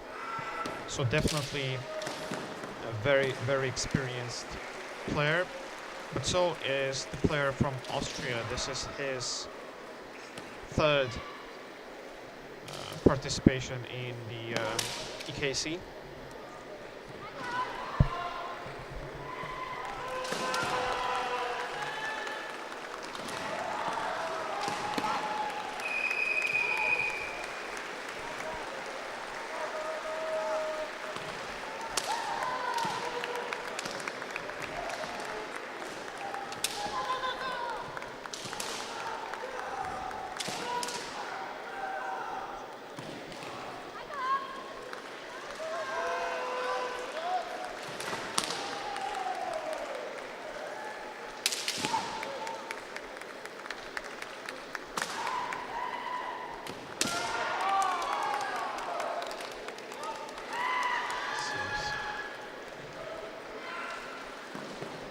like Austrian player stepped out again.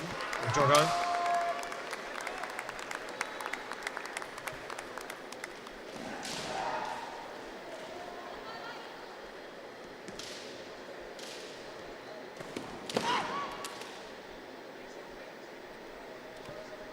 Need to be extra careful now with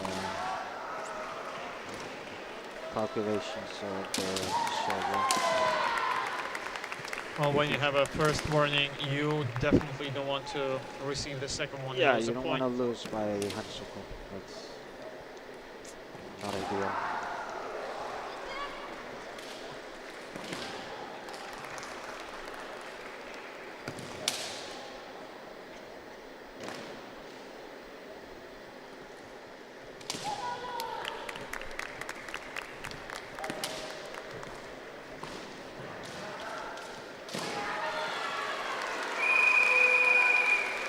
That's the end of regulation time. There's 4 minutes for this first match of Pool 17.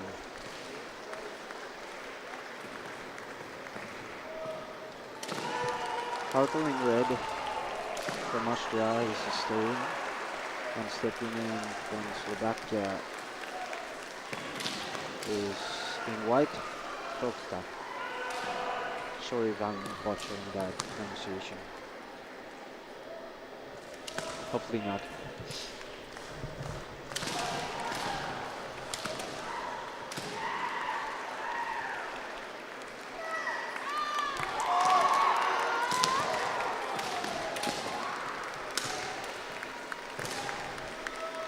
First match ending in Hikiwake means that still nothing decided. But this one, And right as I off said the that, hard to score a really good Toby commitment. exactly. That's putting him in the lead, not just of this match, but lead on the whole pool. We'll see how the Slovakian player will respond to it.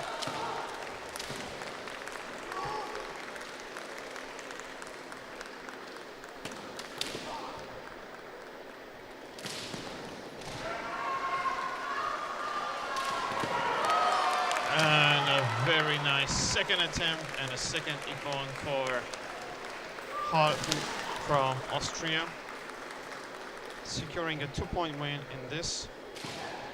This will still be decided in the final match of this pool, I believe.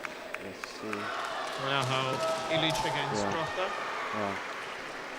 Trokta would need to score 2 points. Oh no. Let's see.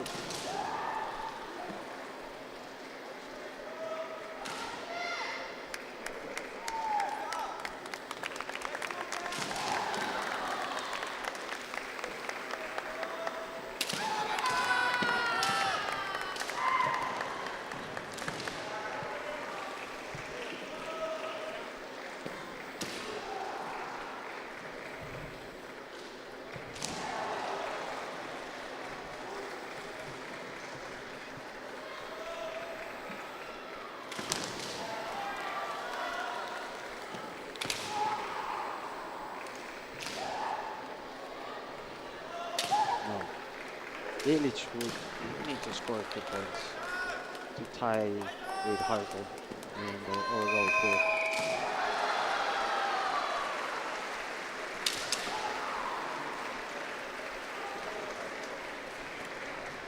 So far, no icons have been scored, but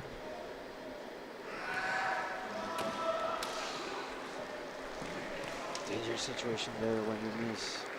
When you miss it, Kote attempt against the German. yes. It's grounds for Nuki Waza.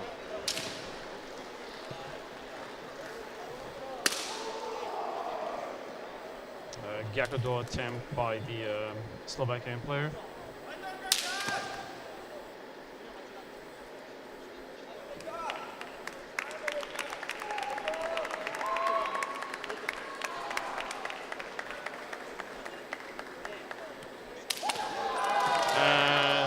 beautifully prepared kote by Ilic. He's 1 point away from tying with Hartley in the pool. Yeah, that's true, because Hartle in the previous match won 2-0. Yes, exactly. So now it's on Ilic to On Shiai-jo D, there is no score one more third ippon. final. Ippon match. Score and not be scored, Exactly. because the points against you also tally up for who passes first.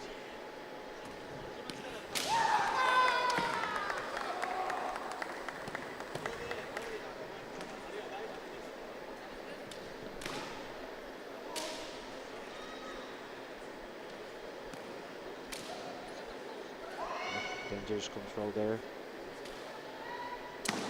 Hopefully, yeah, seems like nothing too serious. Just gonna readjust his Kendogu Yeah, and carry on. good to go.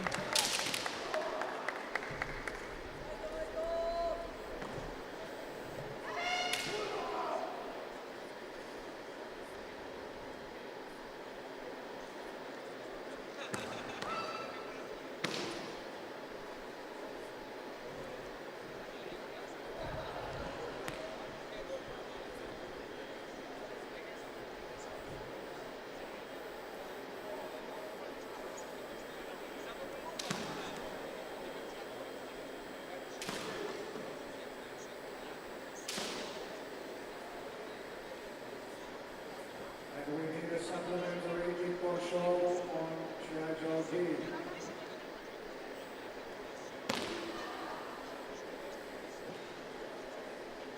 Between Cohen and Mutard.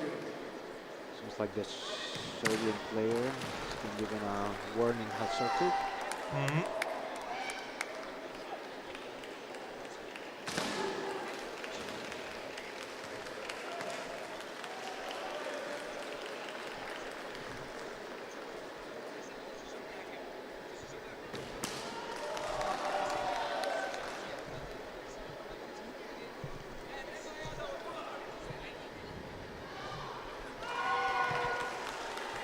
And we're seeing something wrong with Krishna as well.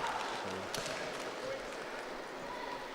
match will carry on after switching Krishna's.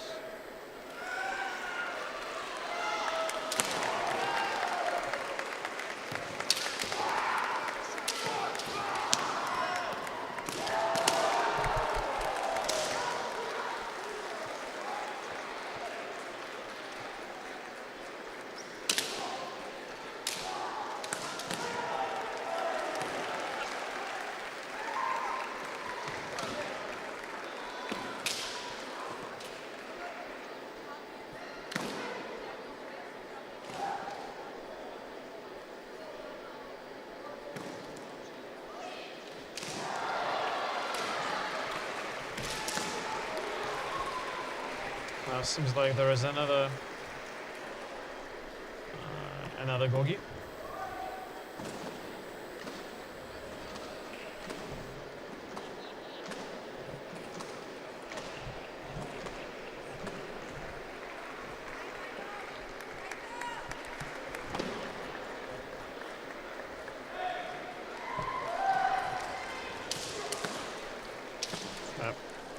Shimpan is explaining something to Slovakian player, and of course afterwards follows the Hansoku.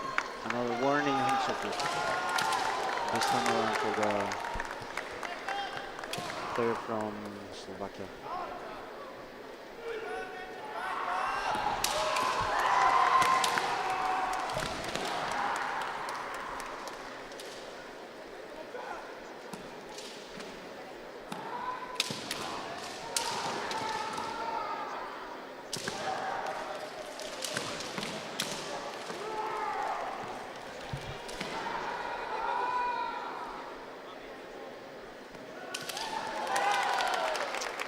That was a good attempt, but not enough to score a kote.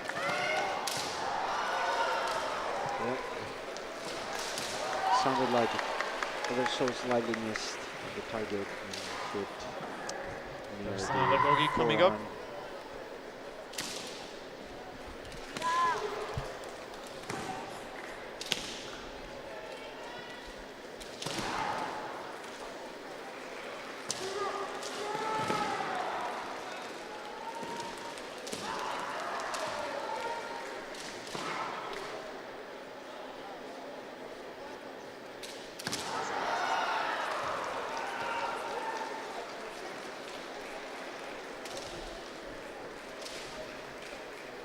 Now it seems like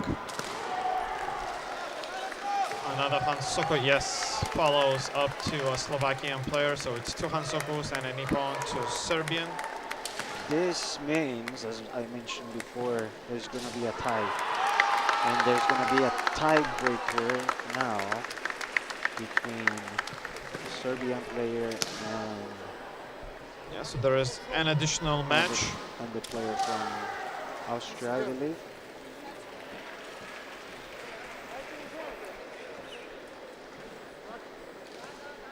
Please pay attention, all competitors. If you still have your Bogu, Yes, we're going to have a tiebreaker, Ivan Shogo. you are asked Second one in a row. immediately. Second one in a row. Pole 16 also had a tiebreaker, which the Turkish player managed to win. Now it's up to these two players to Please take all your stuff out. try to score that e-pawn that will take them to Thank you. the next round.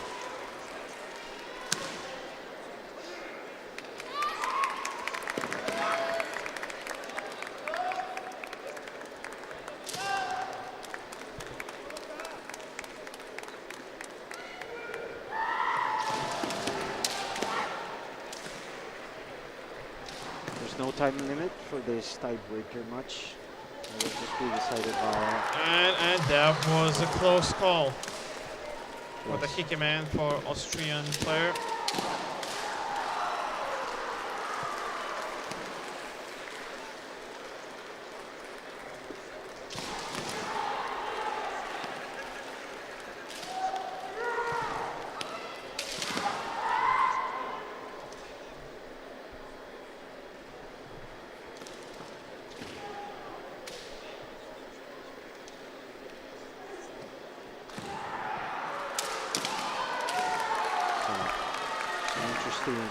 Midam Wasa from Jordan. Yeah, that was a good attempt by Serbian player indeed.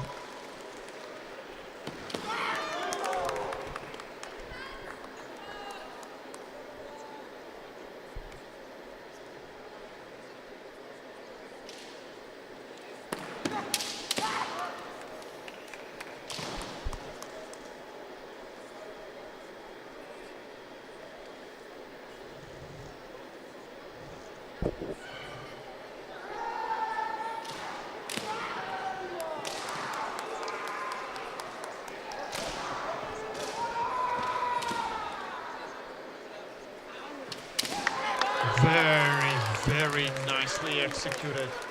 Just at the right moment when Serbian player was doing Nida Maza, just in between the first and the second cut, Austrian was already prepared and executed a beautiful men's strike, securing first place in the group. This means the Austrian player Hartwell will move to the next round. And right now we'll move to pool 18.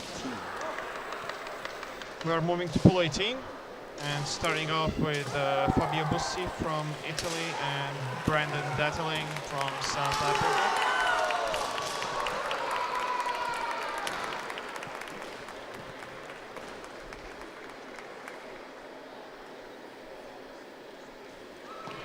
Both are Godan, very experienced players. This is definitely not the first, not even the second European Kendo Championship for them.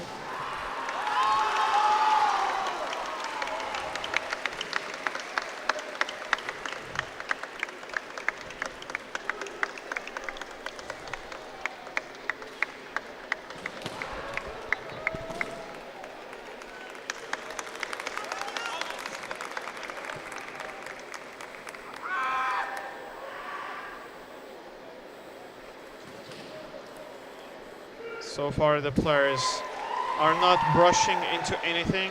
They have enough experience to know what and where needs to be done in order to secure the win.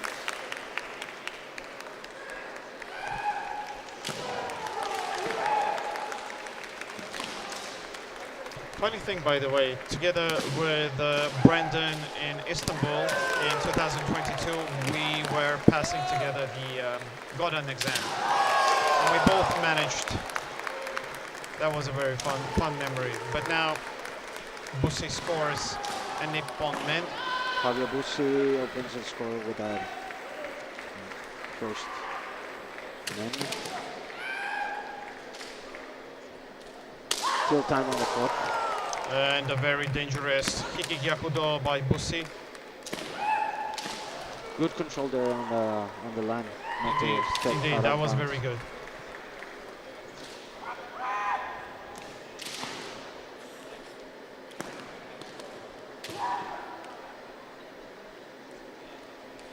Again, Brandon pushing very, very strongly to regain the point that he lost.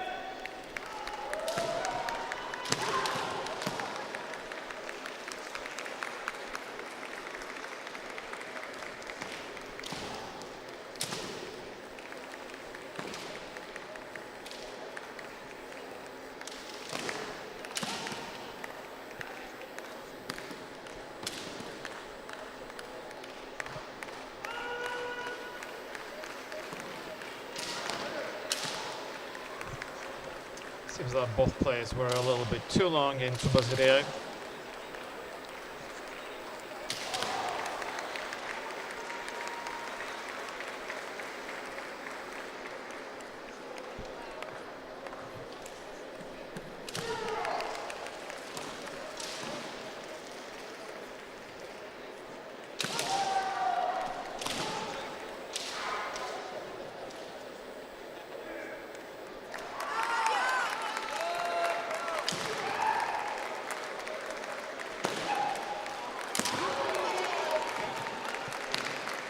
Fabio Bussi, another attempt at Shikakuman.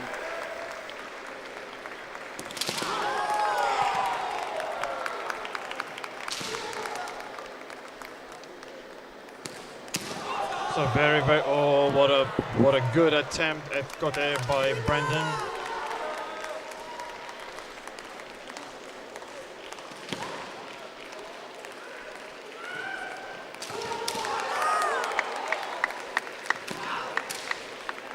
Another fantastic control from Bussi on the Hikiwaza. And on top of it, it was On very, point. very nice. Yeah. Oh, what a good attempt at Gyakudo, but unfortunately, a man Ippon goes to Bussi. So this is his first win by 2 points in this pool. He's gonna stay in red. And next, stepping in Gegenava.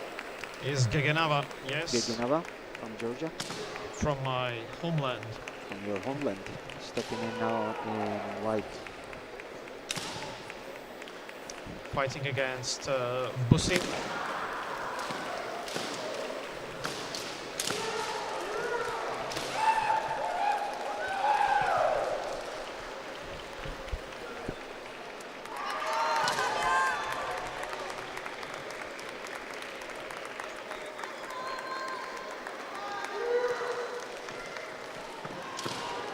The second match of this pool, and we could decide the outcome of the overall pool if Bussi manages to win this match. Ooh, that was an intense moment. Both players were building up, but no results yet.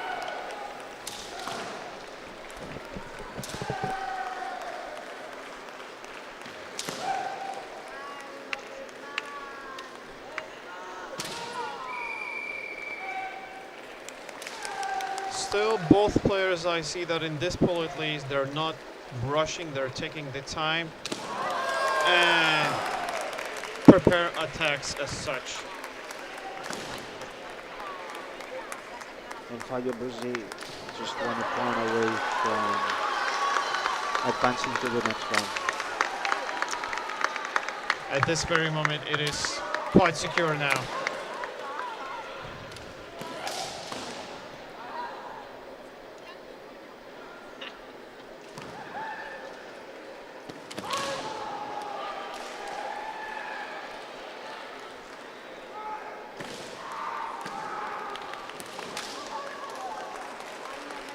So the Georgian player will try a similar technique and going for the kote.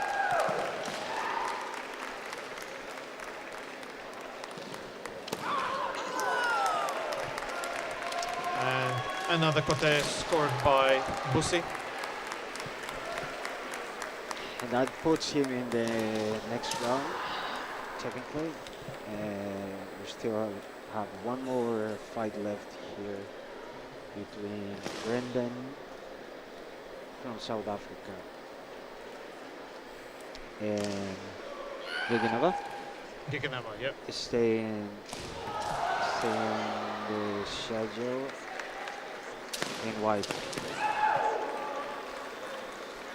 We can definitely ask me Georgian surnames and Lithuanian surnames. I can help you Okay, out with thank this. you. No problem. It's never my intention to butcher names here, last names. So again, the last fight in this pool, Giganava against Natalia.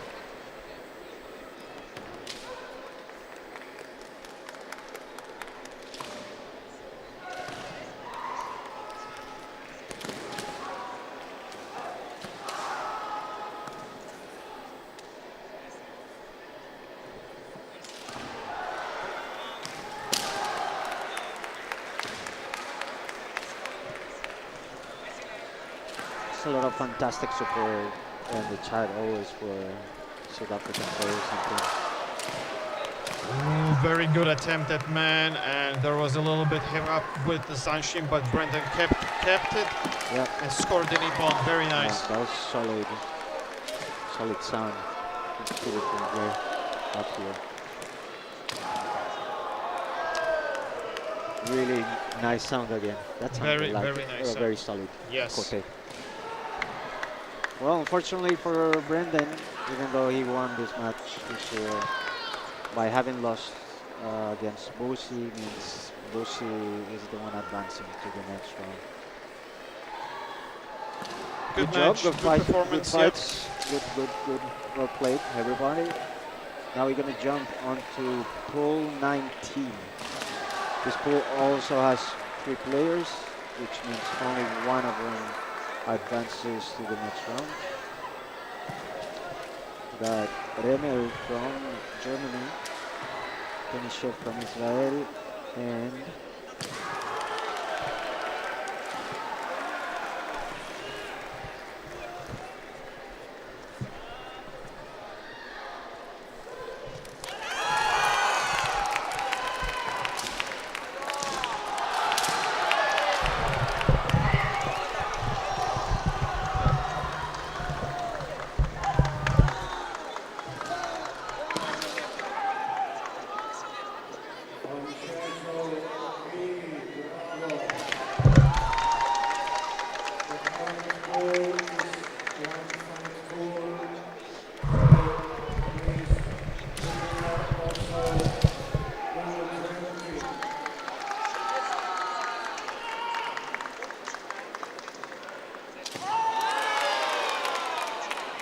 Ladies and gentlemen, I'm replacing Gia for a short moment. okay, welcome back. Hey, Pablo. Hi, long time no see. Oh, Pablo. We'll Oh, talk. No weapon thus far in this match. Some good attempts from both players.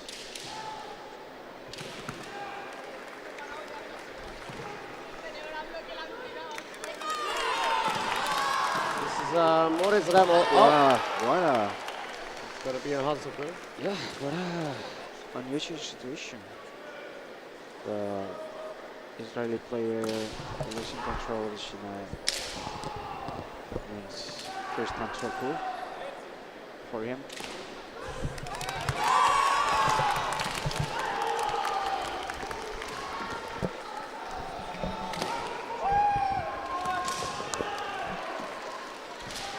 Yeah.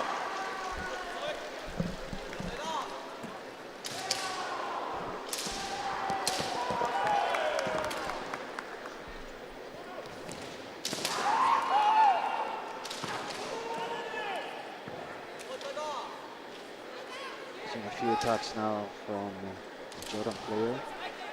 From Katate straight to another Katate attempt.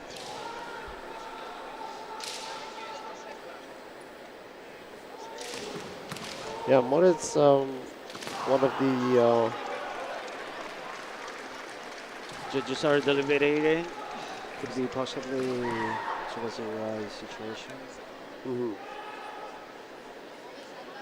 We'll see what's the outcome of this COVID.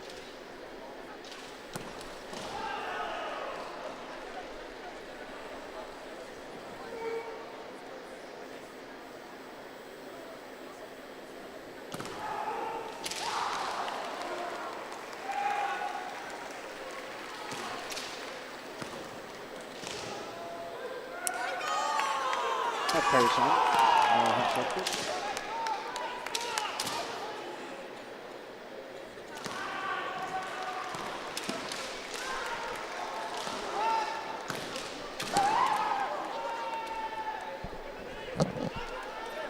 Yeah, Moritz, I've talked to him a few occasions. I remember Moritz was considering going to International Budo University, and then his uncle came to me for information about it, and he ended up going. He's been back for a while now, but doing pretty well since then in the German environment of Kendo. Oh, close. Not quite scoring the ippon there, but Tony Chef puts in Jordan position, covering his man. It's not going to be easy.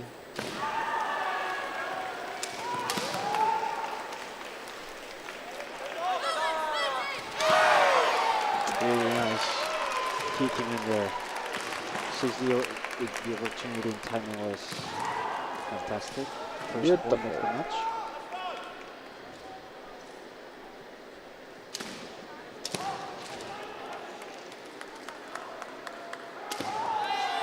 Fudo now. Nice. Katakashi, man.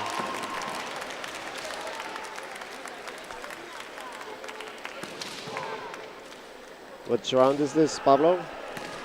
This is pool 19, and Still this pool. is this is the second fight Second fight. of this pool.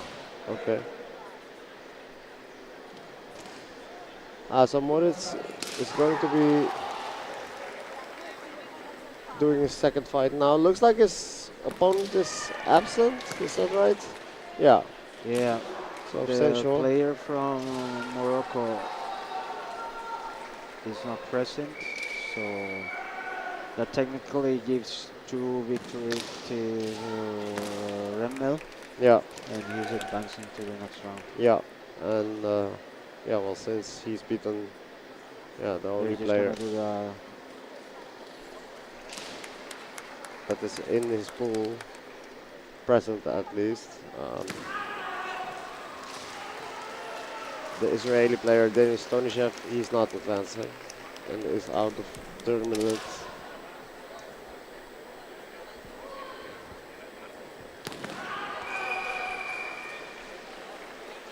We will move on now to pool 20 with players from Great Britain, Kazakhstan and Norway. The first fight would be between Rokas in lead for Great Britain and Norvad Fredheim for Norway in white.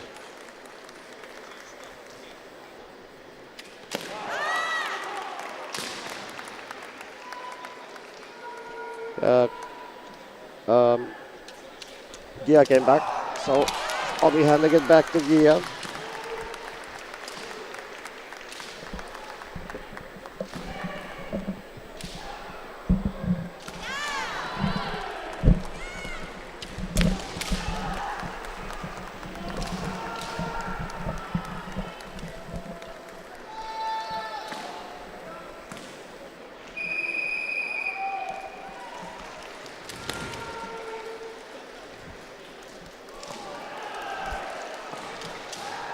How are we looking, Pablo, on Shiai-jo D? B, sorry. Well, we are on pool 20. Just started. No weapons so far. And we have fights from Great Britain play against Norwegian player at the moment. We're about a minute in, so we still have time to try to score a point.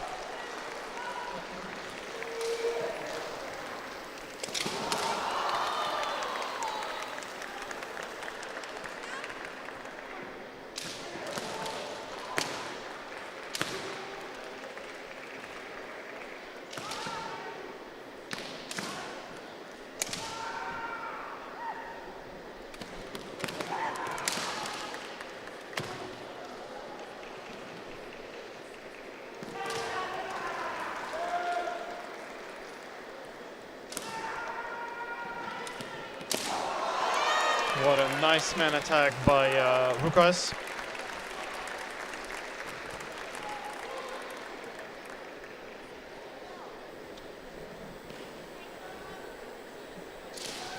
So the first fight of pool 20 has finished.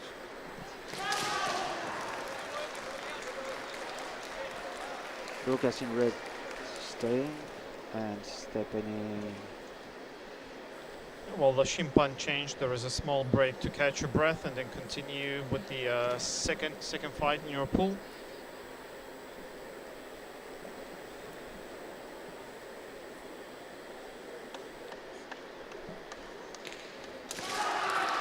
And now we have Igor Khmelnytsky from Kazakhstan against Konrad Dusvukas.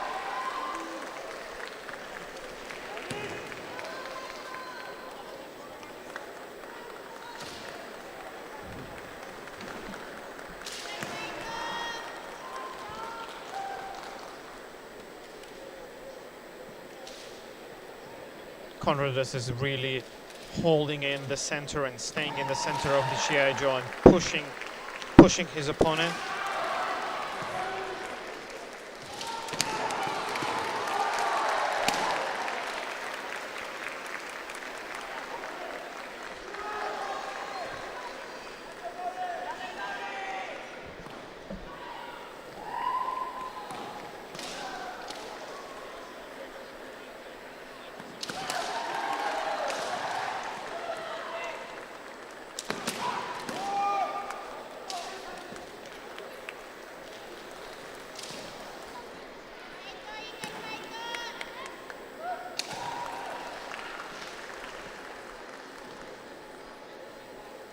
There seems to be some sort of a issue with Shinai of Konradas. Yep, probably needs changing.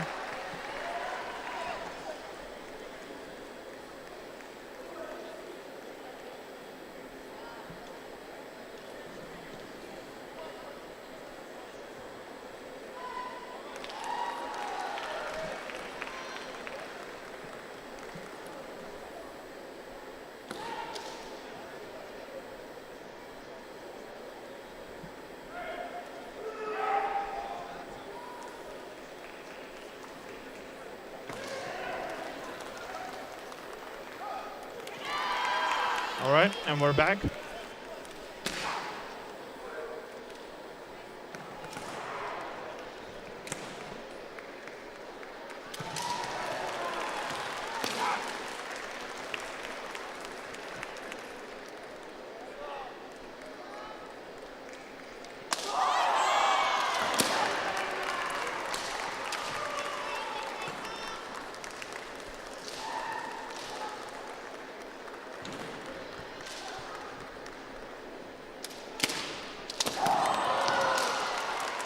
What a nice, well-calculated move that was. Applying pressure to the Kazakh player. And then going for the Sayomen and taking his first ippon in this match. He's another ippon away from advancing to the next round, and there you have it. And a very nice tobikomi men. And basically, Rukas has secured his first place in the group with 2 wins and 4 ippons. And we move over to the last fight in this pool. Khmelnytsky from Kazakhstan and Norvik from Norway.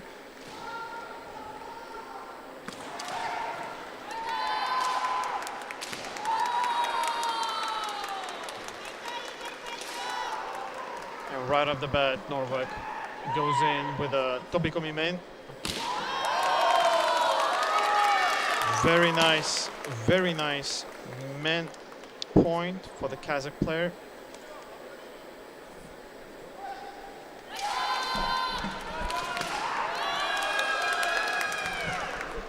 And there was almost another main ippon for the Kazakh. There you have it. Very nice. Very nice Tuki man. Unfortunately for the Kazakh player, it was all decided in the second match. Rukas winning with both of his matches. That's automatically takes you to the next round. Yes. We're So gonna now- jump in Yeah, into we'll pool 21 with players from Finland, Lithuania, and in Poland. First match between Misinen in red and Kaczor in white.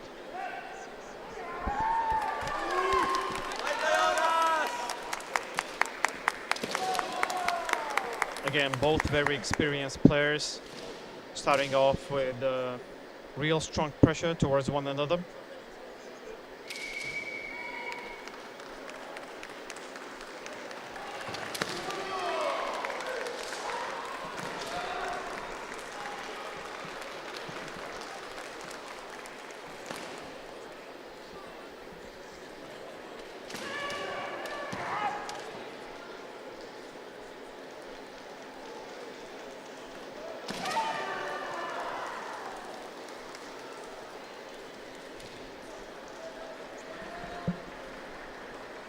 Well, it feels like despite the Finnish players' attempt on attacking, Kaczor keeps his composure.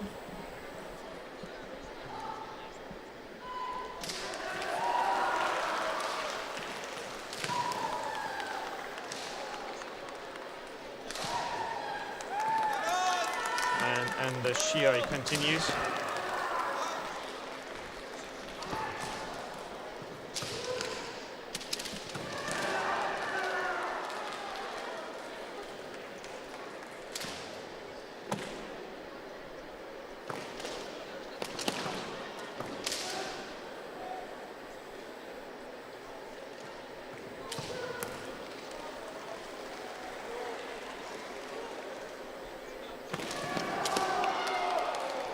Very good attempt at Nidamaza for the Polish player.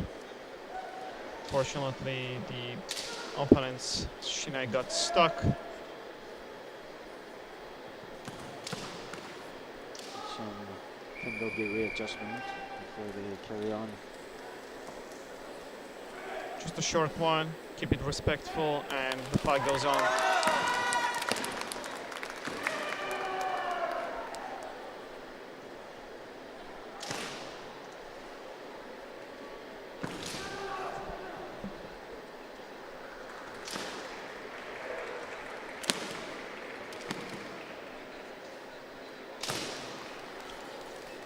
We're getting closer to finishing the pools, and we would advance them to the elimination rounds. It's a good attempt by Finnish player to perform a Hikimen.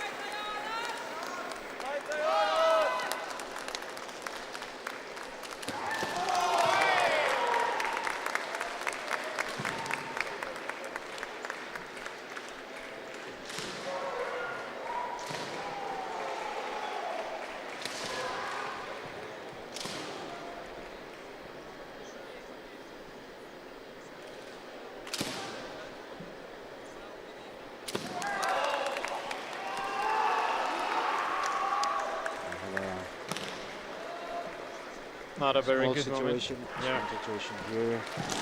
The Finnish player tried to control the center. Seems like missed the right spot, and the Polish player is probably asking the referee if they can readjust this man. Yeah, apparently this thing needs a bit of attention. Yeah, it seems like the tip of the finishing eye got stuck somewhere in the clavicle area. It's really painful. Indeed. We've been there.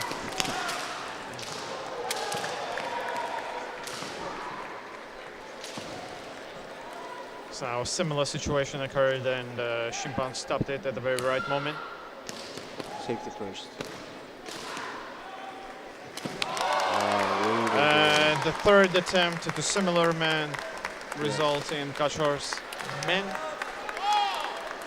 Kachor's really smart there, knowing that the Finnish player was probably going to try to control him again. Yes. And ever so slightly moved. Exactly. Yes. And yes. just took him in. So that was a very smart adjustment. Yeah, it just takes a few millimeters to make sure that the opponent misses the center. Oh, that was another good attempt by Nisinen with a men's strike. Yes, they both evenly matched. Obviously, having more than 20 years of experience each. Ooh. So now Shiai is really picking up the pace. Exactly. A lot more pressure now on Nisinen to try to give him the score before time runs out. Fortunately, the time is up. Yeah.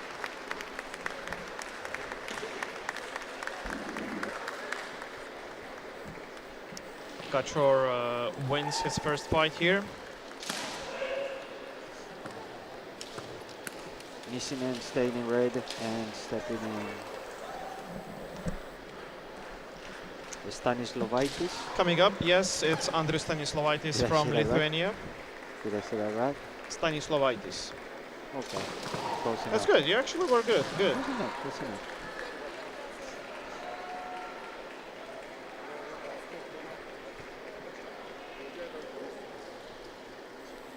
Almost twice as younger competitor from Lithuania against the Finnish player. Yes, but not that far off in terms of years doing kendo. 20 years for Nisinen and 15 years doing kendo for Andrius. Which means he started at age 4. At the age of 4, yes. Yes. I just remember when he was a small baby. Yeah, and now look at him. He's And smaller now, than you. exactly.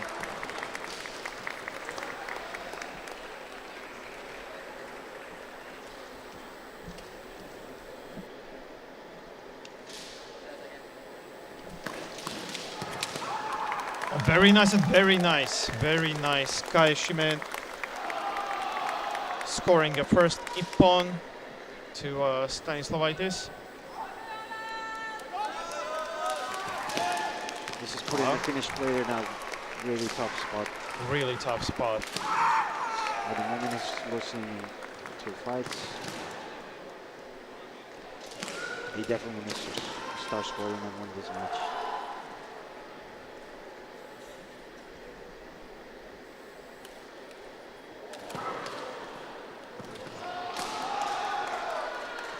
Now, despite Andrius's relatively young age, he's really now holding his own and looks very confident against the experienced player from Finland. Yes, he's got a nice command, nice reach. Explosive, Sanshin, unfortunately stepped out of bounds. Yeah, he took a risk of performing a Hikido, and it's either or. Yes.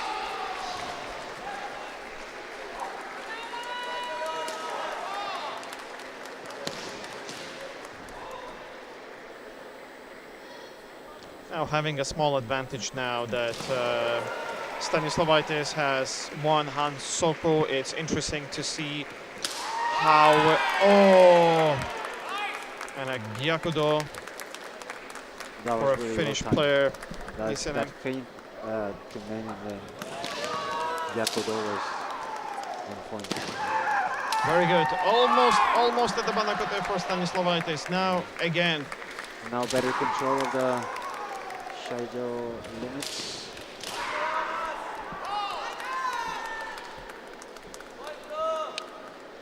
You can really feel, even up here on our table, you can really feel the pressure because the guys are really going at it. Oh yeah, feel it in the air, for sure. Unfortunately, we're not that far from the show, so you can even hear the TI that's coming from the, Yeah.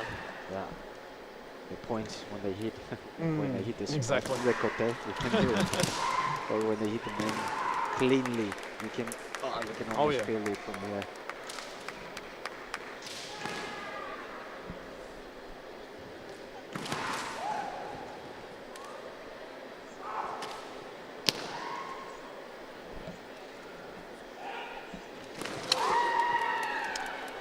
Another attempt of Nisinen to perform a Gyakudo without a result this time.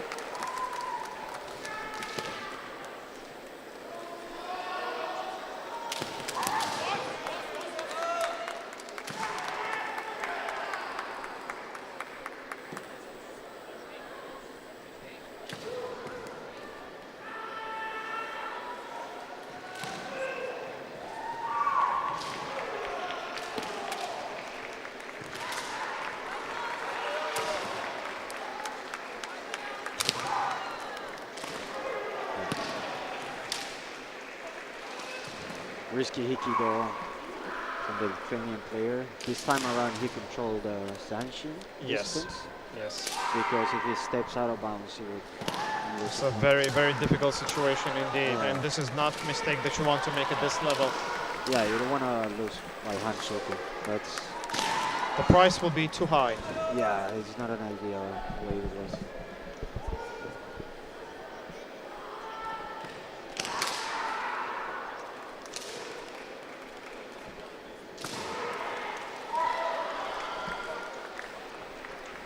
The fight is shortly paused by Gogi.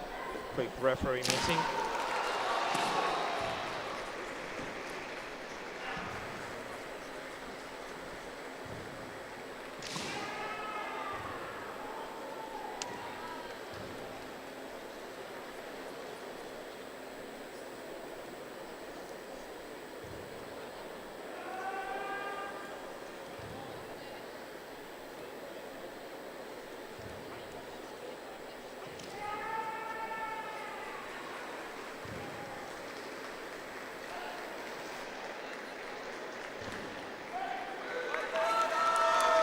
Finnish player just received a warning Hansoku. And we've finished this fight with Hikibake. This means that Nisinen is technically eliminated, having lost. Oh no, wait. No, this is terminated in. This is Hikiwake. This is Hikibake, yes, correct. Yeah. So.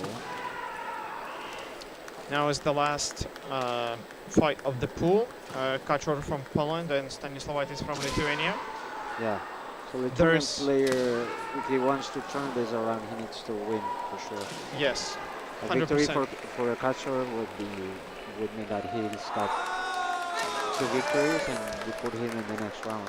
Yeah, let's see what happens on Shiai-jo, and very nice following up with Kachor on Sundown Waza even.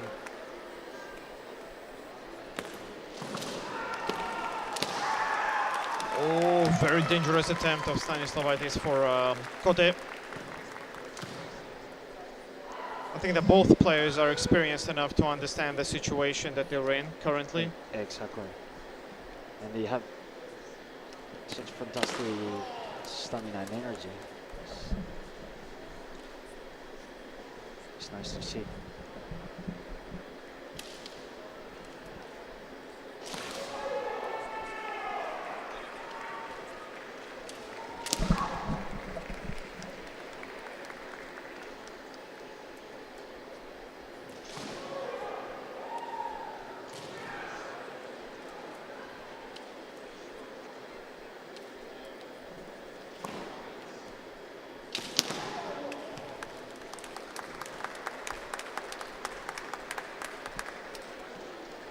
Technically, yeah, Hikiwake would also benefit Kasher.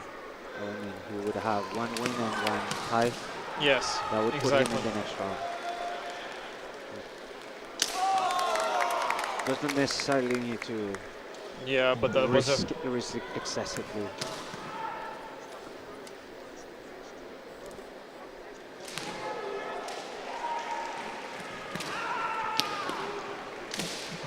Wow. very dangerous attempt, and That was a nice unfortunately, yeah, Andres loses his shinai. That's Hansoku.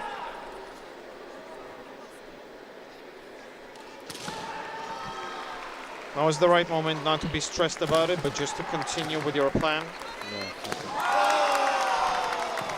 And Kachor scores a beautiful upon men.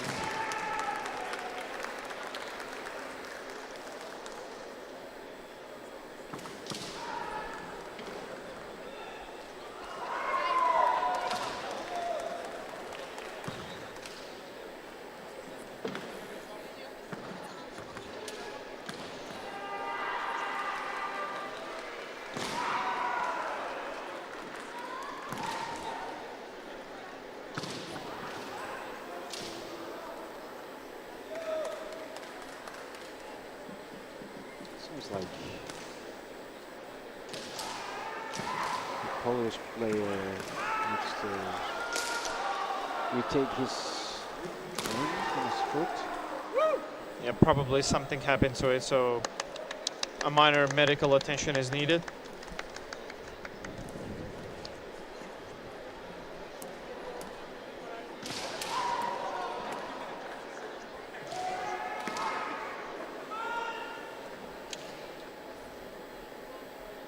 And seems like we are back.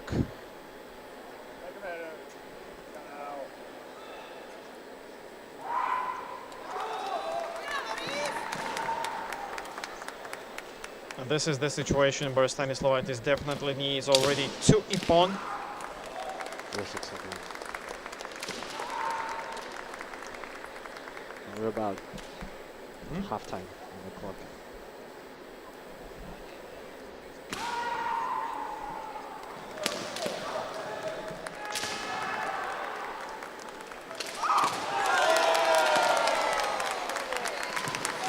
Good attempt at Hiki Gyakudo by Stanislavaitis, but Kachor was clearly prepared and followed it up with a man securing first place in this group.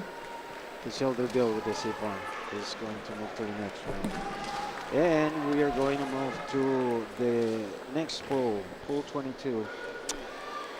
The caveat with this pool is that it has 4 players. So in this case, the first and the second will advance to the next round.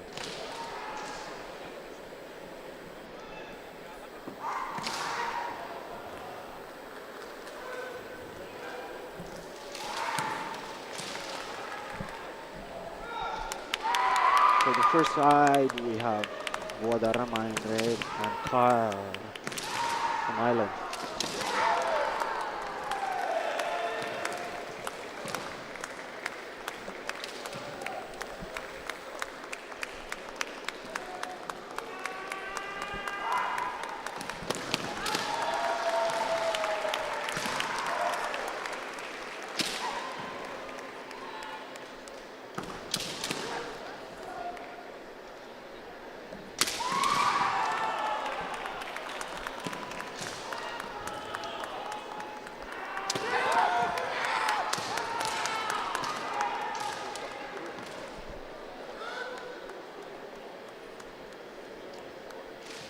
We started off this fight with the Irish player receiving a Hansoku.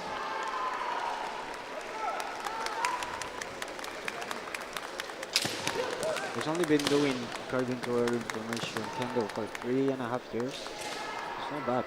It's not that much, Not bad. indeed. It's not that bad for But seeing 3.5 years. after 3.5 years this kind of level at EKC is very impressive. As opposed to Luke Guadarrama, who's been doing Kendo for 22 years. So he started at 5. Really snappy attempts from Yeah. the Irish player as well. and he looks tall from here. But he must be Oh, super very, tall. very good Ojiwaza by Guadarrama, scoring a kote. First point of this ball.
Very tactical move by Guadarrama.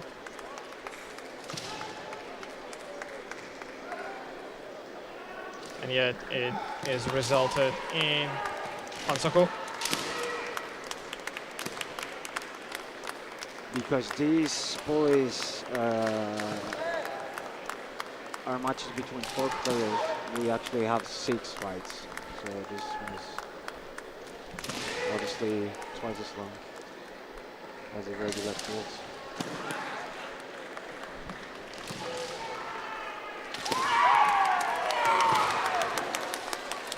And we got an equalizing score Amazing. from the Irish player, kind of like a Hikikote situation.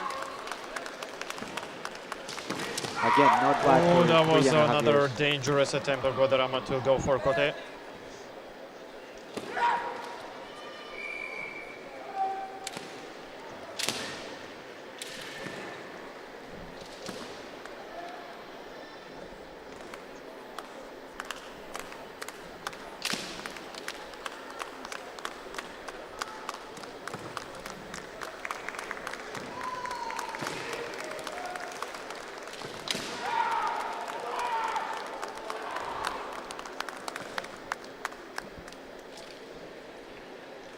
We are getting closer towards the end of the pool round.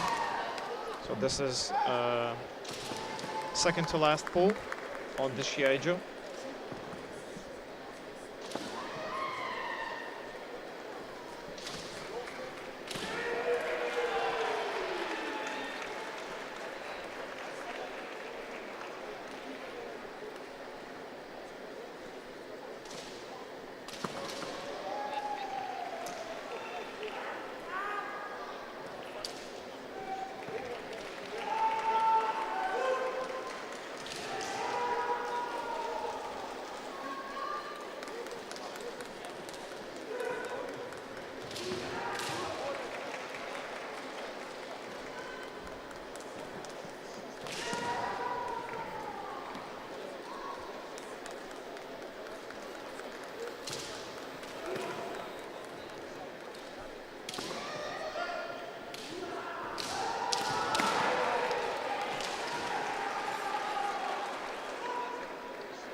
Protected from load, but seems like it landed not quite Very in the put area.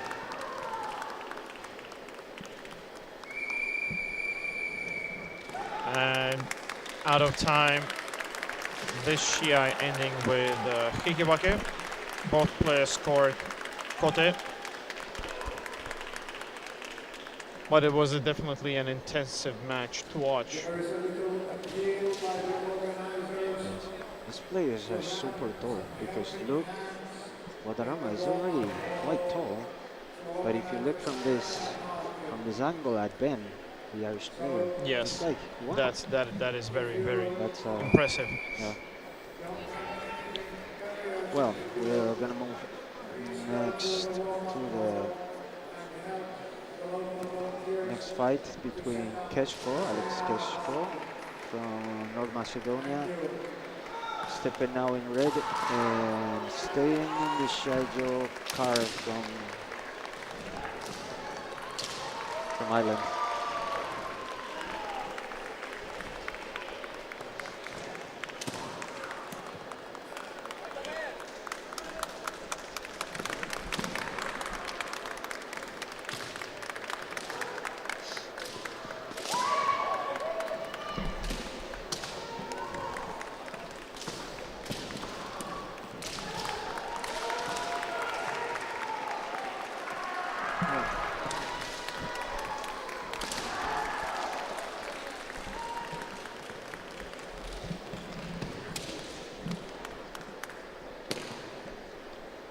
Second match out of 6 in this pool of 4 players.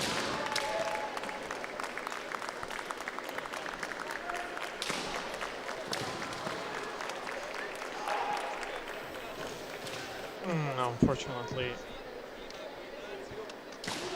Zahan Soko for an Irish player.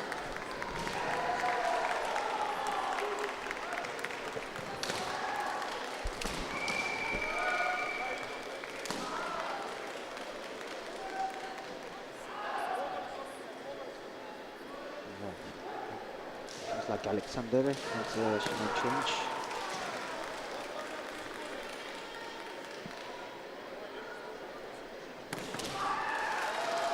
And the match will carry on after switching shenanigans. We're continuing the Shiai. That was definitely a very physical attempt at Tayatari by North Macedonian player.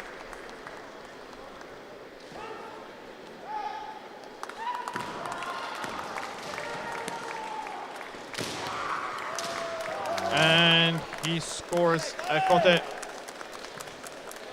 Judges raise the flag, and Kesko from North Macedonia leads in this Shiai.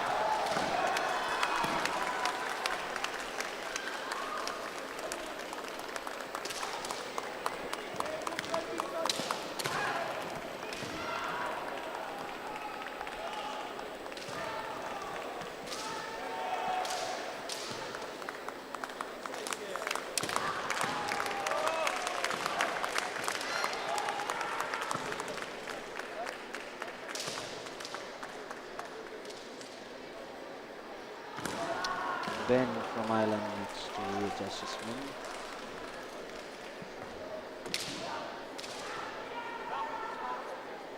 As instructed by the Shimpan.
Match carries on.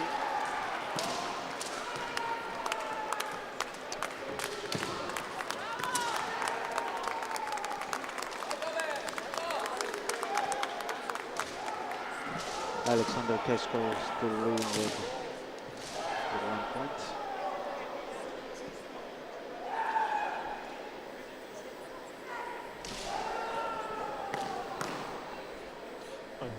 This match definitely has quite a bit of stops.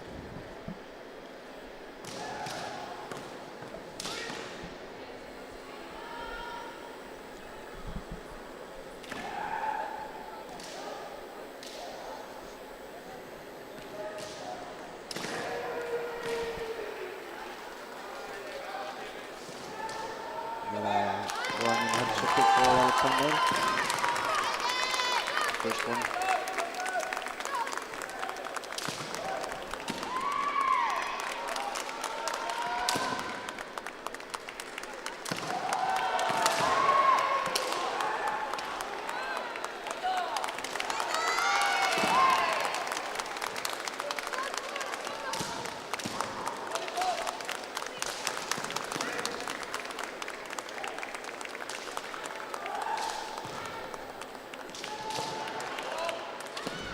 And I believe despite the stoppage, This is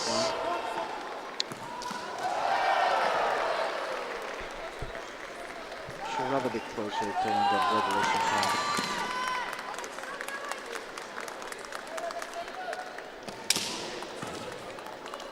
this match really looks physical. Yes.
Yet again, the match is going to carry on.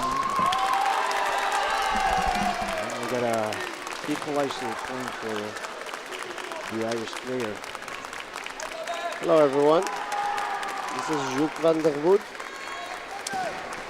I'm taking over from the briefly, Woods, joining us for a bit.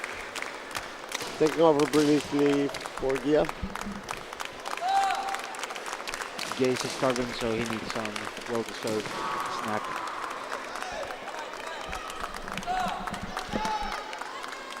Don't want them collapsing midstream, It's okay. Not on my watch. not on Pablo's watch. Safety first, that's safety. So Pablo, what do we have here?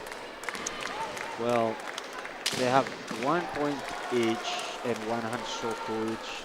Okay. Which puts them in a tricky situation.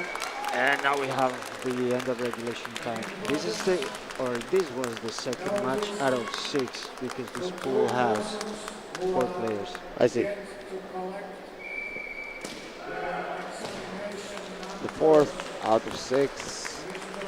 This will mean that it could be close to over result-wise. Maybe it's already clear who will advance.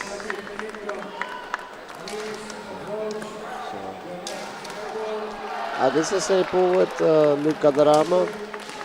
Yeah. He won the first match.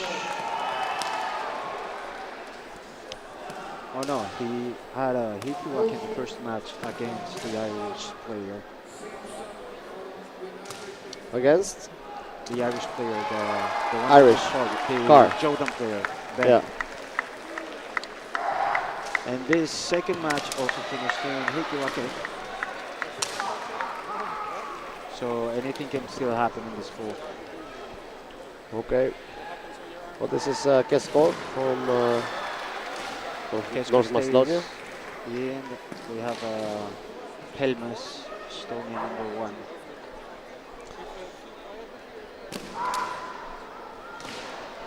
Both in their lower 20s.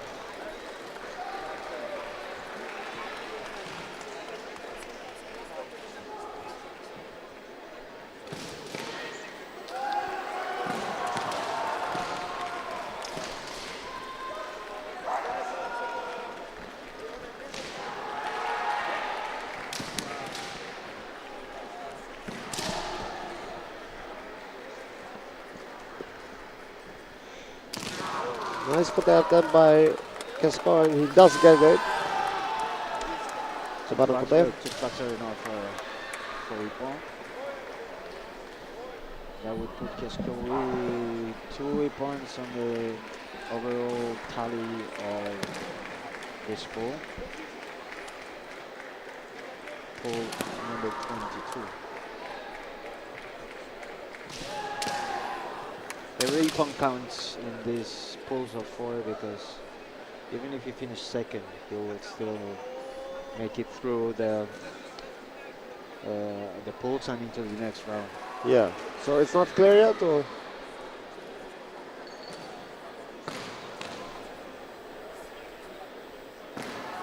Oh, Daniel, I'm actually standing in for Gia, so he can have his break. Because I'm already done for the day, so I'm just supporting my fellow streamers. Are you sure? Maybe you will be doing Japanese in the final. Oh yeah, that might happen. That I will have to stream in Japanese, but we'll see.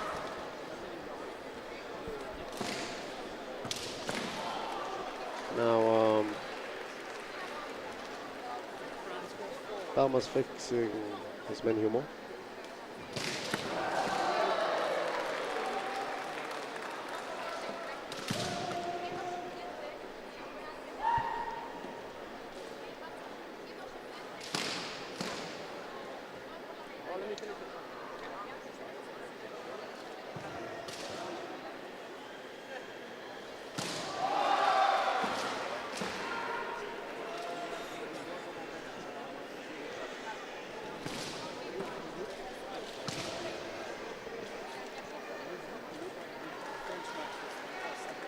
And for now, one tape on for Kesko. It's gonna be beneficial for him, of course, to have both in Ippon. And if he would win, then the win would also add to his score in this pool. The Ippon will add to his score regardless of whether he wins or loses.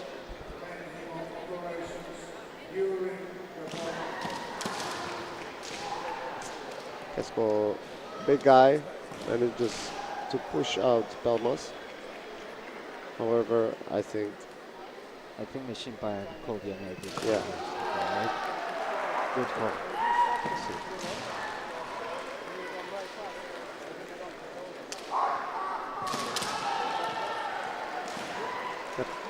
Kesko, of course, aware of the fact that Pelmas already has a Hansuku. So, were he to an attempt, a shy of a Nippon. These guys are really Physical. It happened in the previous fights as well. Physicality. and referee's gonna probably see if they think the competitors went a bit too far here. Well, both players were pushing a bit at the edge at that moment, so yeah, but Kesko gonna receive a warning. Well, we'll see if it's a result in Hansoku. Yes, it does. A little bit too much pushing at the edge of the Shiai-jo. Now, presumably, neither player will attempt to push out the other. Not a Bebanakote attempt by Kesko.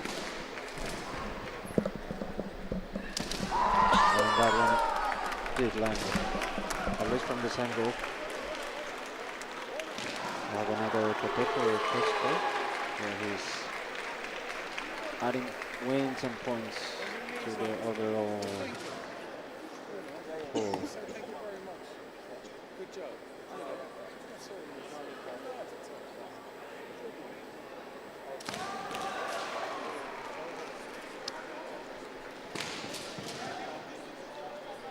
And going Next match should be Guadarrama stepping in red. Estonian player stays in white.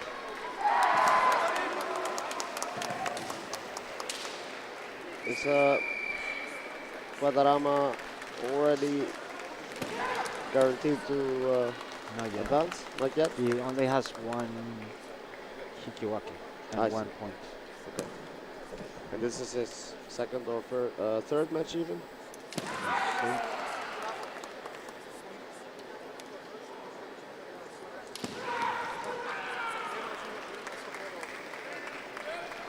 Yeah, this is his second match.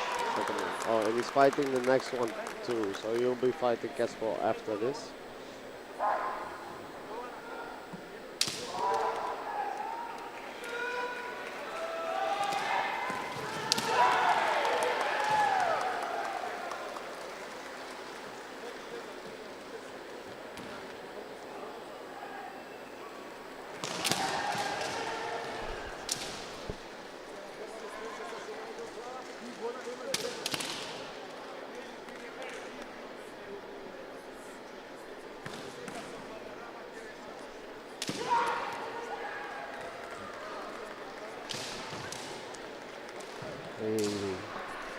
Very tactical attack there. Yeah, this Seeing was that a Estonian player was almost out of bound. yeah. It's a good follow-up there from Guadarrama. And right away, Devanakote.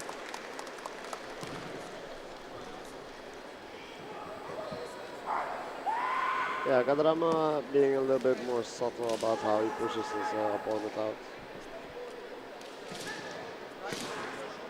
This is the fourth fight out of 6 in this pool. And then Guadarrama secures the victory with another kote. He's staying in red, and now he's bound to fight Kesko.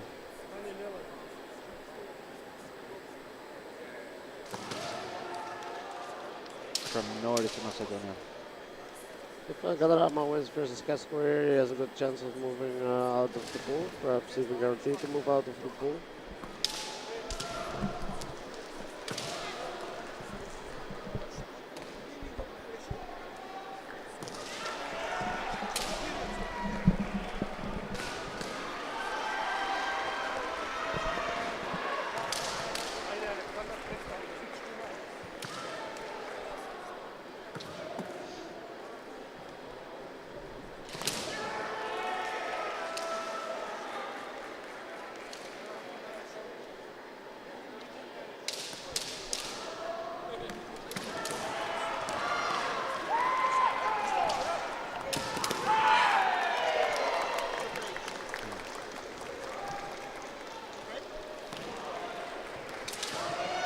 point for Guadarrama.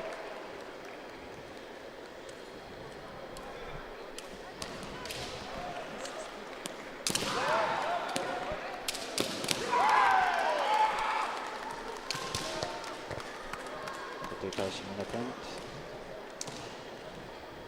Looking to score his second point. That would put him in a really good spot for qualification. Yep.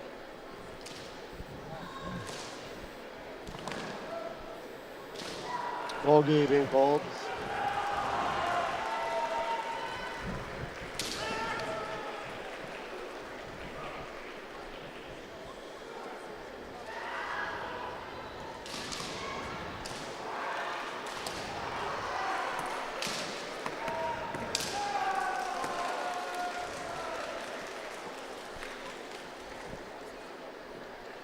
Casco receiving at least a verbal warning.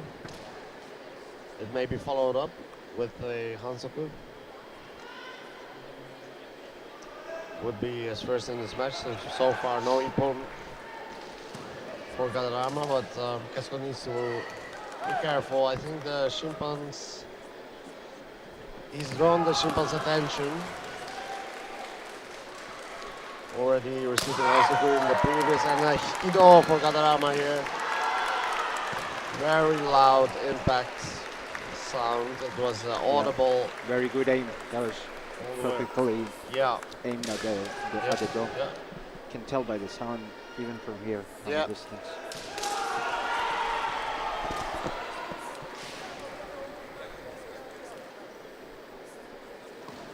Well, we're on to the last fight of this pool between the Irish player, Carr in red, and Pelmas from Estonia in white. So do we know who is advancing second? I think Guadarrama first.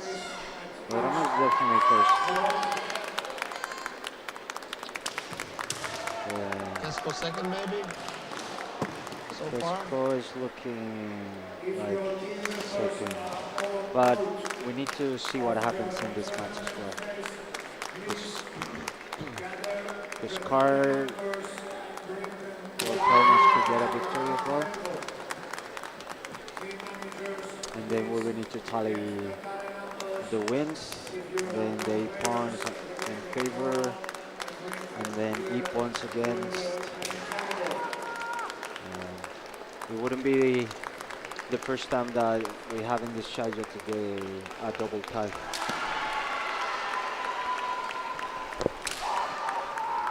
Which in that case they will now have to go to an e-pawn shovel to decide who passes to the next round.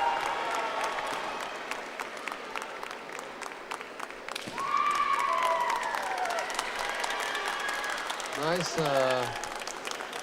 take on by Carr there, so we are moving towards a situation perhaps that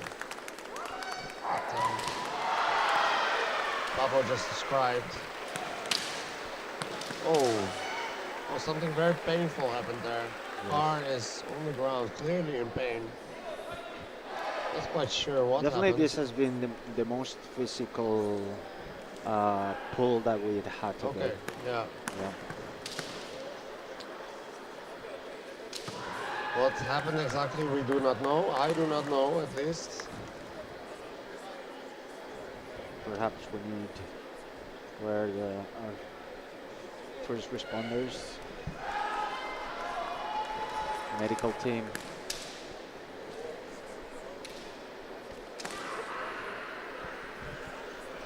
I don't see them. Yeah, this will be the time for the first responders to perhaps make their entrance.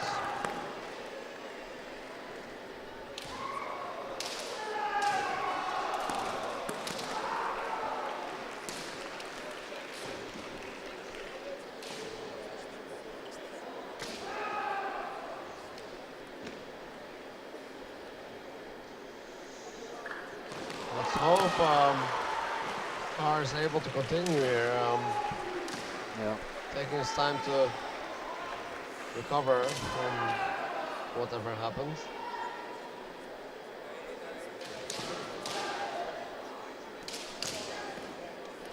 Normally, Shimpan would allow, as you know, 5 minutes for medical reasons, and then check on the player if he's able to continue or. Yeah. But Carr already able to continue, it seems. And on we go. Carr still in the lead despite this moment of pain there.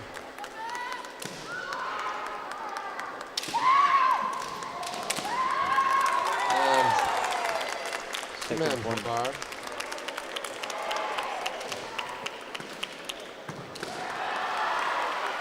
So that means we need to start doing some math here.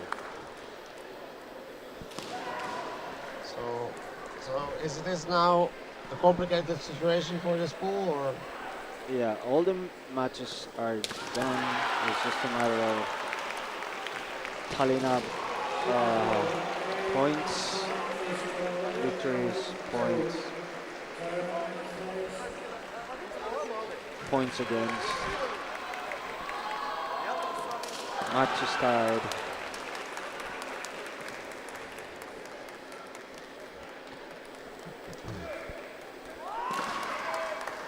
In any case, we move on to the next pool with And the next Kumiatti pool, yes. for Hungary, Arsenin for Latvia. Kumiatti, as we saw earlier, has a Turkish wife, I believe. His wife representing Turkey in the ladies' championship. So we got the math for the previous pool. Guadarrama passes first with 2 victories, 5 Ibon and 1 Carr next. Hikiwake. And the Irish player has 1 victory, 2 Hikiwake and 4 points. So he's gonna pass second. Pool 23, this one only has 3 players, so that means we're back to only one of the competitors making it to the next round. All your competitors are out of the game. That will facilitate your matches for the semifinal matches. This is the last pool on this Shiai-jo before we move on to elimination round. So last pool. Look at face after, guys. It's gonna accelerate everything in every sense, this tournament. The brackets are gonna get narrower. Momentum is gonna pick up. Morale's gonna pick up. Skill level. Tension. Always sort of coalesces into this beautiful firework. Nice put there by Kumiatti.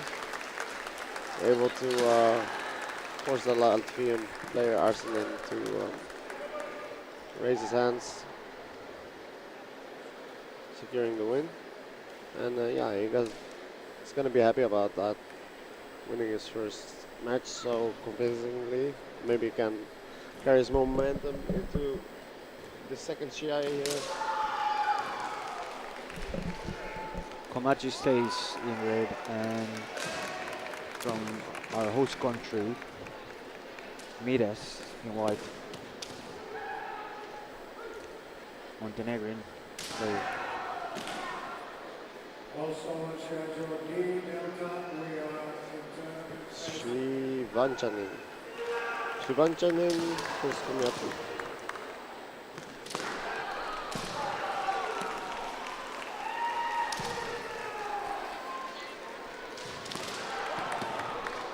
Srivankani. Srivankani. I hope we pronounced that right. Yeah. Anybody knows the correct pronunciation, please let us know, because we prefer to be able to pronounce this correctly. So far, no Ippon. Kumiatti aware of the fact that he is in a favorable position, so won't feel forced. Don't feel compelled to rush into things, but would like to score another econ to win this Shiai to secure his spot. Winning again here would definitely guarantee him to be able to continue into the knockout phase. A sharp fighter.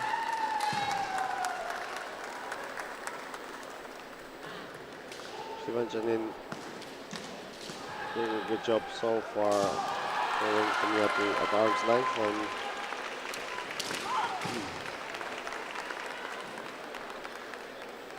he's looking for an opening, but it's hard because Kumiatti is applying copious amounts of pressure.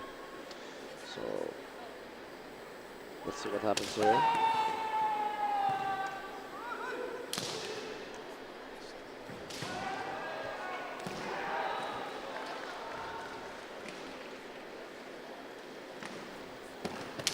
We are still looking for Mr. Mushik A from little bit of a slower pace in the Shiai here.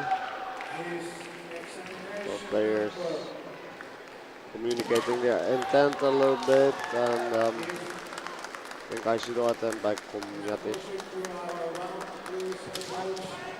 Catherine Cassidy here at the main table. If he's not around, I would appreciate if somebody from the Danish team would approach him and ask him to come.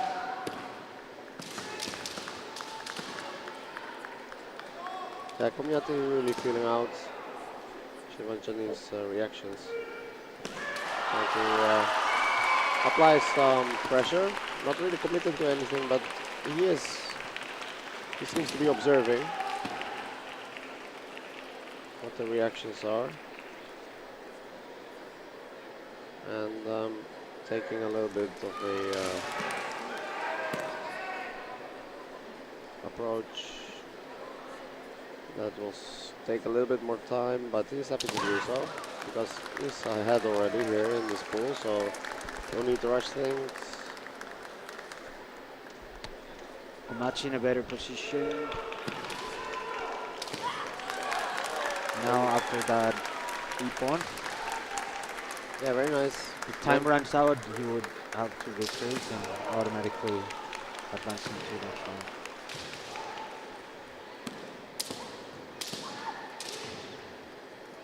So good control there from the Montenegrin player. And we just called back. I just called back. If time runs out. You have and some he kind just of did. internal clock. Are you Yeah. a robot? Yeah, sometimes Mr. Roboton. Feels like Pablo has an internal digital clock. And I'm gonna pass it on to Gia. He's back from his lunch break. I hope the food did him good. Bye, guys. Welcome back, yeah. Thank you. It's good to be back. Needed a small break, as every human being does. So now back with fresh energy. And right now we have Arsenin from Latvia and Mirash Slivanchanin from Montenegro, the host country. This seems like to be the last match of the group. Yes, this will be the last match of pools on Shiai-jo X before we move on to elimination rounds.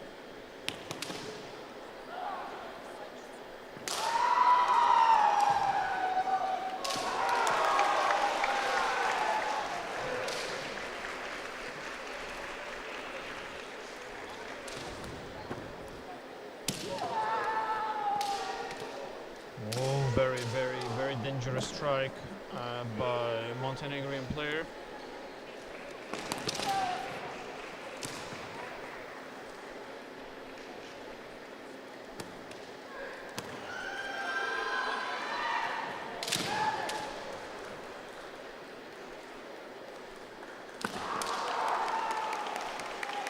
Slivankanin? Slivanchanin. Ah, Chanin. Okay, sorry. Unfortunately, these two players are technically already eliminated since Kumiatti from Hungary won both of his fights.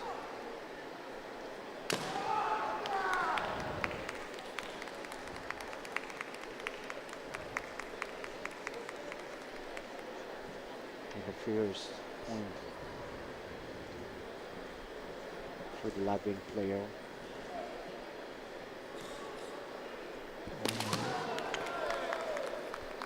And really nice comeback from Very quick the comeback. Montenegrin. Yes, 1 point. Ooh, that was a dangerous situation. Had Montenegrin player just continue with that man full force, it probably could have been an Ippon. A dangerous situation there with control, center control. The referee stopped the match because, as we always say, the first really nice Nuki. Nicely done. Men. Very good job, yes. Nice fight. Unfortunately, like we said, a little too late since Kumiatti from Hungary did a fantastic job winning his fights.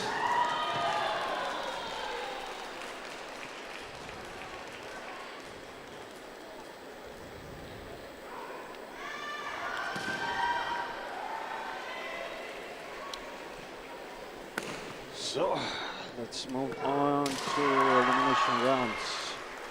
Let's see what we have coming up here next. It seems like we are going to have this Med from Belgium, in red, and Ospas from Turkey in white. These are now elimination matches.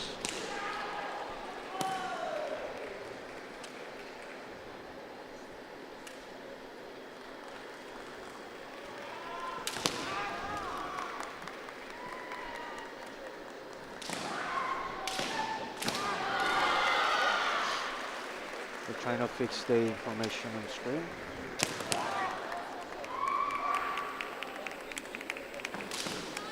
Manually updating.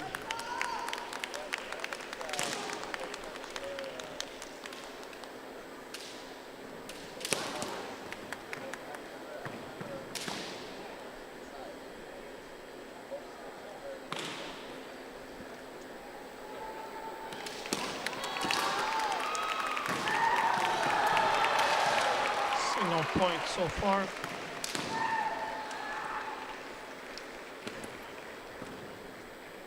But definitely both players are very keen to secure that first Ippon to get some more additional confidence in this match. To have a little peace of mind. Oh, this was a very good Hikikote by Desmet.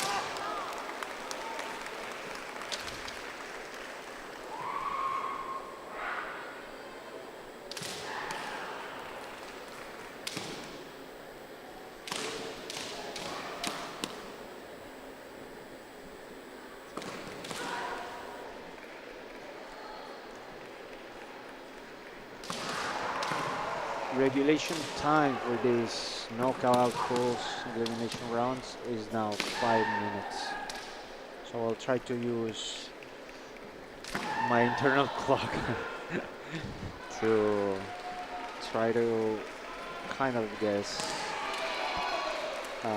if the time will run into Encho, if it ends up in Hikiwake. Oh, not Hikiwake, provisional time. Exactly, yes. Technically, yes.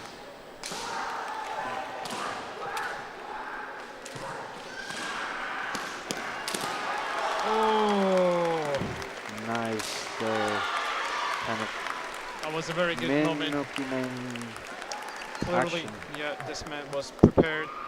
Very on point.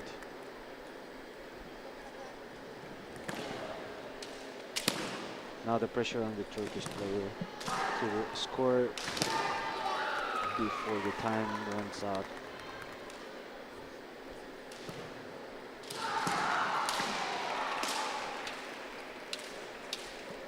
Well, again, looking at the positive side, ooh, there was a good attempt by Ozbas here with the kote. The good thing is that there's still some time to recover and for Ozbas to score a point.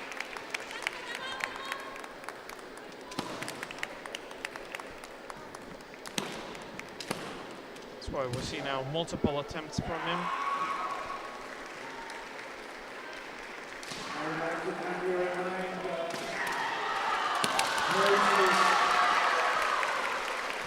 coaches and managers sitting next to the courts that you need to remove all timekeeping devices. Remove your wristwatches and your telephones out of the Shiai-jo area. Great follow-up there from Desmet. From not getting or just getting one flag, but quickly carried on with a Hikimen to secure his place in the next round.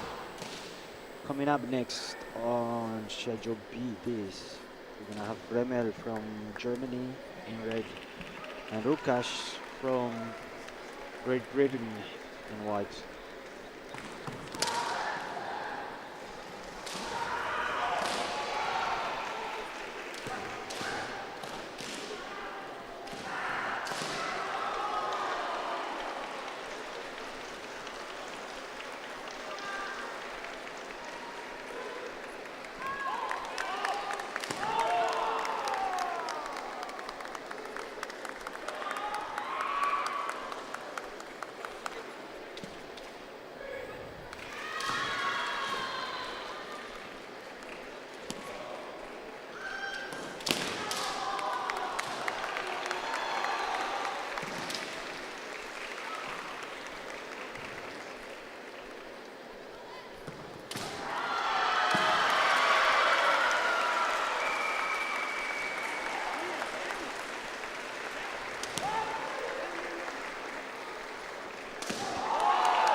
We have the first point.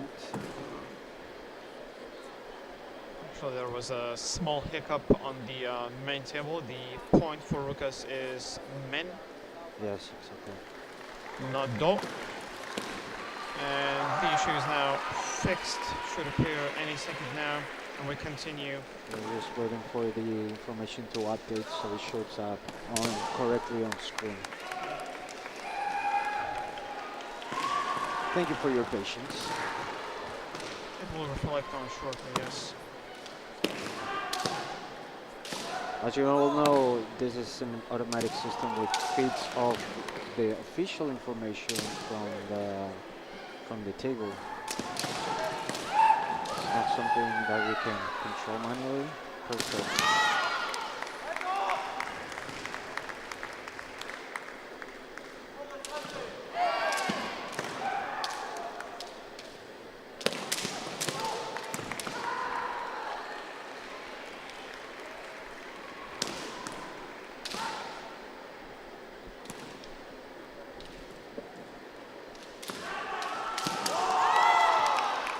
Very nice attempt at Gyakudo by Rukas.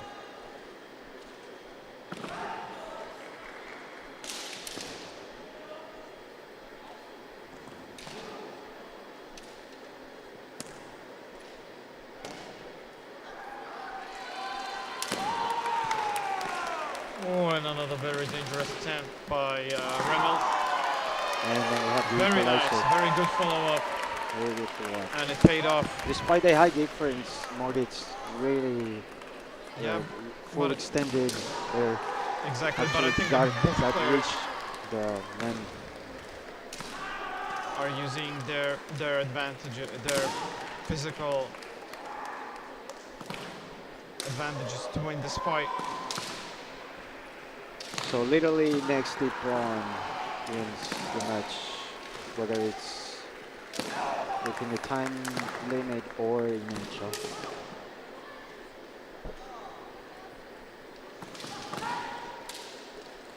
For now, the score is men for both sides. Yes, now it's been updated in the system. It was scored first as a draw, but it really was men.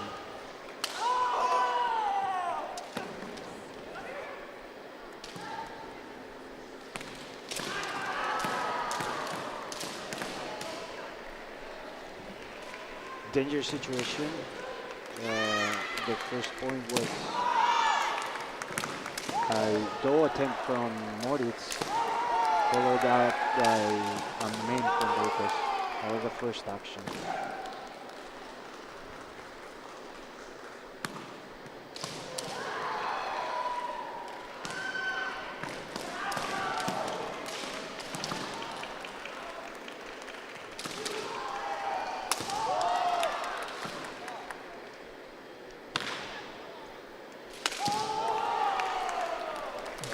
Again, a very dangerous. Very dangerous.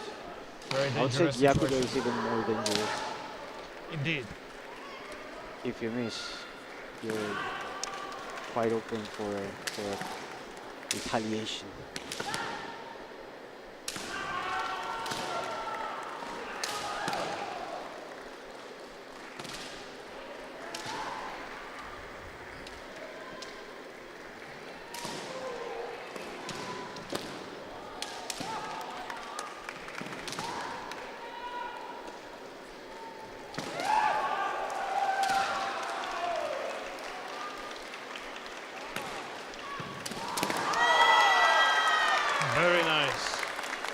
Very nice entrance, followed up by men.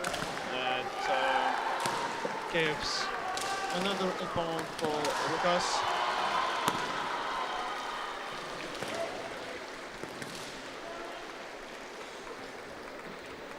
Coming up next on the Shiai-jo Kashor Yep. in red and Guadarrama in white for France.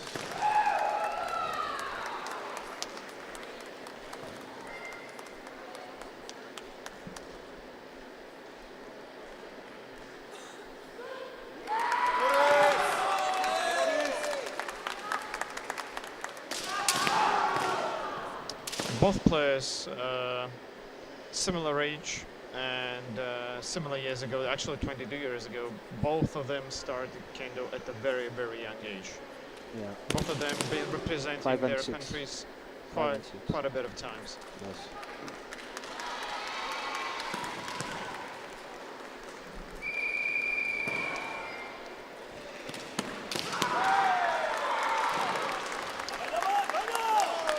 One First small, point. yeah, for one moment too late, and Guadarrama scores a kote.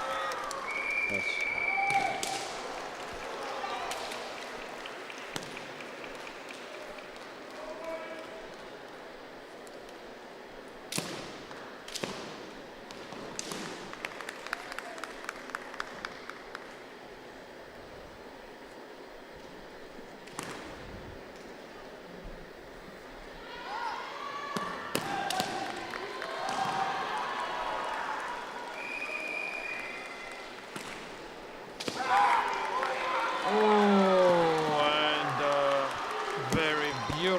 Hikimen by Guadarrama. 2-0, and he ends this match advancing forward in the championship.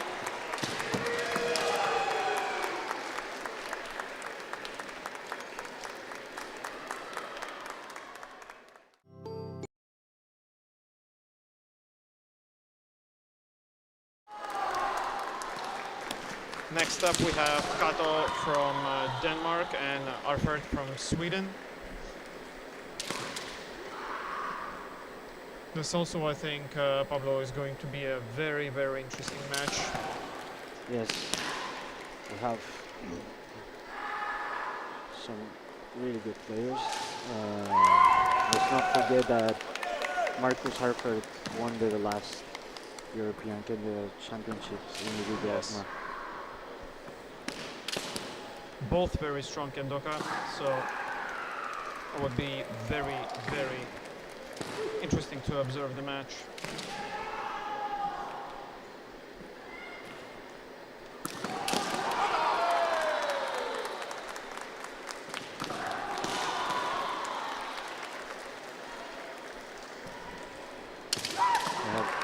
Scandinavian Classic as well. Yeah. Denmark versus Sweden.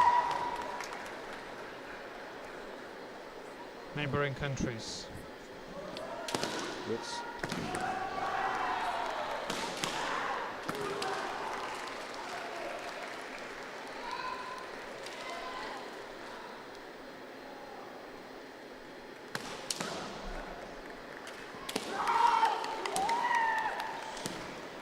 That was a strong entrance and a man by Kato, but Afet really held the center strongly. Yeah, very, very controlled.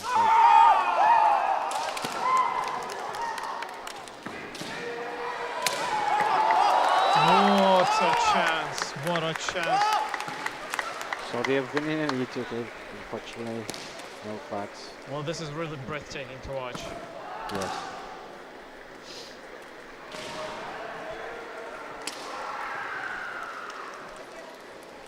Indeed, it's a Viking battle. Viking battles, yeah. That was a great commentary. Thank you guys for keeping the chat alive.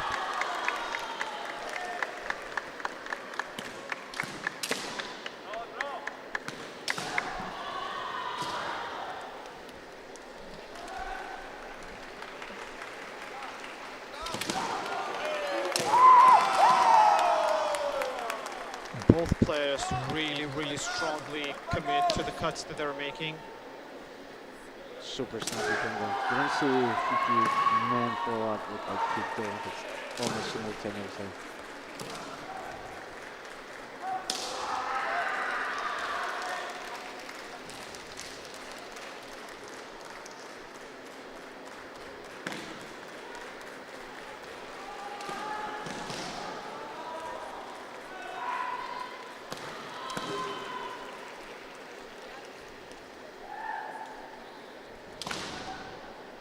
It seems like there's a... Looks like the Swedish player needs to make some Shiai adjustments before continuing.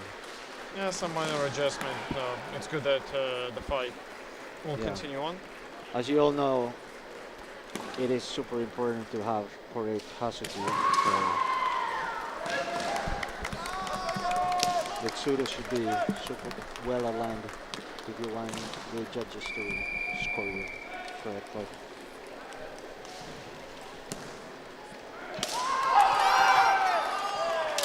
Yet another do attempt by Afet.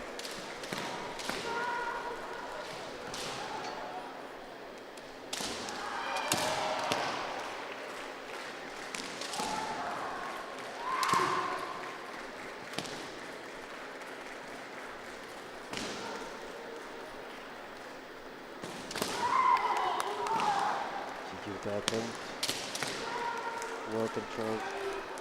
Sanshi well controlled. To prevent Jedi Hansoku.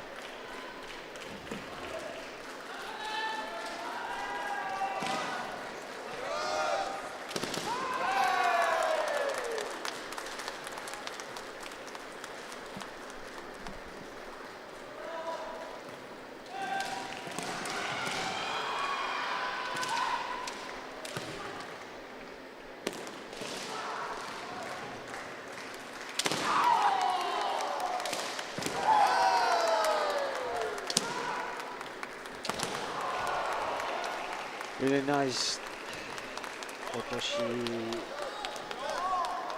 disarm by the Swedish player. Losing control of the Shina means that Kato is going to be awarded his first Hansoku of this match. This gives a slight advantage to Afet, meaning that if the similar situation would occur the second time, Afet would be awarded with the full. And let's not forget also that Hansoku are carried on to Inche. If there's an extension of time, that Hansoku still counts.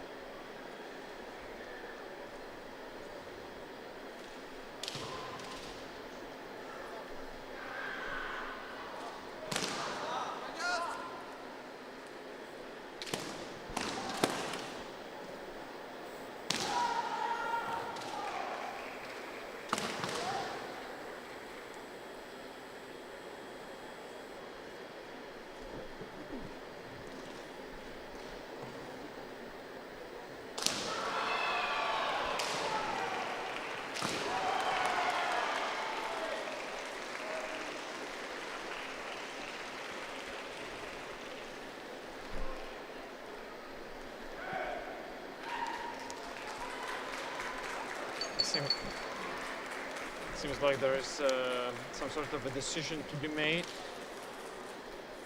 Judges need a moment to discuss, come to a conclusion.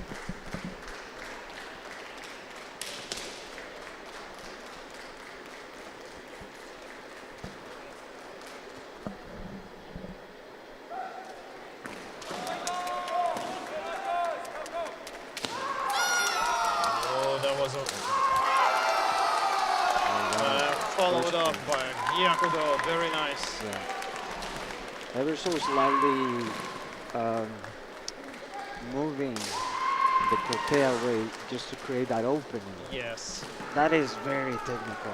That was a good setup and Exactly, a prepper, yes. Kendo in some ways is really chess, but really, really fast.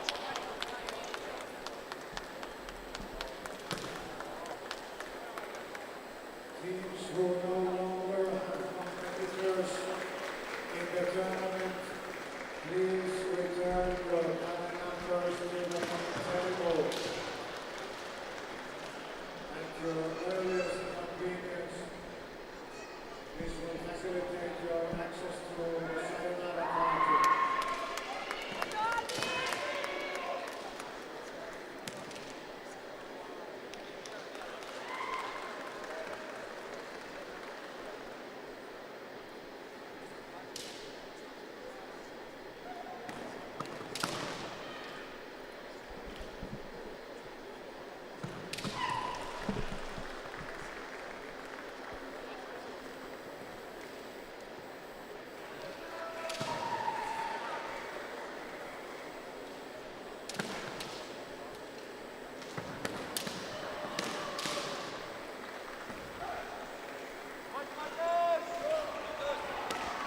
A lot of pressure now on Kato from Denmark because we should be near.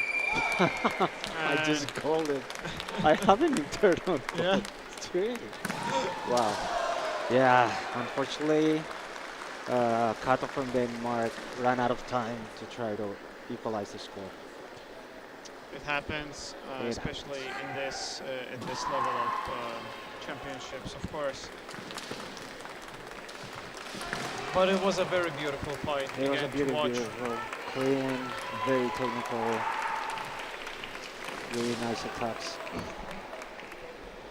Moving up, next we have the Smith from Belgium in red and Hartl from Austria in white.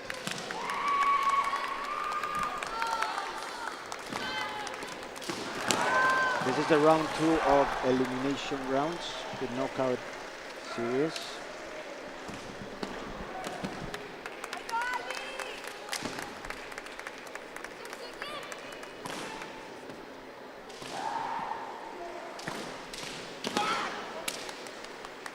Oh, there was almost a dangerous moment there, and a very nice kicky man by the Smith. A moment of confusion, something happened, not sure what, and then this was followed by a kicky man. Very nicely done. Well used, yeah.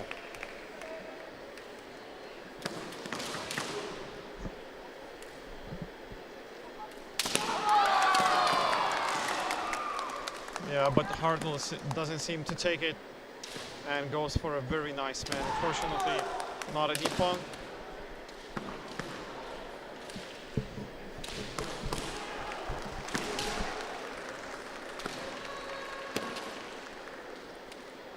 Very, very explosive kendo. Super explosive.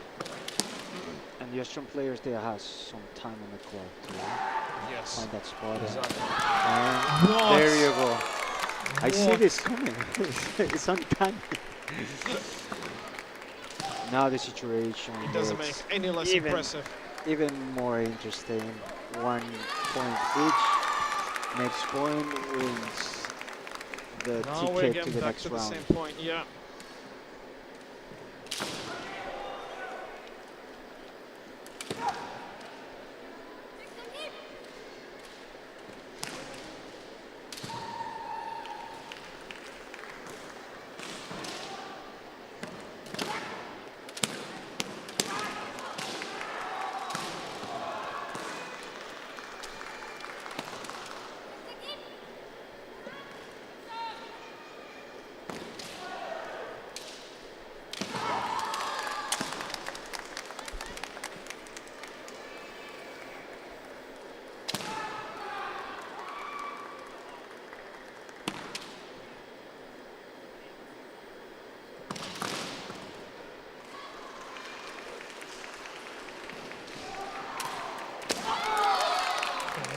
Now the fight has become a little bit more tactical, maybe not so overly the top quick.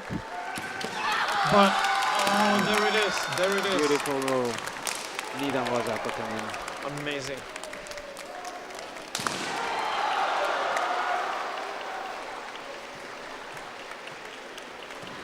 Hans Hartl from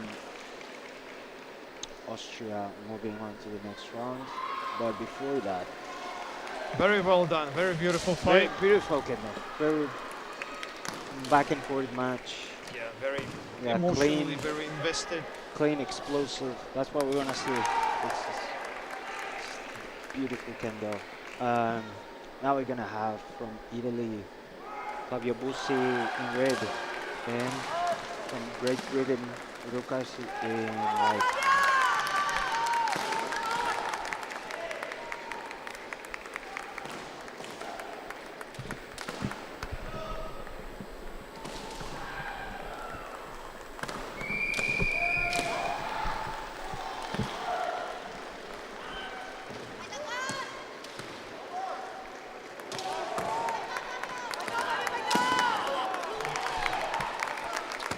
Well, this is like the feeling like the calm before the storm, right? So it starts and then it grows, and then it's just a moment of explosion, basically. Yeah. Both players, both these players are really explosive. And have that combination of being young and being also experienced. So it's a good display of Kendo.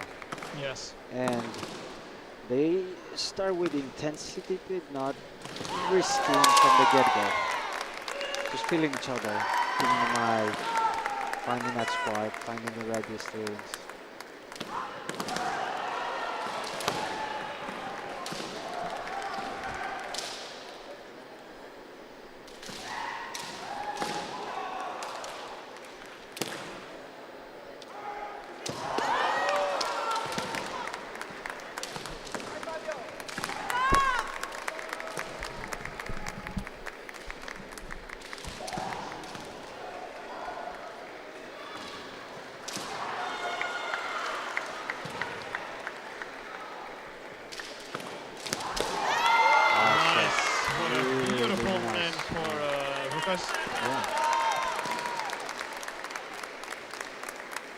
Kind of like a, even kind of like a Makiwara. Yeah. Knocking the Shina ever so slightly away from Bushi, and then following up with a super quick man. Fabio Bushi still has some time on the clock to try to equalize the score.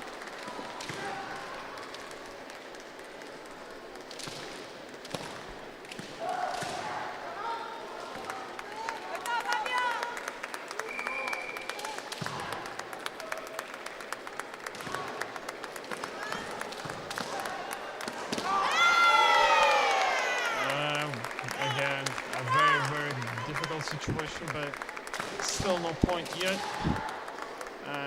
Only we have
second point for Lukas and Red Green.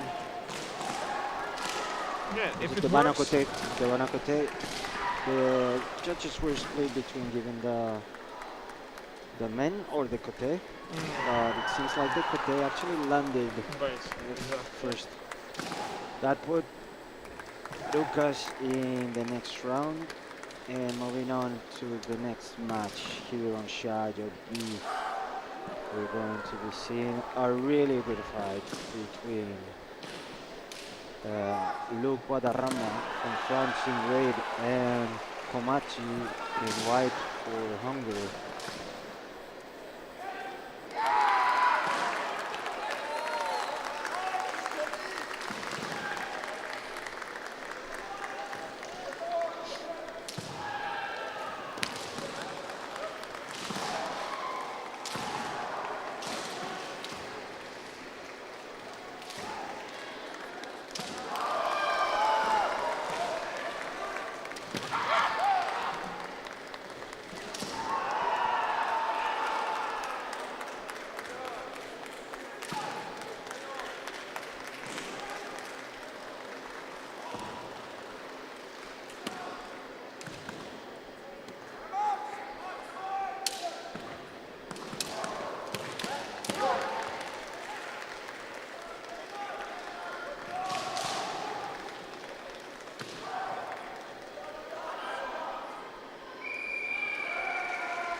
We're still in the matches for the second round of the knockout stage.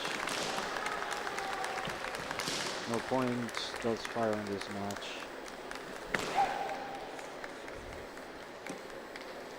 still both fighters look very, very stable and very solid, keeping their kamae, searching for the opportunity and creating it themselves.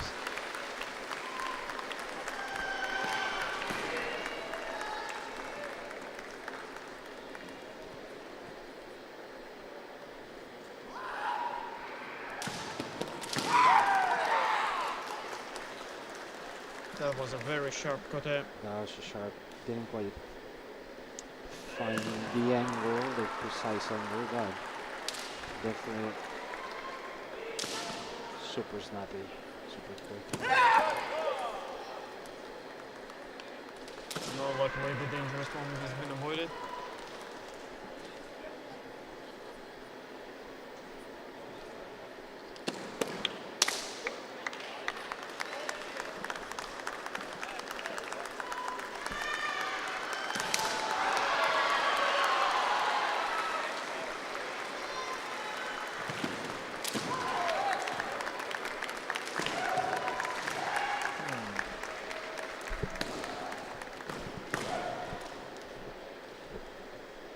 I don't know, chocolating? Chocolating? I thought chocolate was Jodorowsky. There has to be some internal joke that we're not Oh, there was again. Very, getting. very close to What the a line. great control from Kumiatti. Just walking the line, literally, Yes, without very stepping casually. out. Yeah, exactly. Stepping out of bounds. Anything can happen now. This match is so even super quick on the feet. Both of them. I feel like there's a plan brewing from both sides. This is now just the analysis phase, and we will see a result of this analysis in a huge explosion.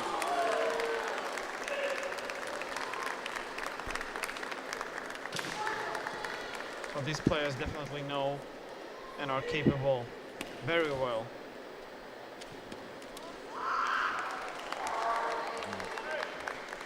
And experience, because they are so experienced, they know that, let's say, if time is almost running out, that's when you risk less. You don't want to get a point close to the death, basically. Exactly. Because that to equalize, it's a very tricky situation. Experience tells that you would rather hold back a little and wait for Encho. Yeah, exactly. And It's better then in not risk Encho, it. you still have to score, but there's no time limit. Oh, an exchange of kote from both sides.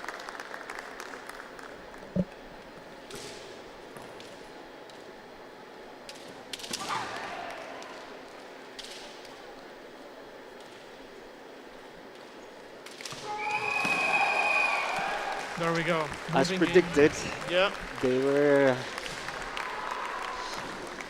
moving into Encho. willing. Give us the impression that they were willing to go to Encho rather than risk a last minute point from any side. Nice opportunity there. Look, Guadarrama, Hikiman. Moving on to the next round. Beautiful fight. That was amazing. Very tactical, I would say. Yes. Well, let's see what we have on Shiai-jo B next. We're moving into the round 3. Not quite quarterfinals or semifinals yet. Lining up Arfert in red, the current champion. Let's not forget in Hans Hartl in white for Austria.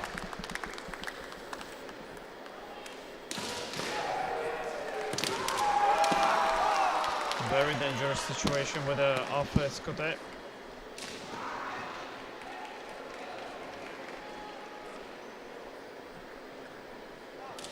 Again, we're getting closer and closer, and the temperature is rising up. The intensity. The intensity is also very, very high with these matches. Because soon enough, I'm sure that we are going to be very, very close to the quarterfinals and semifinals. Exactly. And there's one thing, well, you know this because you've been competing a lot as well. Sometimes you start cold and you need some matches to warm up to Yes. your peak level. At this point, they're already done 4 matches each, at the very least, or 4 or 5. So now they're, starting to feel stronger. There really feel is in like the zone. optimal temperature to work and to show the best results. Exactly. They warmed up.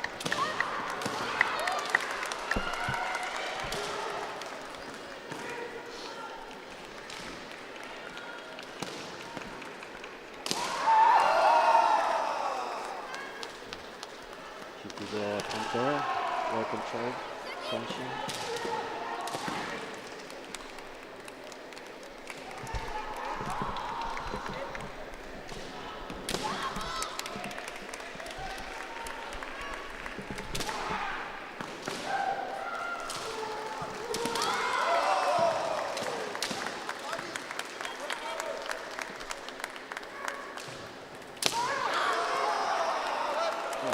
First point, Yukiman for Artwood. Well timed.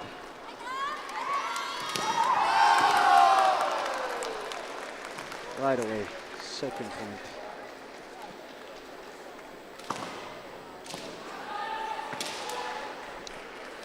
And this actually secures his place in quarterfinals now.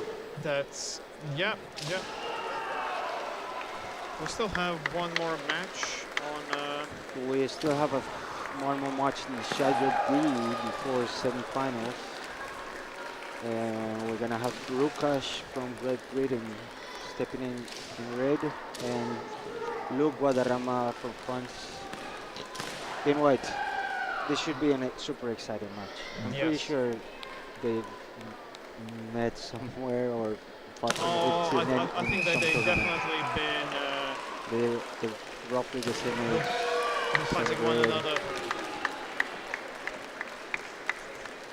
Both again very experienced players, so Yeah. it will be very, very exciting match in just about a second.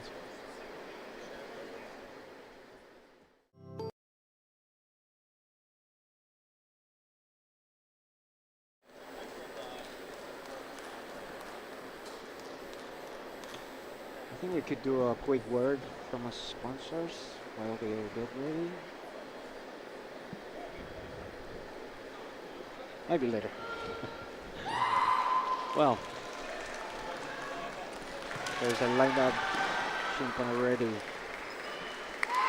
we go. Well, let's start.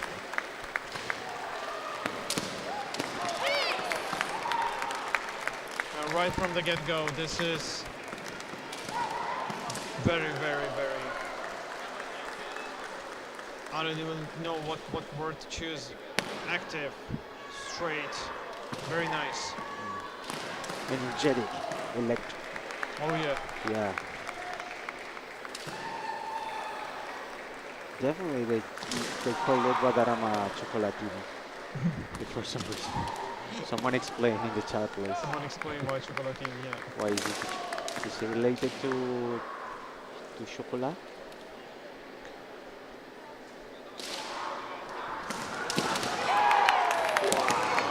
Look at the level of intensity.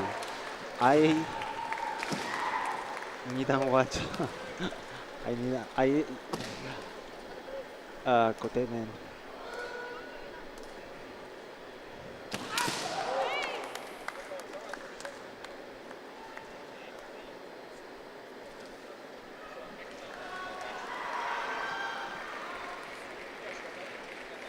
Wow, okay, interesting. Thank you for explaining in the comments. Appreciate it. It's from Bogo. Peine chocolat. Bread rich chocolate. Meanwhile on Shiai-jo, both players are attempting strikes, but so far no point has been awarded.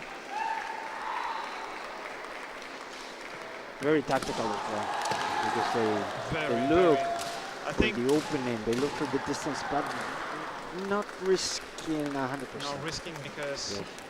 they know each other quite well. Exactly.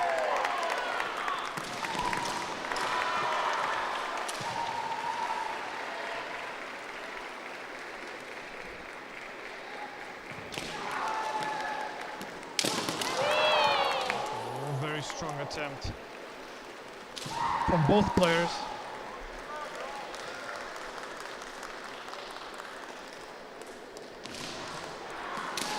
I think that this championship European in general was very, very fruitful and is very fruitful in terms of beautiful matches to observe from the side.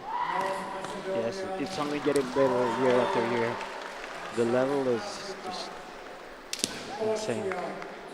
You see all these players that started at 4 years old, 5 years old, now older than them, Oh yeah. young and experienced. It's always a great combination for Kendo competitions.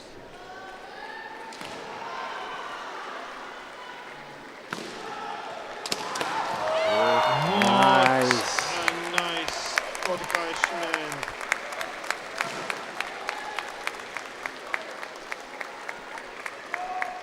Beautiful man point for Rukas. You will see now, I believe. Chocolatine going now. Turbo mode. Yeah, turbo mode. Before the time runs out. 200% for sure. 200% for sure. Strategy changes now. Oh, And nice. Almost. Good control of the shot But as it well. was a very good attempt for Hikido for Guadarrama.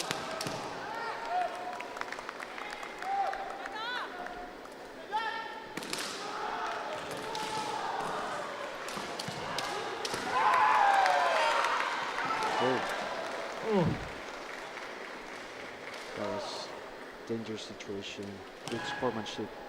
This is what we like to see. Yes. Clean matches. That was a nice thing. Even though unfortunate things happen. Nobody yeah. was pushing each Yeah. other on purpose. There's good spirit. Sportsmanship. Shimpan asking, are you both okay? Yeah, okay, let's fight. It's always a pleasure to see moments like this. Oh, Dangerous, dangerous hand. And there you got the for comeback. Guadarrama. That's What a comeback. that's Chocolatina 200%. The power of for you. Chocolatina, exactly. The Yes. power of Pino Chocolat. And now it's getting super interesting. It was interesting. Well, but look at this. I believe that there is not much time left now. Well, if he goes to Incho, in any case, if he goes to Incho, he would still be next Ippon. Yeah. Either way. Golden ticket to the quarterfinals. Unless one of the players manages to score a point before the final, before the Yeah, main before time. Yeah. the bell.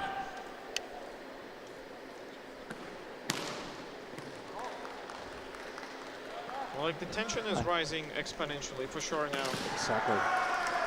That's what we said before. The intensity is in crescendo, right? Mm-hmm. It starts like they feel each other. It's very tactical, but when it comes to equalizing scores, that's when you see them going Oh yes, absolutely. 300%. And I'm loving the comments in the chat as well. Guys, keep them coming. Don't stress.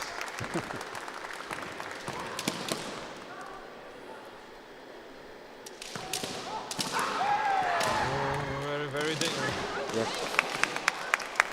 I think Almost we a will similar see situation, the just- match going just back repeated. to tactical. Yeah.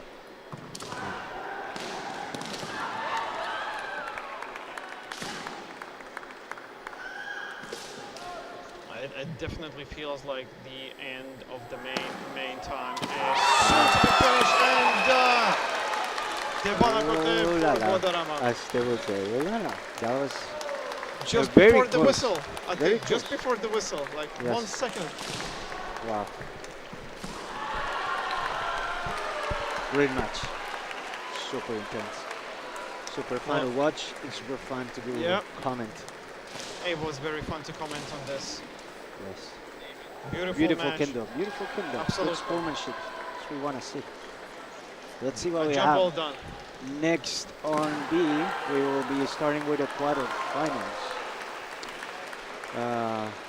But first, a word from our sponsors.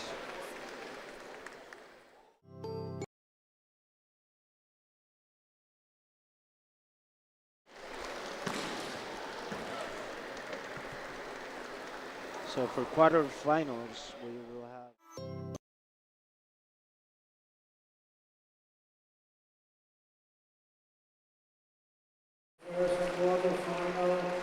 Welcome back for quarterfinals, where you have Sweden number 2 Arfert in red, and back to action Luke Guadarrama.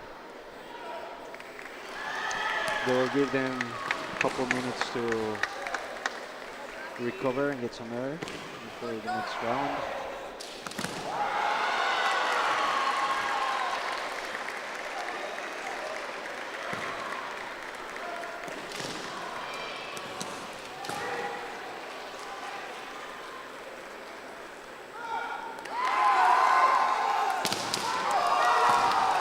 And we're off to start.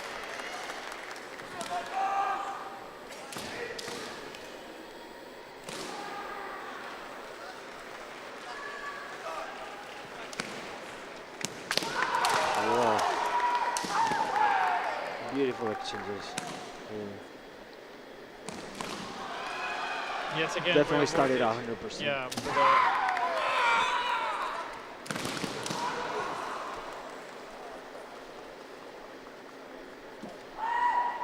on this.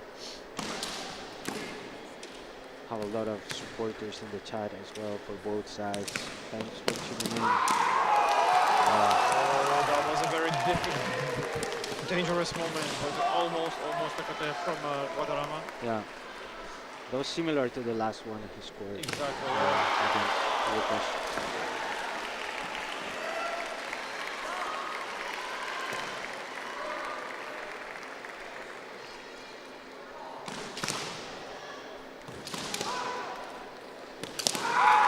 And again, very beautiful exchange. Another nice timing. Just to have being land perfectly on the spot. At such a high level, like the smallest details matter to score a point or to lose a point.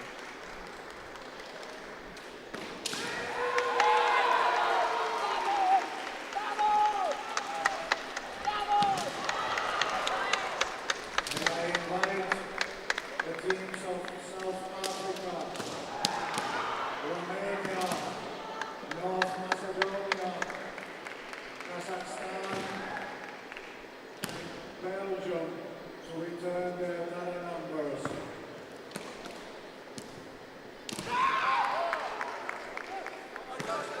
No points yet. So consider this is the part where they played super tactical. Well, this was almost what an intense match. Super intense. Anytime now, one of those hits Anytime, is going yeah. to land exactly in this spot, and it's going to be a Anytime. beautiful event.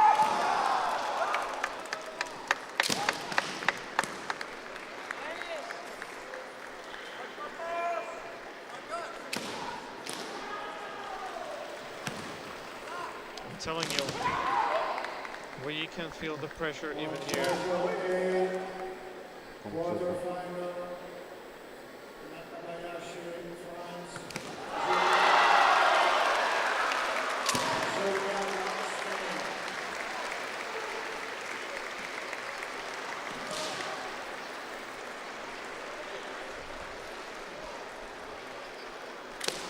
Again, just a small tone down before something actually happens. And as we spoke together with Pablo now, could be any second now.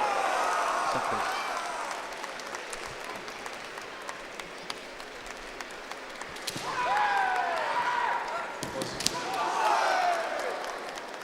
Yet again, a very dangerous exchange. Exactly. With It's Guadarrama just starting with back hitting and forth, non-stop.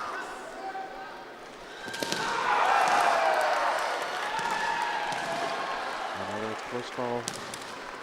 And yet again, the speed is picking up, and let's see where this lands. Could be anyone at this point, either Offit or Guadarrama.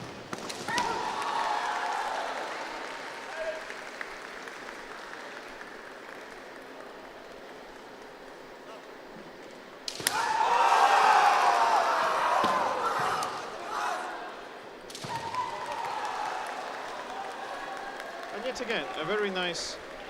The opportunities are there. They are finding the spot. Anytime now. Once they land it.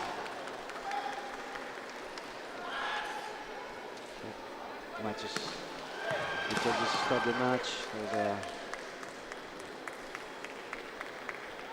controlling the center situation.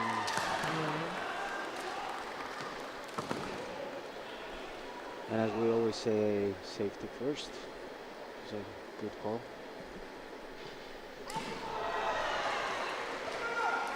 And we carry on. Wow. It's close call after close call. Really good techniques. Are we going to end up again in the situation when everything is decided just a couple of seconds before the end of the match?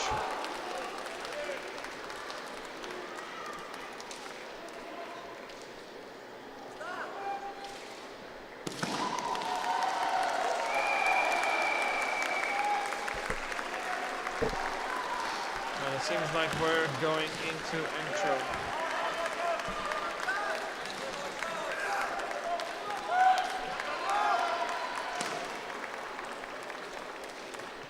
Fortunately, there are no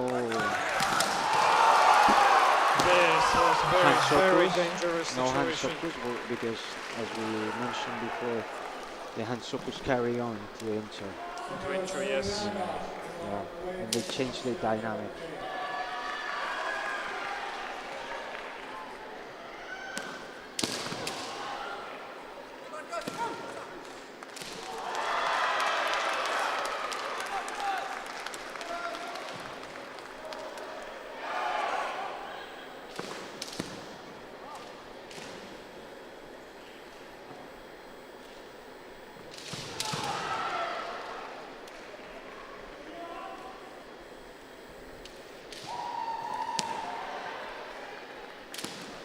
Again, the players are building up pressure.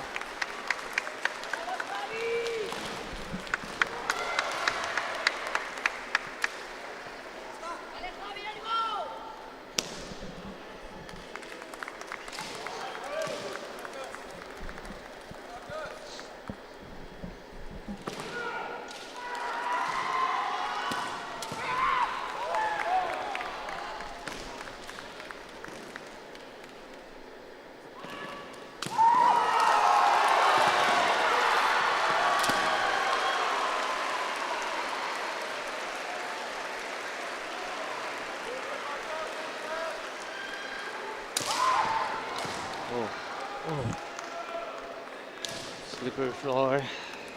Apparently, Seems like Shiai-jo is again getting slippery, right? yeah. Unfortunately, leg slid there, trying to sanction in after a Hikido attempt. Yeah. Seems to be fine. Quarterfinal on Shiai-jo C. On red, James White. On white, Ohashi, Germany. White for the UK.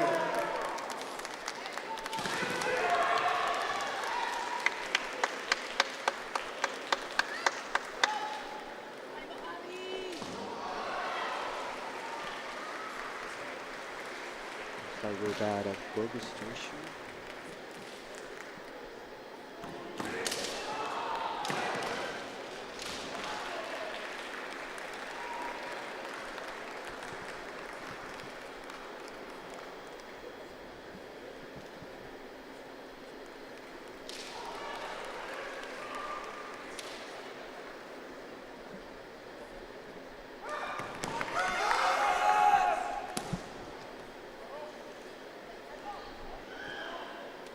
Still no hand sockers after that review.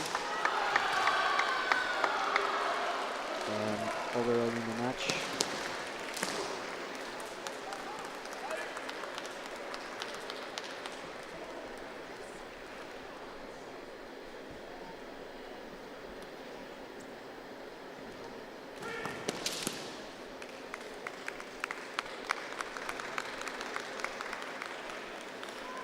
And also on Shiai-jo D, we are ready for quarterfinal between Line, Germany, Olivier and Max. A good attempt on Gyakudo. close call on that man.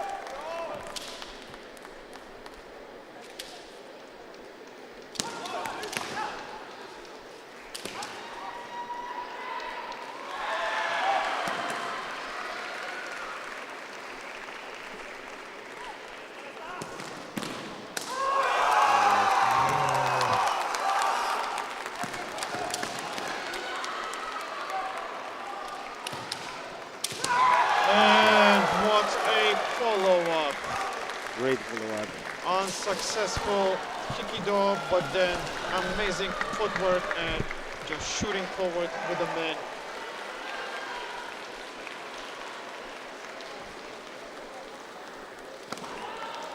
Wow. Amazing match. Really, really good. Great So, level. in quarterfinals, Guadarrama wins and moves forward. To semifinals. And on Shiai-jo C, right from Great Britain, is currently fighting with Ohashi from Germany. Whoever wins that fight, that's currently live on Shiai-jo C, would be the opponent of Luke. Oh, wait, no, not yet. We still need to wait for the other brackets. 7-2. No, let's see. F12. Looks like we're gonna have an old French semi-final between Nakabayashi in red and Wadarama in white. Next on this Shiai-jo B. Obviously, they're gonna wait for the other bracket to develop, so they can do the semi-finals simultaneously. For the time being, we're gonna leave you with a word from our sponsors.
And we already are in the semi-final. On Shiai-jo B, we have both French representative Guadarrama and Nakabayashi. The Shimpan are already prepared, and the semi-finals will start simultaneously. If you want to listen to this semi-final with a commentary in French, please tune in to the Shiai-jo A channel. We will carry on with English here, and we're on.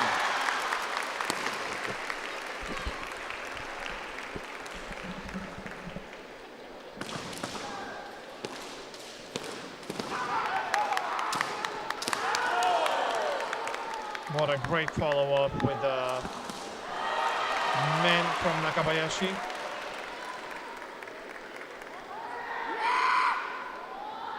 Intensity, but at the same time precaution. Obviously, they're teammates and they know each other for each other in tournaments, and there's a different dynamic when you're fighting one of your countrymates, because you know them, you train with them, so yeah, that's always brings some extra challenge into it.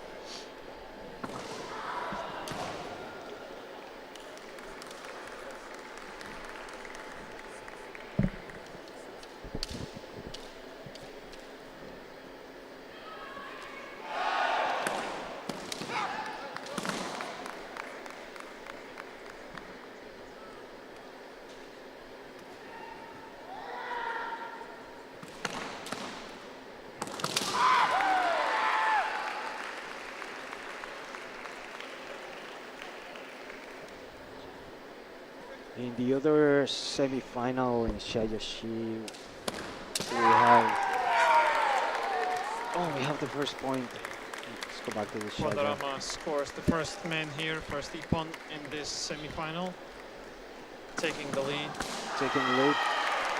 This match is still 5 minutes, so there's time on the clock for Nakabayashi. At the moment, it's not on screen, but he's switching Shinai.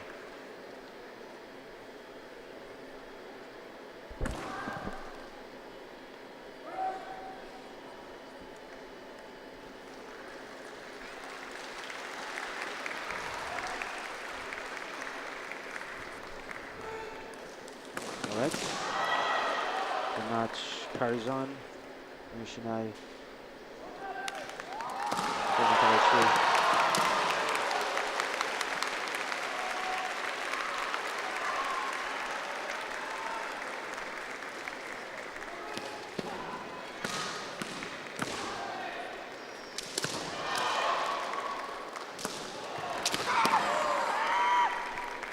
Very Really intense. quick, really snappy attempt there for Bogota.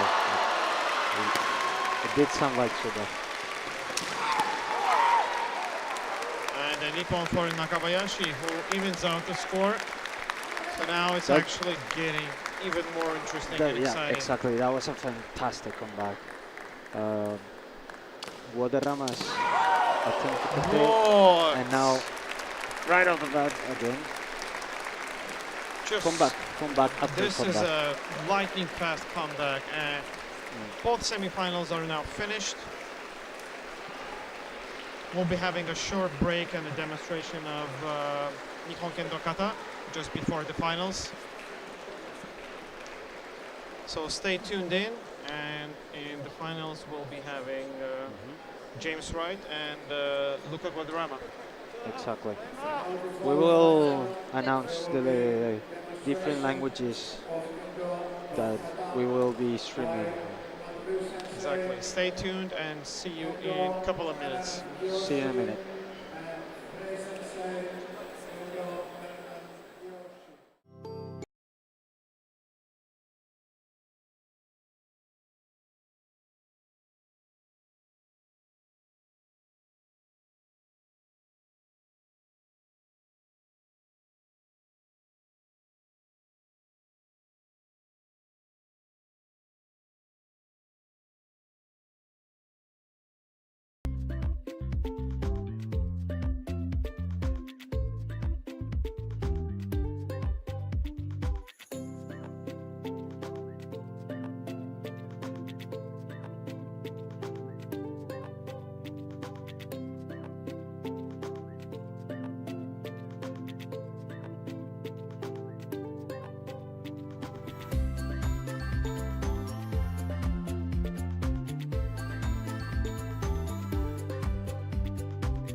you very much. Congratulations to the presence today. And now, please, we have the final of the male individual tournament between Guadarrama, France, Wright, United Kingdom.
Referees for the final, Kimura, Shoshin, Safan, Tomero, Fukushi.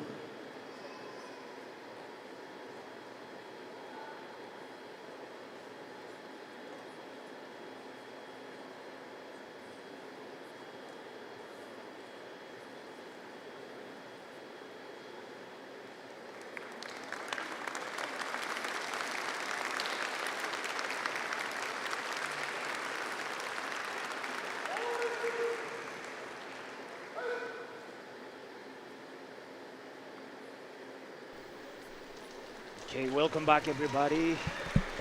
Joining me on commentary, Juliet. Hello everyone. So As we mentioned in the channel chat, we have 4 different languages for this final. If you want to hear it in English, please stay here.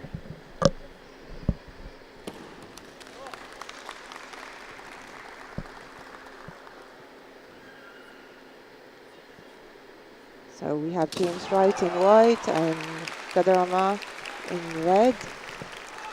Wright was also in the final last year.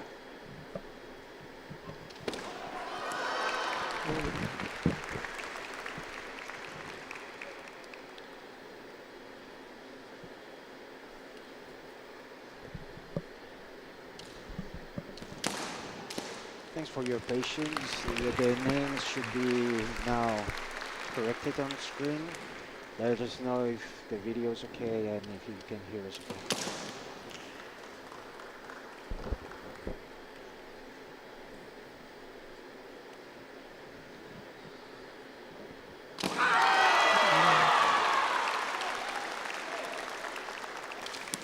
So we have 2 very strong players.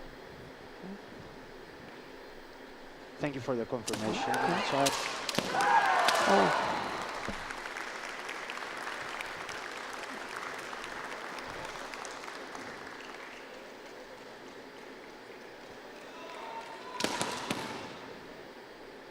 The regulation time on this final is still 5 minutes.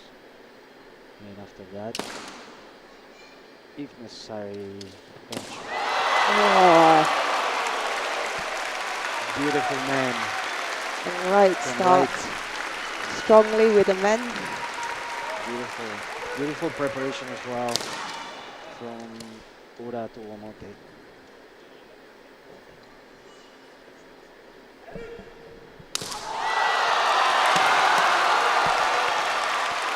and he follows through with a Hikido.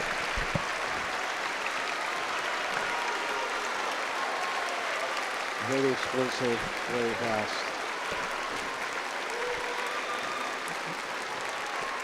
James Wright takes the victory and is the new There was not European much time to settle in, was it? Yeah.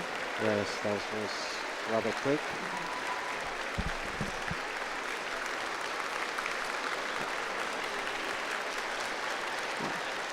Very good points.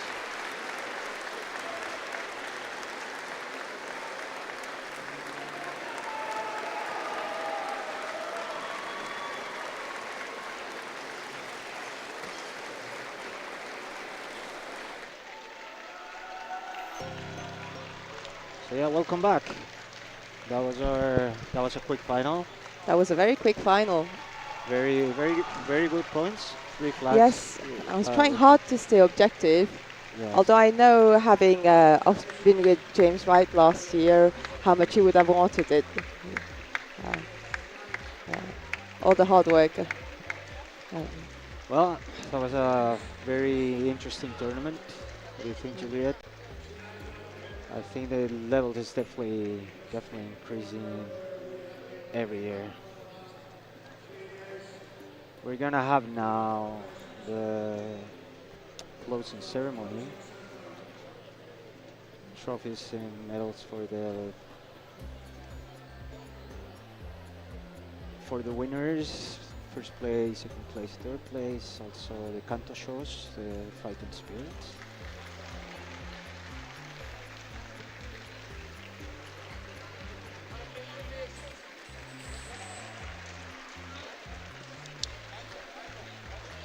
Thanks everybody for tuning in and for your patience with some technical difficulties. Yes, thank you everyone.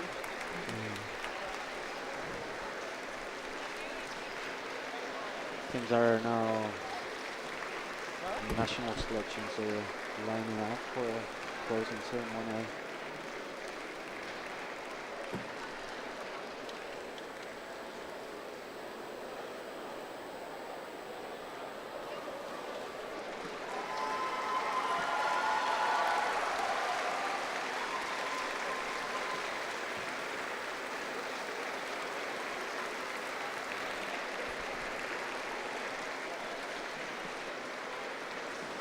Again, the Swiss team is well organized. Thank you very much.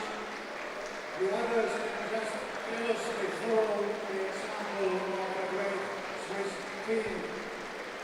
Okay, so we are just getting ready for the closing ceremony now. Yes.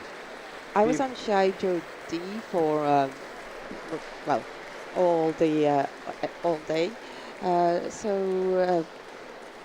I don't know, what were the matches that you were quite impressed with here? And as you know, if you're tuning in this channel, I was tuning in Shiai-jo B. I was here yesterday all day and today in the afternoon. Some people are asking about the results for the women competition. Let me open the results here. So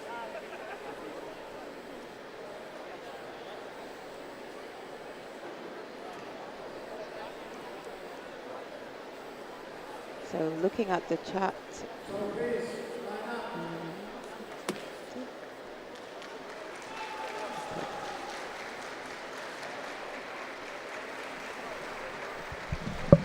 we had Kimura coming from Austria, taking first place for ladies individual. Robin for France, taking second place. And in third place, we had Lakan from Belgium and Babinska from Poland. Really good matches. Very clean kendo, super high level. Yes, a lot of tense moments as well. Yes. Some very close fights. I believe in your schedule there were. We had a lot of few inches. intro for the women's. Yeah, I believe maybe Murakami had quite at least 2 entries in Shiai-jo, perhaps. There was a really long one intro Yes. with player from Netherlands, right? Pagwan. Yeah, Pagwan and Murakami. And then Murakami had another entry with Hirai from GB. The final match was fantastic as well. I was here on Shiai-jo supporting my friends on the commentary in the chat.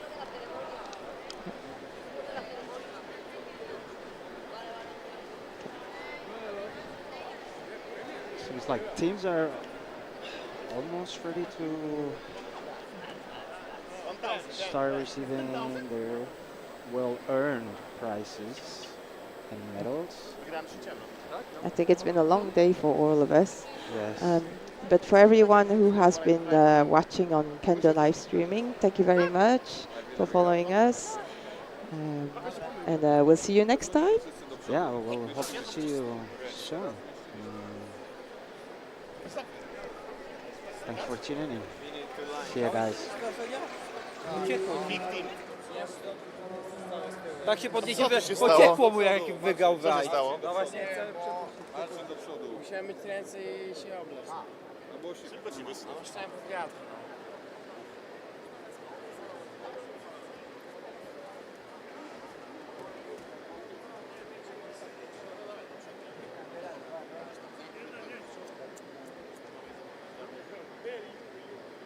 Staram falę jeden.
Izađemo ovako pojete svijet.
For fighting spirit for the walls, handed out by Ichima Sensei and Kenta Sensei, are awarded to Atanosovska, Norway.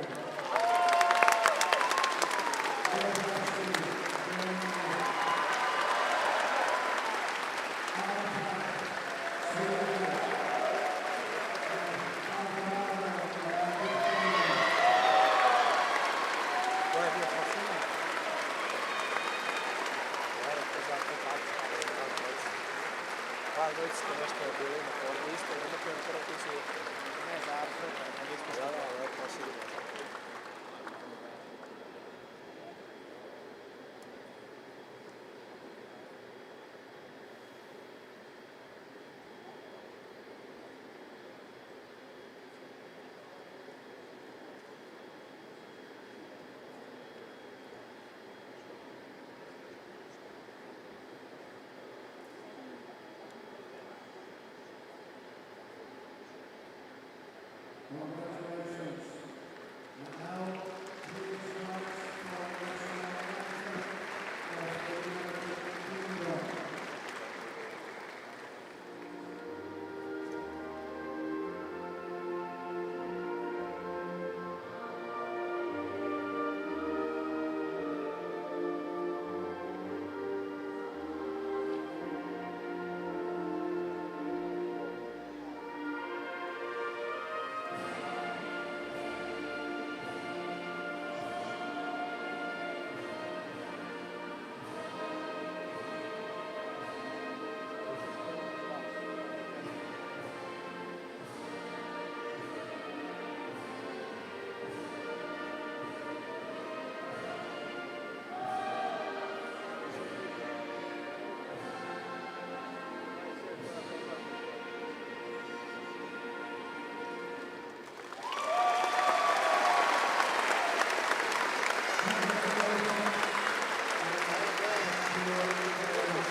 It's not over yet.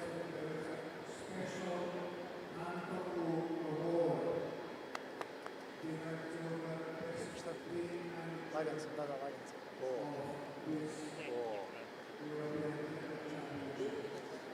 On behalf of Natalia,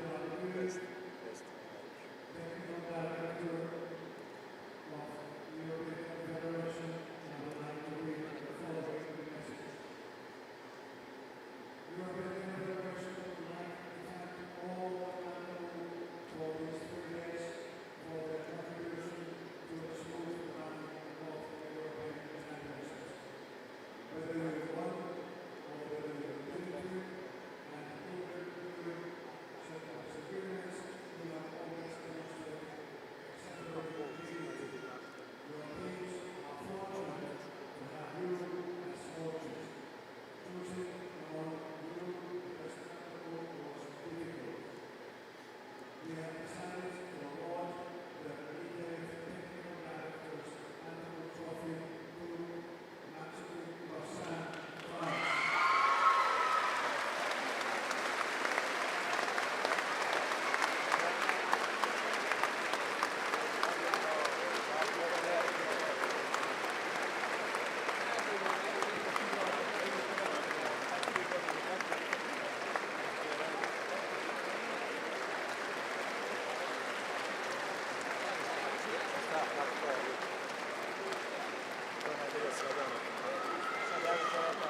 A, za najbolje ovo... Najbolje to mi boje. Kako ste hitno, brate, nis ni to molim. Nis ni to molim. Morate još da se znaju.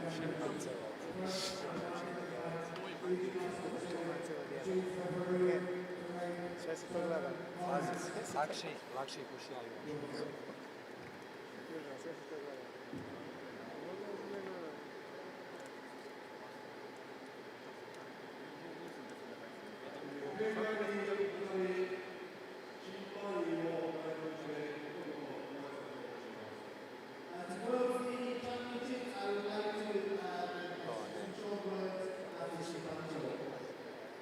Traditional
Dear friends, I am full of gratitude to many volunteers for dedicating our home country and brought the true spirit of Kendo and Bogu in Montenegro. These 3 days will be witnessed spectacular fights on the real top European championships on their real effort to achieve a full Kendo training,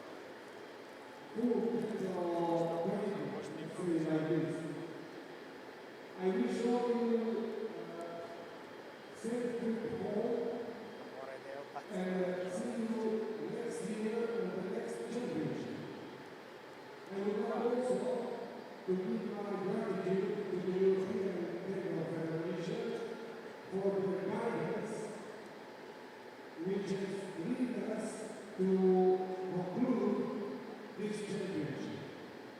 I would also like to give an immense thanks to all referees that have spent this performance on this hot Montenegro weather in their suits, doing their hard work perfectly without flaws. And at the end, thank to all volunteers, without whom we could not do this championship.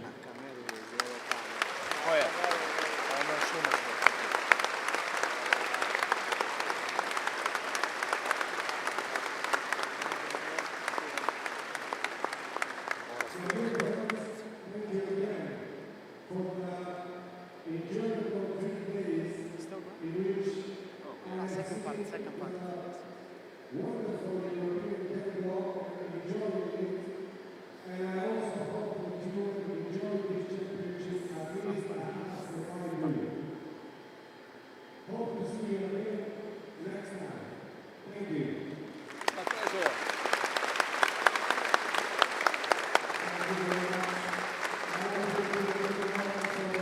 At that moment was great. La Bogu best of all. I'm sure we get the spears. That's a mandatory. No, somebody, no. Such an old photo. Such an old photo. What would you like? Such a young man. Why did you say such a young man? Well, it's close It's from a couple months ago. It's from 7 years ago. I keep sending them, like, you know, it's not serious photos, but it is recent, and they never want to put them in. Maybe I'm, too much. And now, the official closing of the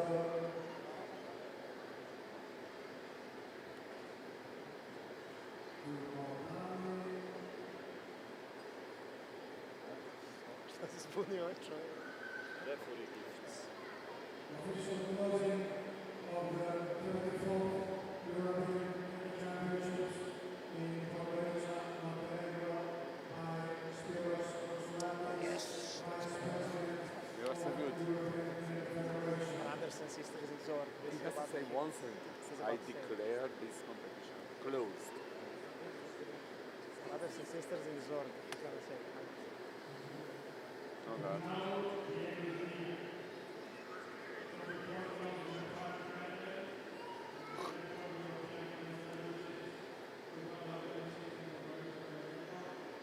My words will cut you by the sword. Like the big traditional sword fighting style.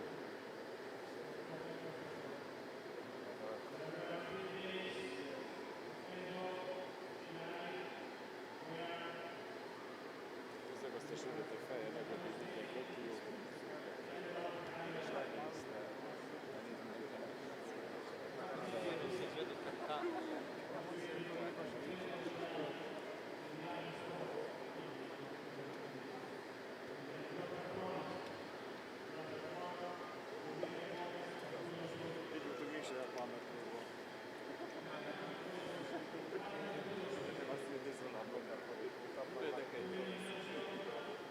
Što se zmeš Spiros?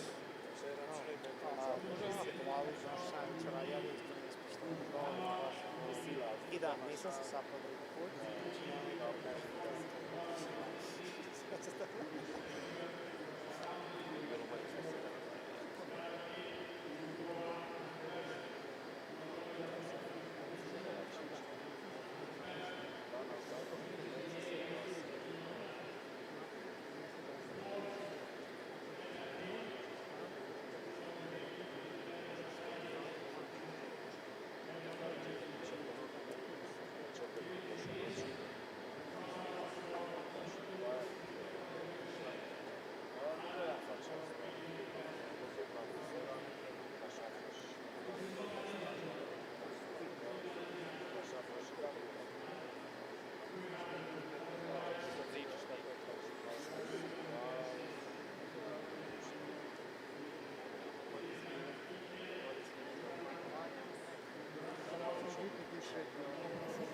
Taj fino, no?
Pensando che non è rimasto.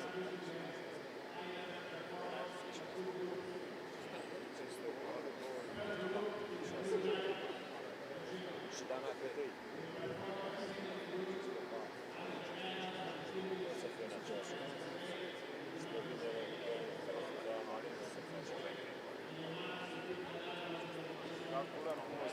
Okay, stop it. Let me to the over,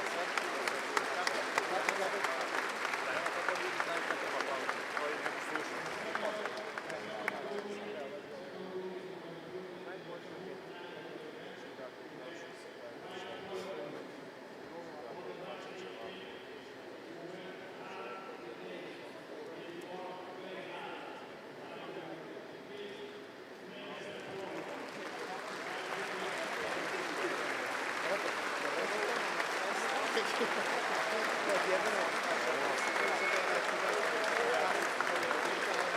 da sad svi samo aplauz do kraja. Ne damo više.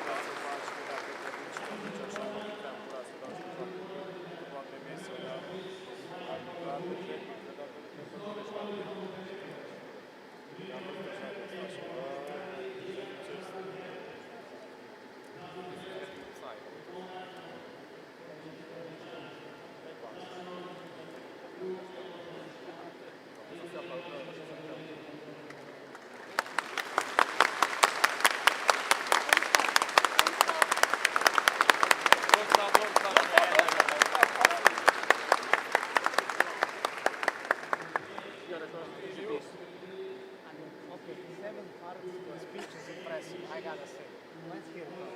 This is impressive.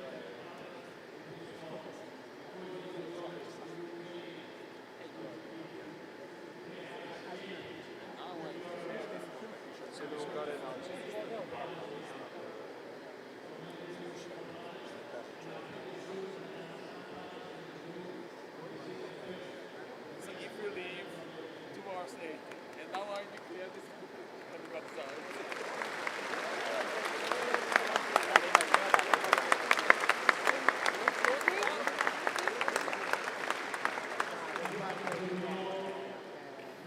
They're going at 2:10, so 2 more.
Bă, nici nu înțeleg ce zice, nici nu mă interesează. Ce vorbește? Da, nu înțeleg, nu te interesează. Da, nu înțeleg, nu te interesează. Dar tu auzi ce zice. Da, da,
I've been working on myself. I really try my best to change, but sometimes in a love fade. Right? Maybe we should stay in bed, pretend that everything's the same. Just a little play pretend. Right? But baby, we're changing.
I'm gonna dance by myself like nobody's watching. Don't really care if my rhythm's off, 'cause I'm gonna dance like nobody's watching me. I'm gonna dance by myself like nobody's watching. Don't really care if my rhythm's off, 'cause I'm gonna dance like nobody's watching me. I'm gonna dance, dance, dance, dance, dance, dance. I'm gonna dance, dance, dance, dance, dance, dance. I'm gonna dance, dance, dance like nobody's watching me. I'm gonna dance.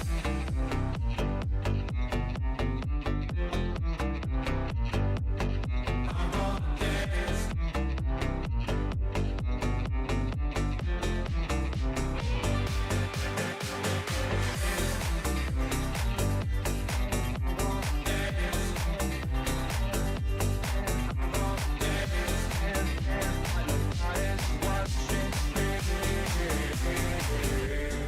I've been trying to cope since you ran away. I've been feeling lost, I've been feeling pain. And no matter what I do, I just feel like I do what I do for you.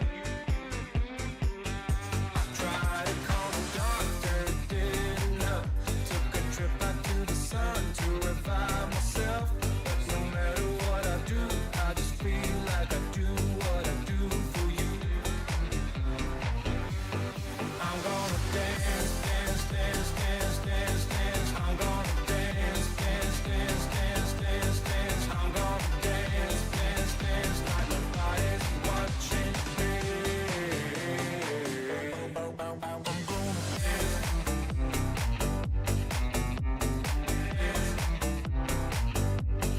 I'm gonna dance.